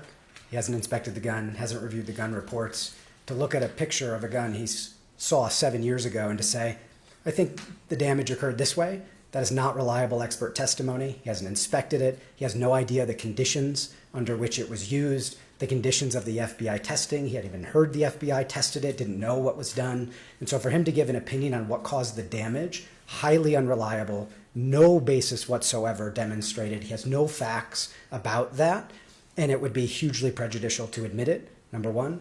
Number two, there's no evidence in this case that the gun left the factory broken, that it was modified with the hammer at the factory. The testimony that you heard from the Haigs, for example, about the FBI testing is whether the FBI broke it or not, whether it was modified beforehand by Seth Kenney. No one thinks that it left the Pieta factory with a hammer ground down or sideways marks on the sear. That's not at all an issue in this case. And again, since it's not at all an issue in this case, it would be prejudicial for Mr. Pieta to come in and say, we make very strong guns, we make guns that are quality guns, to give the impression to the jury that, well, this must have been a functioning gun in 2021 because in 2017, after long before many, many things happened to it, it was a strong functioning gun. That's unreliable, that's prejudicial, it's far too far away from the circumstances of 2021 to be admissible. The court makes the following ruling. The court finds that Mr. Pieta is properly a fact witness. He's not an expert witness. He can testify to his knowledge of the gun before it left the factory. He can say it was a functioning gun if he tested it at that time. I think that you want the court to follow down the meander of strong functioning gun. He's not going to say strong. He's going to say that it was functioning, and I think that the creation or origination of that gun, for purposes of what Ms. Morrissey said, that so that in closing it's quelled with respect to where's, in so many words, how do we know it was looking good when it got manufactured? So he comes in, but his testimony is going to end to his knowledge of when it left the factory. He can't testify. He just learned that it was broken by somebody told him the FBI broke it, and all he can say is, yeah, it's broken. Understood. And just so that I can structure his testimony within the court's ruling, I won't have Mr. Pieta give any opinion on whether or not what position the gun was in when it was broken or anything like that. I would like to have him, if he can, because we're going to have the gun and the parts here in the courtroom, prior to his testimony, I would like to show them to him and see if he can identify, yes, these are the original parts, if he can. If he can. And in addition to that, part of his testimony that the gun left his plant in good working condition has to do with the quality control measures that they institute within his manufacturing plant, so they don't have guns that leave that then go malfunction. So a little bit of testimony about quality control, I would ask the court for a little leeway there, but I understand the ruling. We won't have him talk about his thoughts on how the gun got damaged. All right. Thank you. All right, is there anything else? State? Did I cover everything so that we're ready for jury selection and trial? I believe we are, if the court wants to take a few moments to address my concern with the exhibits. I thought you all were going to work on the exhibits. Well, I've got some concerns based on the looks of their exhibit list that a meet and confer isn't going to resolve this issue. We have a couple concerns of our own with some exhibits that were just disclosed yesterday. Well, give me a copy if you want, because this will be the first time I'm seeing them, so... There is also a defense motion to compel that was fully briefed over the weekend. If the court is willing to consider that today, we can address it. No, I'm not. Why are you writing documents and then not giving to me and then or her? What do you mean? The motion to compel? Oh, you mean the big motion to compel? Yes, there is the motion to compel that was just finally... You can make arguments on that, but I'm not going to rule from the bench if you want to do that. Do you want to do that? It's their motion, sure. Yeah, Ms. Johnson's responding to it. Okay. Go ahead. You didn't do a notice of completion of briefing, but okay. We did submit it, Your Honor, but I can Okay, resend that's it. fine. Yes.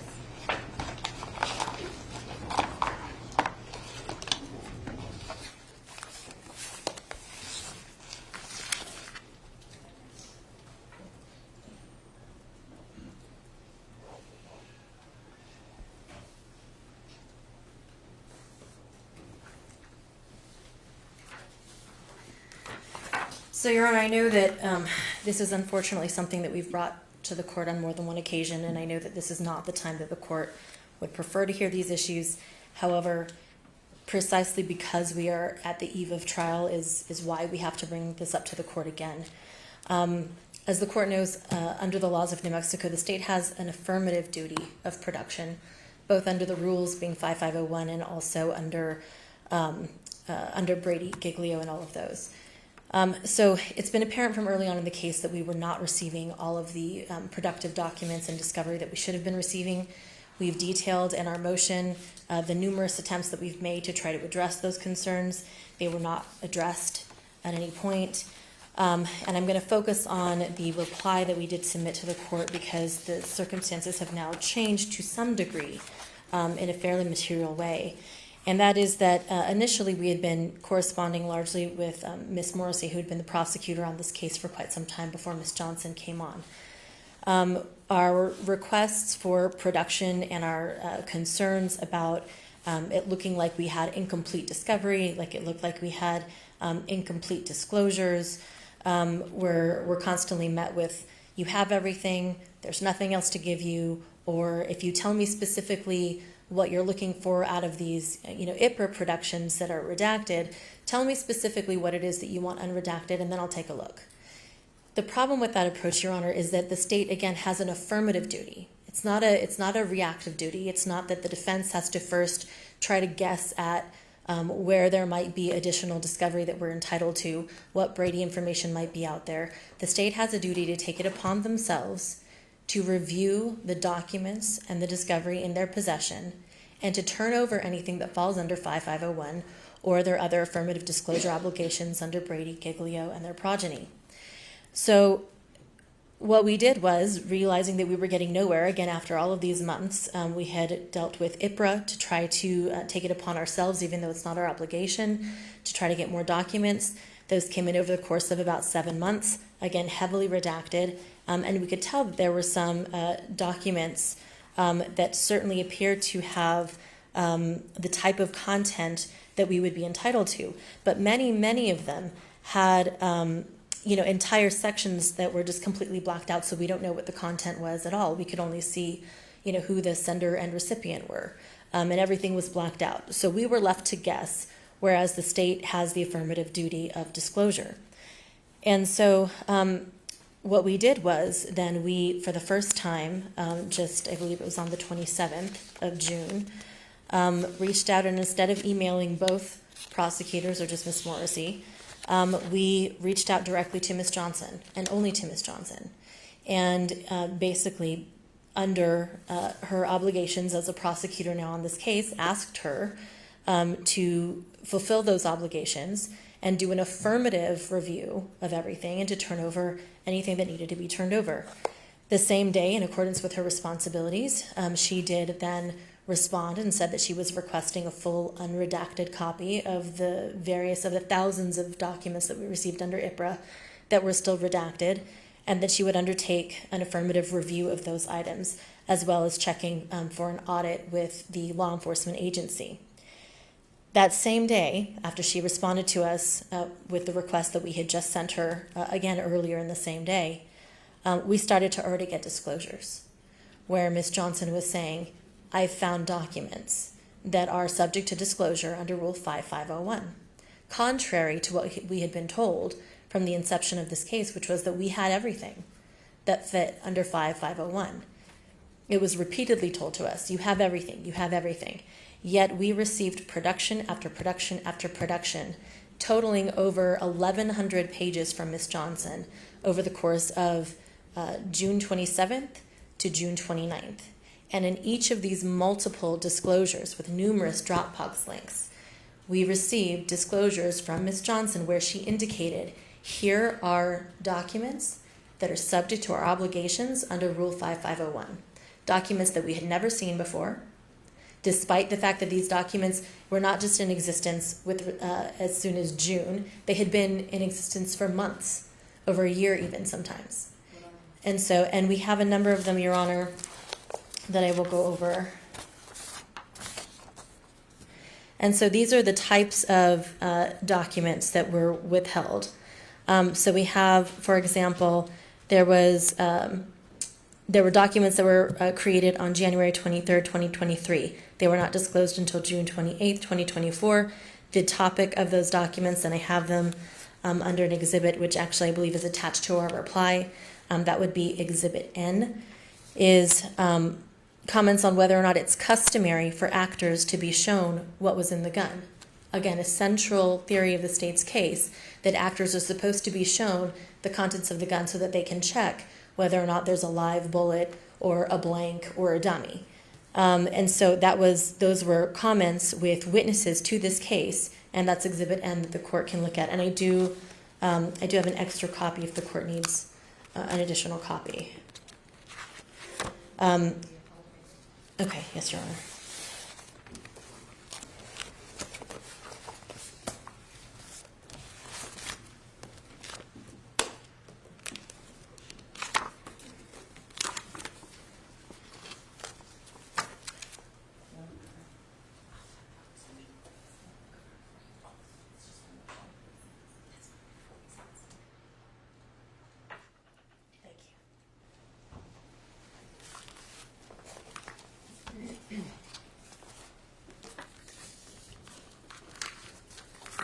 And so we've tabbed them, Your Honor, so that the court can look at the exhibits that we have there.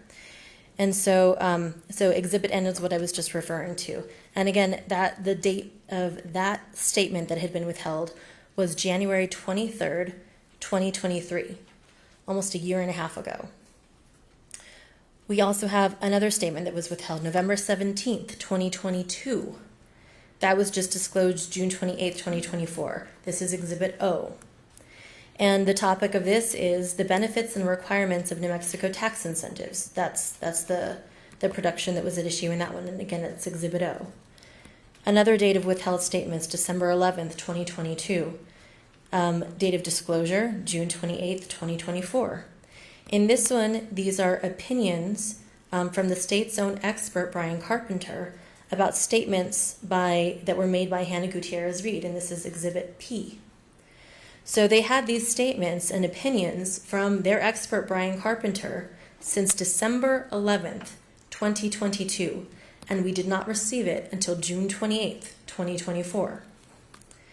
Additionally, Your Honor, again, December 11th, 2022, statements from Brian Carpenter, the state's expert, understanding of what happened on the set of Rust and including in the church. That's his own understanding based on what he had looked over. Clearly a statement by their expert. The date of disclosure was not until June 28th of this year. August 21st, 2023 was the date of another statement that had to do with the topic was whether or not shooting lots of blanks might impact the fire control components of a firearm. This is Exhibit L and was with the state's firearms expert being Lucian Haig. And so this is again another statement by yet another state's expert. We did not receive that until June 29th, 2024, despite the fact that they had it since August of 2023.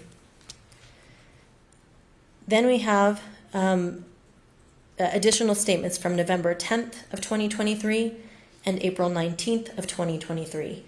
And these were more states' expert witnesses, the Haigs, opinions related to Mr. Baldwin's handling of the firearm. This is Exhibit L at 2 and 3. The list could go on, Your Honor, but again, we just received these disclosures as we're in the middle of trial preparation on the eve of trial. But we have received, again, over 1,100 documents. And we are doing our best to comb through these, to pick out what we have. These are just some of the ones that we've been able to pull out thus far. And these are just the ones that we've received within the last week. As the court knows, this is not the first time that we've been made aware that we were not getting disclosures timely. We had the Hague report that was initially disclosed on August 20th, or that was written on August 26, 2023. We didn't get it to April 29th, 2024. And again, the prejudice for these is we got that after the pretrial interview was already conducted, 1 week before the dispositive motion deadline, and a week before the witness deadline. The third Hague report for August 31st, 2023 was not turned over until May 21st of 2024. And again, this is after the pretrial interview was conducted with the expert, after the dispositive motion deadline, and after the witness list deadline. And the list goes on and on and on and on. We have so many of these, Your Honor. And the problem with this is, the state talked in the beginning, one of the first motions that they referenced, they were talking about there are rules, there are deadlines that are set in place that the parties are supposed to follow. Absolutely. And these are rules that are very clearly intended to ensure that the defendant has his due process rights fulfilled, that he has the right to a fair trial, that he has the right to present a defense, and that he has the right to confront the witnesses against him and be prepared with any statements that those witnesses have made so that he can explore in discovery, so that he can determine whether or not he would call other witnesses, so that he can ask these witnesses about the statements and opinions that they have given, and so that we can actually do something with it, rather than receiving these now a week before we are set to go to trial on a case involving a manslaughter. And so, Your Honor, at this point, it is, and I know the court has heard us say this before, and the problem is we've had to say it repeatedly because of the continuing violations, is that it's not something that the court can turn a blind eye to. It's egregious. It's been repeated. It's been throughout the duration of this entire case, and all we've been trying to do is get information that we have been entitled to from day one, or from day 10, I guess, if we're going 10 days after the date of arraignment. But there was always a continuing duty to disclose that whenever they received something new, within 7 days of that receipt, they would turn it over to us. And this has not happened throughout the pendency of this trial. Even now, even though Ms. Johnson has gone through and has reviewed and taken it upon herself to do some of this, there was nothing preventing her from doing it earlier. But it wasn't until we reached out to her directly that she finally waited and wasn't just waiting for Ms. Morrissey to respond. She did take that duty upon herself. She should have done it earlier, but she did do it, and we appreciate that. But even now, there are still documents that are redacted that we know contain statements that we are entitled to, that we still don't have the redactions lifted for. And I have examples here for the court that I can show if I may approach.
So what I've handed the court, Your Honor, are, again, and these are just things that we're having to affirmatively comb through now on the eve of trial. One that I've handed to the court, if the court will look at, is dated Wednesday, January 18th, 2023. It's a communication from Brian Carpenter, the state's expert, and it says, attachments, statement of PC, being probable cause, Baldwin, with BWC markup comments. This is, we assume, again, Brian Carpenter markup comments. So he's reviewed the statement of probable cause, and this is back in 2023, and marked it up with whether or not he felt that the statement of probable cause was appropriate, was whether or not there were any problems with it, and this is just what we have to assume, because he says he marked it up, meaning that there were changes that he made. So these are clearly statements and opinions by this expert, and yet it is entirely redacted still. We can see nothing about it. We see team up at the top and nothing else. So we still don't have his statements as to, and comments as to the probable cause. In addition, number 2, we have the one that starts on March 6, 2023. And in this one, it starts with the big blocked out section at the top of the page. And it's from Jennifer Paget Macias. And she indicates, good morning. We need to disclose the email below in discovery. But before we do, we need to get subpoenas and certificates of compliance out for specific documents. She then goes on to say a number of different things. This has been identified as something that should have been turned over in discovery, and yet if the court flips through it and she says, what follows is supposed to be disclosed, it's nothing but blackened pages. We have none of the contents of these communications, despite the acknowledgement by the prosecutor in that case that was subject to disclosure. We then also have additional documents. Another one from Jennifer Paget Macias, dated February 28th, 2023, where there are attachments. And this is an inquiry to Brian Carpenter from Ms. Macias, where she is asking him whether or not he can look through some documents, these safety bulletins, and let her know if their expert, Brian Carpenter, is familiar with the guidelines, if he has experience following the guidelines, and whether those would have been applicable to the rust production in New Mexico. She says, in other words, do you have personal knowledge as to these standards? Certainly his answer to that is relevant to his qualifications and whether or not he is appropriately an expert. If he has no experience or very little experience with these things that are directly at issue in this case, then he certainly doesn't make an appropriate expert. But we do not know the content of these communications. We don't know what Mr. Carpenter said about whether or not he was qualified because it's entirely blacked out. We have nothing that we can see from this. And in addition, Your Honor, the last one, again, is messages between Mr. Carpenter and Ms. Morrissey. These have been blacked out. We have, some just kind of initial back and forth. Presumably, if that's all it was, there would not be further redactions, and yet there are. So here we are on the eve of trial. We still don't have these documents that we clearly have a right to have. And again, on document number 2, actually, I believe there's a portion on the 3rd page where it's like almost completely blacked out. But if you look at the portion, you can kind of see part of the sentence, like half of the word, and it seems to say something about script supervisor and continuity supervisor. That would presumably be Mamie Mitchell, who is a witness in this case and was in Ms. Gutierrez's case. Something about required her to keep something, costume, and something details. But we can see that it's about one of the witnesses who actually has testified in Ms. Gutierrez's case and will be a witness in this one, and again was identified as something that is appropriate for disclosure. So we are here late in the game, and this is not where we want to be. I know this isn't where the court wants to be, but here we are. And it's not through any lack of trying on the part of the defense. It's just that we have been dealing with a situation where we cannot get appropriate discovery. And this is not how it's supposed to work. And so what we are asking the court to do is to recognize that in this case, there have been significant and substantial violations. And in cases where there are egregious discovery violations, dismissal can be an appropriate remedy. Suppression can be an appropriate remedy. And while we would argue for dismissal, we know that the court is not inclined to do that at this stage, but in this type of case, it would be an appropriate remedy, and it is one that is available to the court. If the court were not to grant a motion for a dismissal, however, there are other remedies that the court can also entertain, and the court should entertain, because when we're looking at the kinds of violations like we've seen in this case, it has materially impacted the defendant's ability to be able to prepare for trial, to be able to interview the witnesses, to be able to seek out its own experts and do whatever it is that we need to do on the case when there have been so many continual discovery violations. So the more narrowly tailored remedy that the court could fashion, even though it would not put us completely in the position that we would be otherwise, the closest that we could probably get is if the court were to look at these topics for which we still have these disclosure issues, for which they've now just disclosed these things from their expert witnesses, again, the week before trial when they've had some of these for over a year, and say, I see that there is prejudice, I see that there were violations, and there's prejudice to the defense. So we will not allow the state to benefit or to put on these topics of evidence because the defense is not in the position that they would have been had these documents, had this discovery been disclosed in the timely manner that they were supposed to be. And frankly, while we still want disclosure now, and we are asking that the court lift the redactions and ask for an in-camera review of the documents that we've provided as the exhibits that we still have that are redacted, that we don't have the ability to see the contents of, we would ask that the court lift those redactions so that we can see what's in there. But there is nothing that can cure the fact that these things have been disclosed so late in the day that there's not much we can do with them. So we are asking that those topics that I've outlined in Exhibits N, O, P, and L, that the state not be permitted to introduce evidence or testimony related to those topics, since we are at a disadvantage because of their withholding of this information.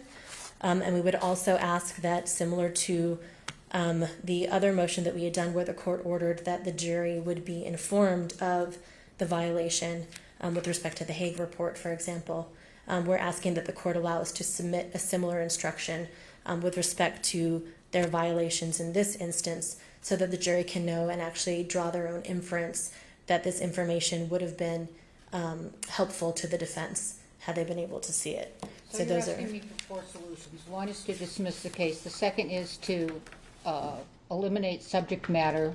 The third one is that, which is ongoing, is for them to keep going, keep looking. And then the last one is The inference instruction. well, what you're asking for is a continuance. So why don't you come out and say it? Because you don't want one. We How don't, are that's they correct. going to keep looking for things without a continuance? What we're asking, Your Honor, for right now is those specific documents that I provided to the court. 4 things, okay? And I'm asking you, how is that not going to help if I don't give you a continuance? You are essentially asking for a continuance because you're saying they have to keep looking. We have 8 days of trial and they have to keep doing this. What does that mean? How does that compute? So, Your Honor, so what we're asking for is not actually a continuance, and we're not even asking for those extended things. What we're asking for is we've identified a discrete number of documents right now. You've got to adjust your request then. Okay, Your What Honor, is so it? let me try to do that then. So what we've handed to the court is a number of documents that still remain redacted. We cannot see the contents, is what we've provided to the court. We're asking that the court lift those redactions, or order that the state lift those redactions, so that we can see what those are, because those are clearly discoverable and yet we still don't have the contents. That's one request that we're making. The other request is related to exclusion of subject matter, and that's because we don't want a continuance. We don't want a continuance. What is the subject matter you want? The subject matter, Your Honor, that we're asking the court to not permit are those subjects that are included in those exhibits that I just detailed for the court. And so that would be, yes.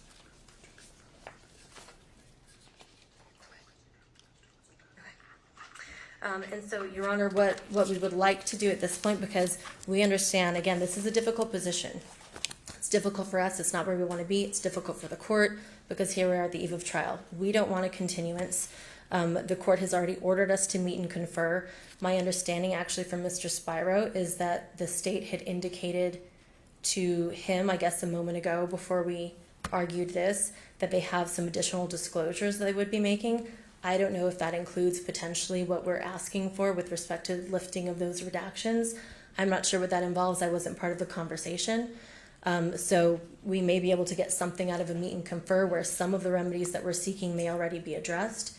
So if the court would allow us to do that meet and confer, then perhaps we can bring this again before the court once we know what situation we are in currently. Thank you. State.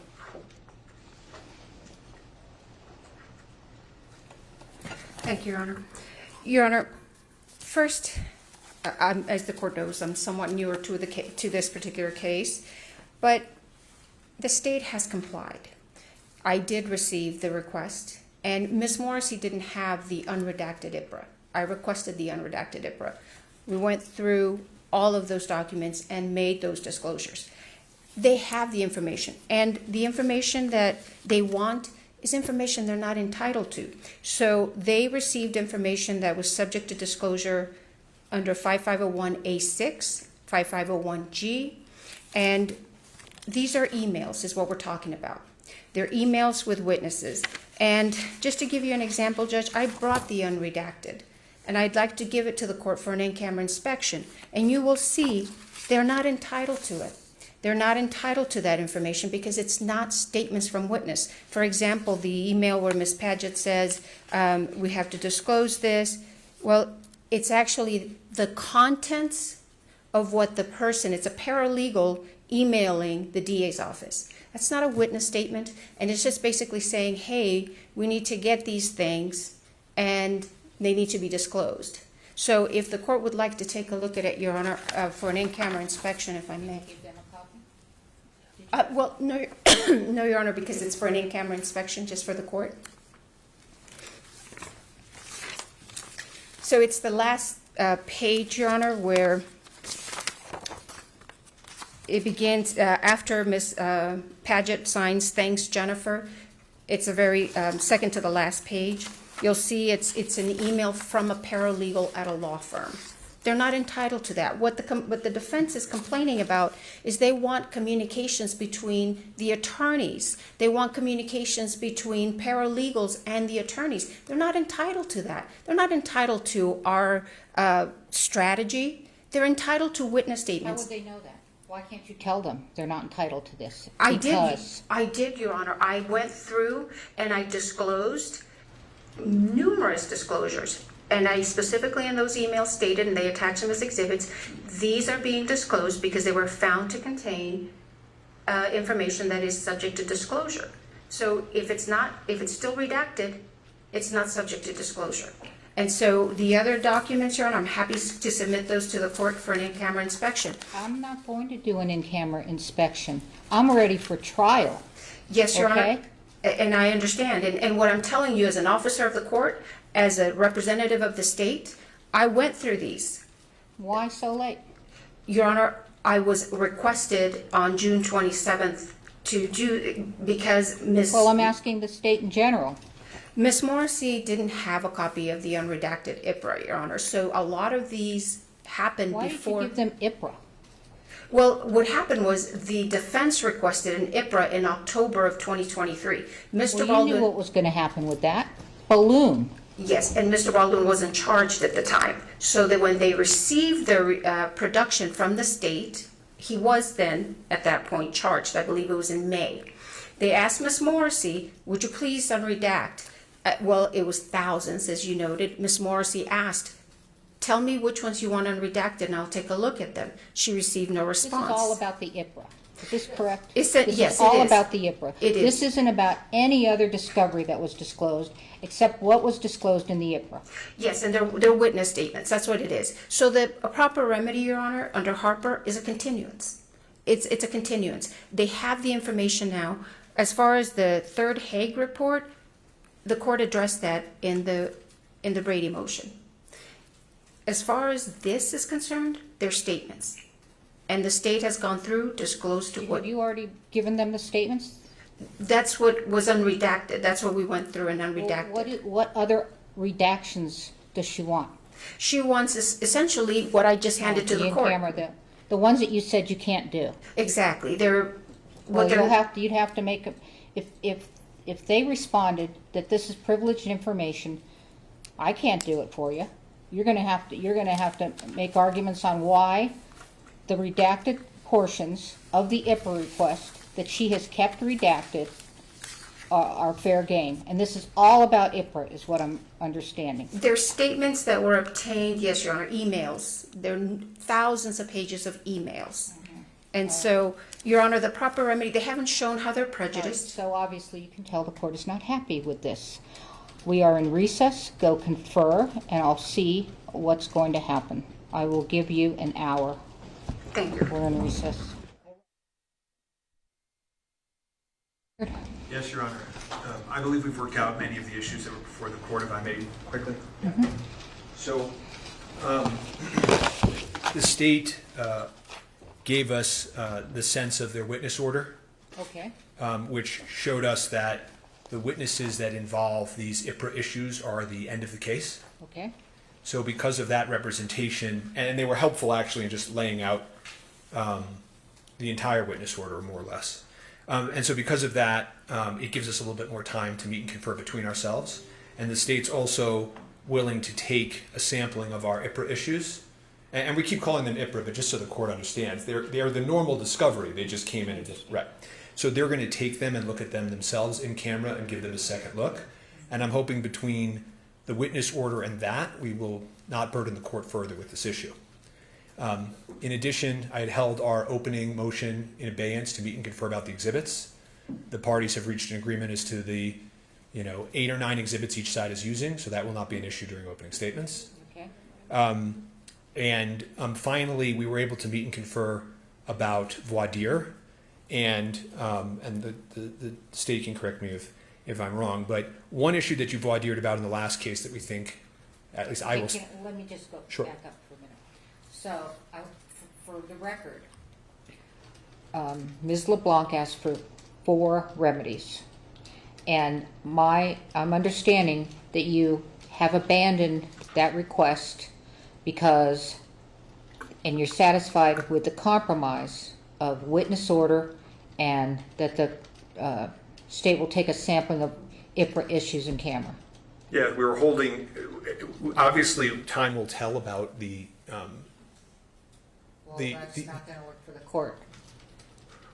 We expect that to resolve the issue. Obviously, we can always bring an issue back. As I said before, we don't intend to bring this back to the court. So I would say that it is mooted or held in abeyance for now. Obviously, they just gave us a Giglio disclosure, which was also helpful. Well, what I'm trying to avoid Yes. is that this continues through the trial. And that's why I think a continuance would be the answer if it continues through the trial. And I want to do it now, obviously, if this is going to continue. So you all have to have resolved it. Yes, it's my impression, based on the representations from the state, that they don't have any further disclosures, that they're willing to do this in camera in good faith, and that they're going to give us more advanced witness order notice than they would have necessarily been required to do. We believe that that has resolved this issue. All right. I would like an order regarding the motion. Yes, Your Honor. And I would like you to prepare it. Yes, Your Honor. Okay. So can I just turn to that final quick issue? But if it's going to say being held in abeyance, I'm not going to sign it. Yeah, And I would like that tomorrow, yes, Your Honor. I won't use the before the word. jury's sworn. Understood, Your Honor. All right. The final issue that Your Honor raised before our original break today was the voir dire and how to run it and Yes. any Yes. insight we had. The parties were able to confer on that too. And in the Halyna Gutierrez-Reed case, you did the voir dire regarding guns. I did? I think so. I think you made that one of your questions to the panel. I could be wrong. I don't think so. I usually would not do that. Oh, you would not. Okay. Yeah. So that's just one topic that I think may be of the sensitivity and the type of topic that we may want the whole panel to hear and be able to approach on as a topic potentially. I usually do not conduct any particular question other than what the UJI requires the judge to Understood. go through. And it usually stops on, is there any reason why you can't serve on this case? And then I turn it over to you for the specifics. So Fair- I don't. So Fair enough. what do you say? No, now I'm saying very little because you've just explained to me exactly Oh, how yeah. my understanding had been that you addressed a couple of these issues yourself. Of course, I So- could have. I can't remember it too much. Okay. And then the only other topic that we're going to raise is just the strong views on Mr. Baldwin in both directions that we're going to ask. We're going to be more eager to ask the court to take people individually on. But other than that, what the court had said made sense, and we have nothing further. Well, so are you going to ask to speak in private? I'm not sure on what you plan to do on that. Well, I think that if people have very strong views, if somebody indicates very strong views on Mr. Baldwin, that is the type of topic that I think has the potential to taint the jury pool as a whole. Oh, so you mean come up to the bench? Sure. Okay, you mean come up to the bench Yes. versus what? Are you going to speak in private? Because sometimes they don't stick around to speak in private. So you want it up at the bench? I just want to get the visual on this. Yeah, I think that's what we had envisioned. That just, or frankly, if somebody has a very strong opinion on one of those two sort of, threshold issues, that if they raise their hand and indicate it, it's thank you, juror number 14, for indicating you have a Yes. significant concern on this topic. We're going to come back to that juror then at a break, basically, is how I pictured it happening. And if the state pictured something different when we were discussing it, or if the court doesn't want to do it that way. of No, course- but just so you know, how I've experienced this, when people want to share their views very strongly, they will keep raising their hand. They will meander back to what they really want to let you know, even if the question is not germane to that. And so if we say, do you want to speak in private, sometimes they do not come back and speak in private, and so you don't, you'll have to decide what to do with that. They come back for the selection, but they don't come back to speak in private. They don't stick around for speaking in private. So I don't know how you want to do that. I just don't want you to think here that people... Yeah, obviously if they leave, they're not in the jury. And No, they just don't speak in private, but then they come back. They don't leave like goodbye and not come back. So we'll take a recess, and then we'll say, everybody that wants to speak in private, stay over there, and we'll call you one at a time. And they just don't. now I realize why we're talking past each other a little bit. So the way I've done it, especially in cases that have been heavily followed and there's media involved, is the court clerk or somebody will take, or I can take a roll call, and it'll be 14, 18, 19, 20. They go into the hallway and they say, jurors number 14, 18, 19, 20, please line up at the door during the recess. We speak to them each for 60 seconds during the recess, and then we're done. Okay. Well, I hope that they do that for you. Okay. We have nothing further, and thank you so much for the court's time today. Okay. All right. We are in recess. So tomorrow, what you're going to do is you're going to come up here while we're waiting.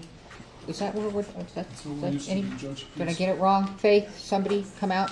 Okay. So you're going to come up here, and you're going to wait up here. And then when they say that the jury's ready for us, we'll all go downstairs together, okay? Don't sit, in other words, do not go in there and sit. All right, come up here. Yes.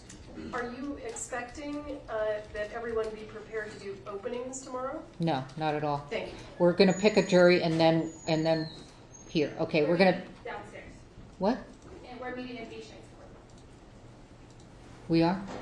Not here? The council, just the council. I don't know if he's using our courtroom. Why don't they just meet in here? Okay. I just don't know if he was going to use our courtroom. He's not going to be here. We're officially switched courtrooms. I know, but I do not believe, somebody told me he's not here. Let me see. Huh? Let me check. Who told me that? Court TV said that. I'm just trying to get them not to have too many... Is it okay if you all go to the second floor in a new courtroom tomorrow while we're waiting? Yes, Okay. All right, it's a much bigger courtroom. All right. So 8:30, and then they'll typically call us around 9 to go downstairs. Okay? All right. Thank you. We're in recess. You can bring water and coffee with a lid. Okay? Thank you. Thank you, Judge.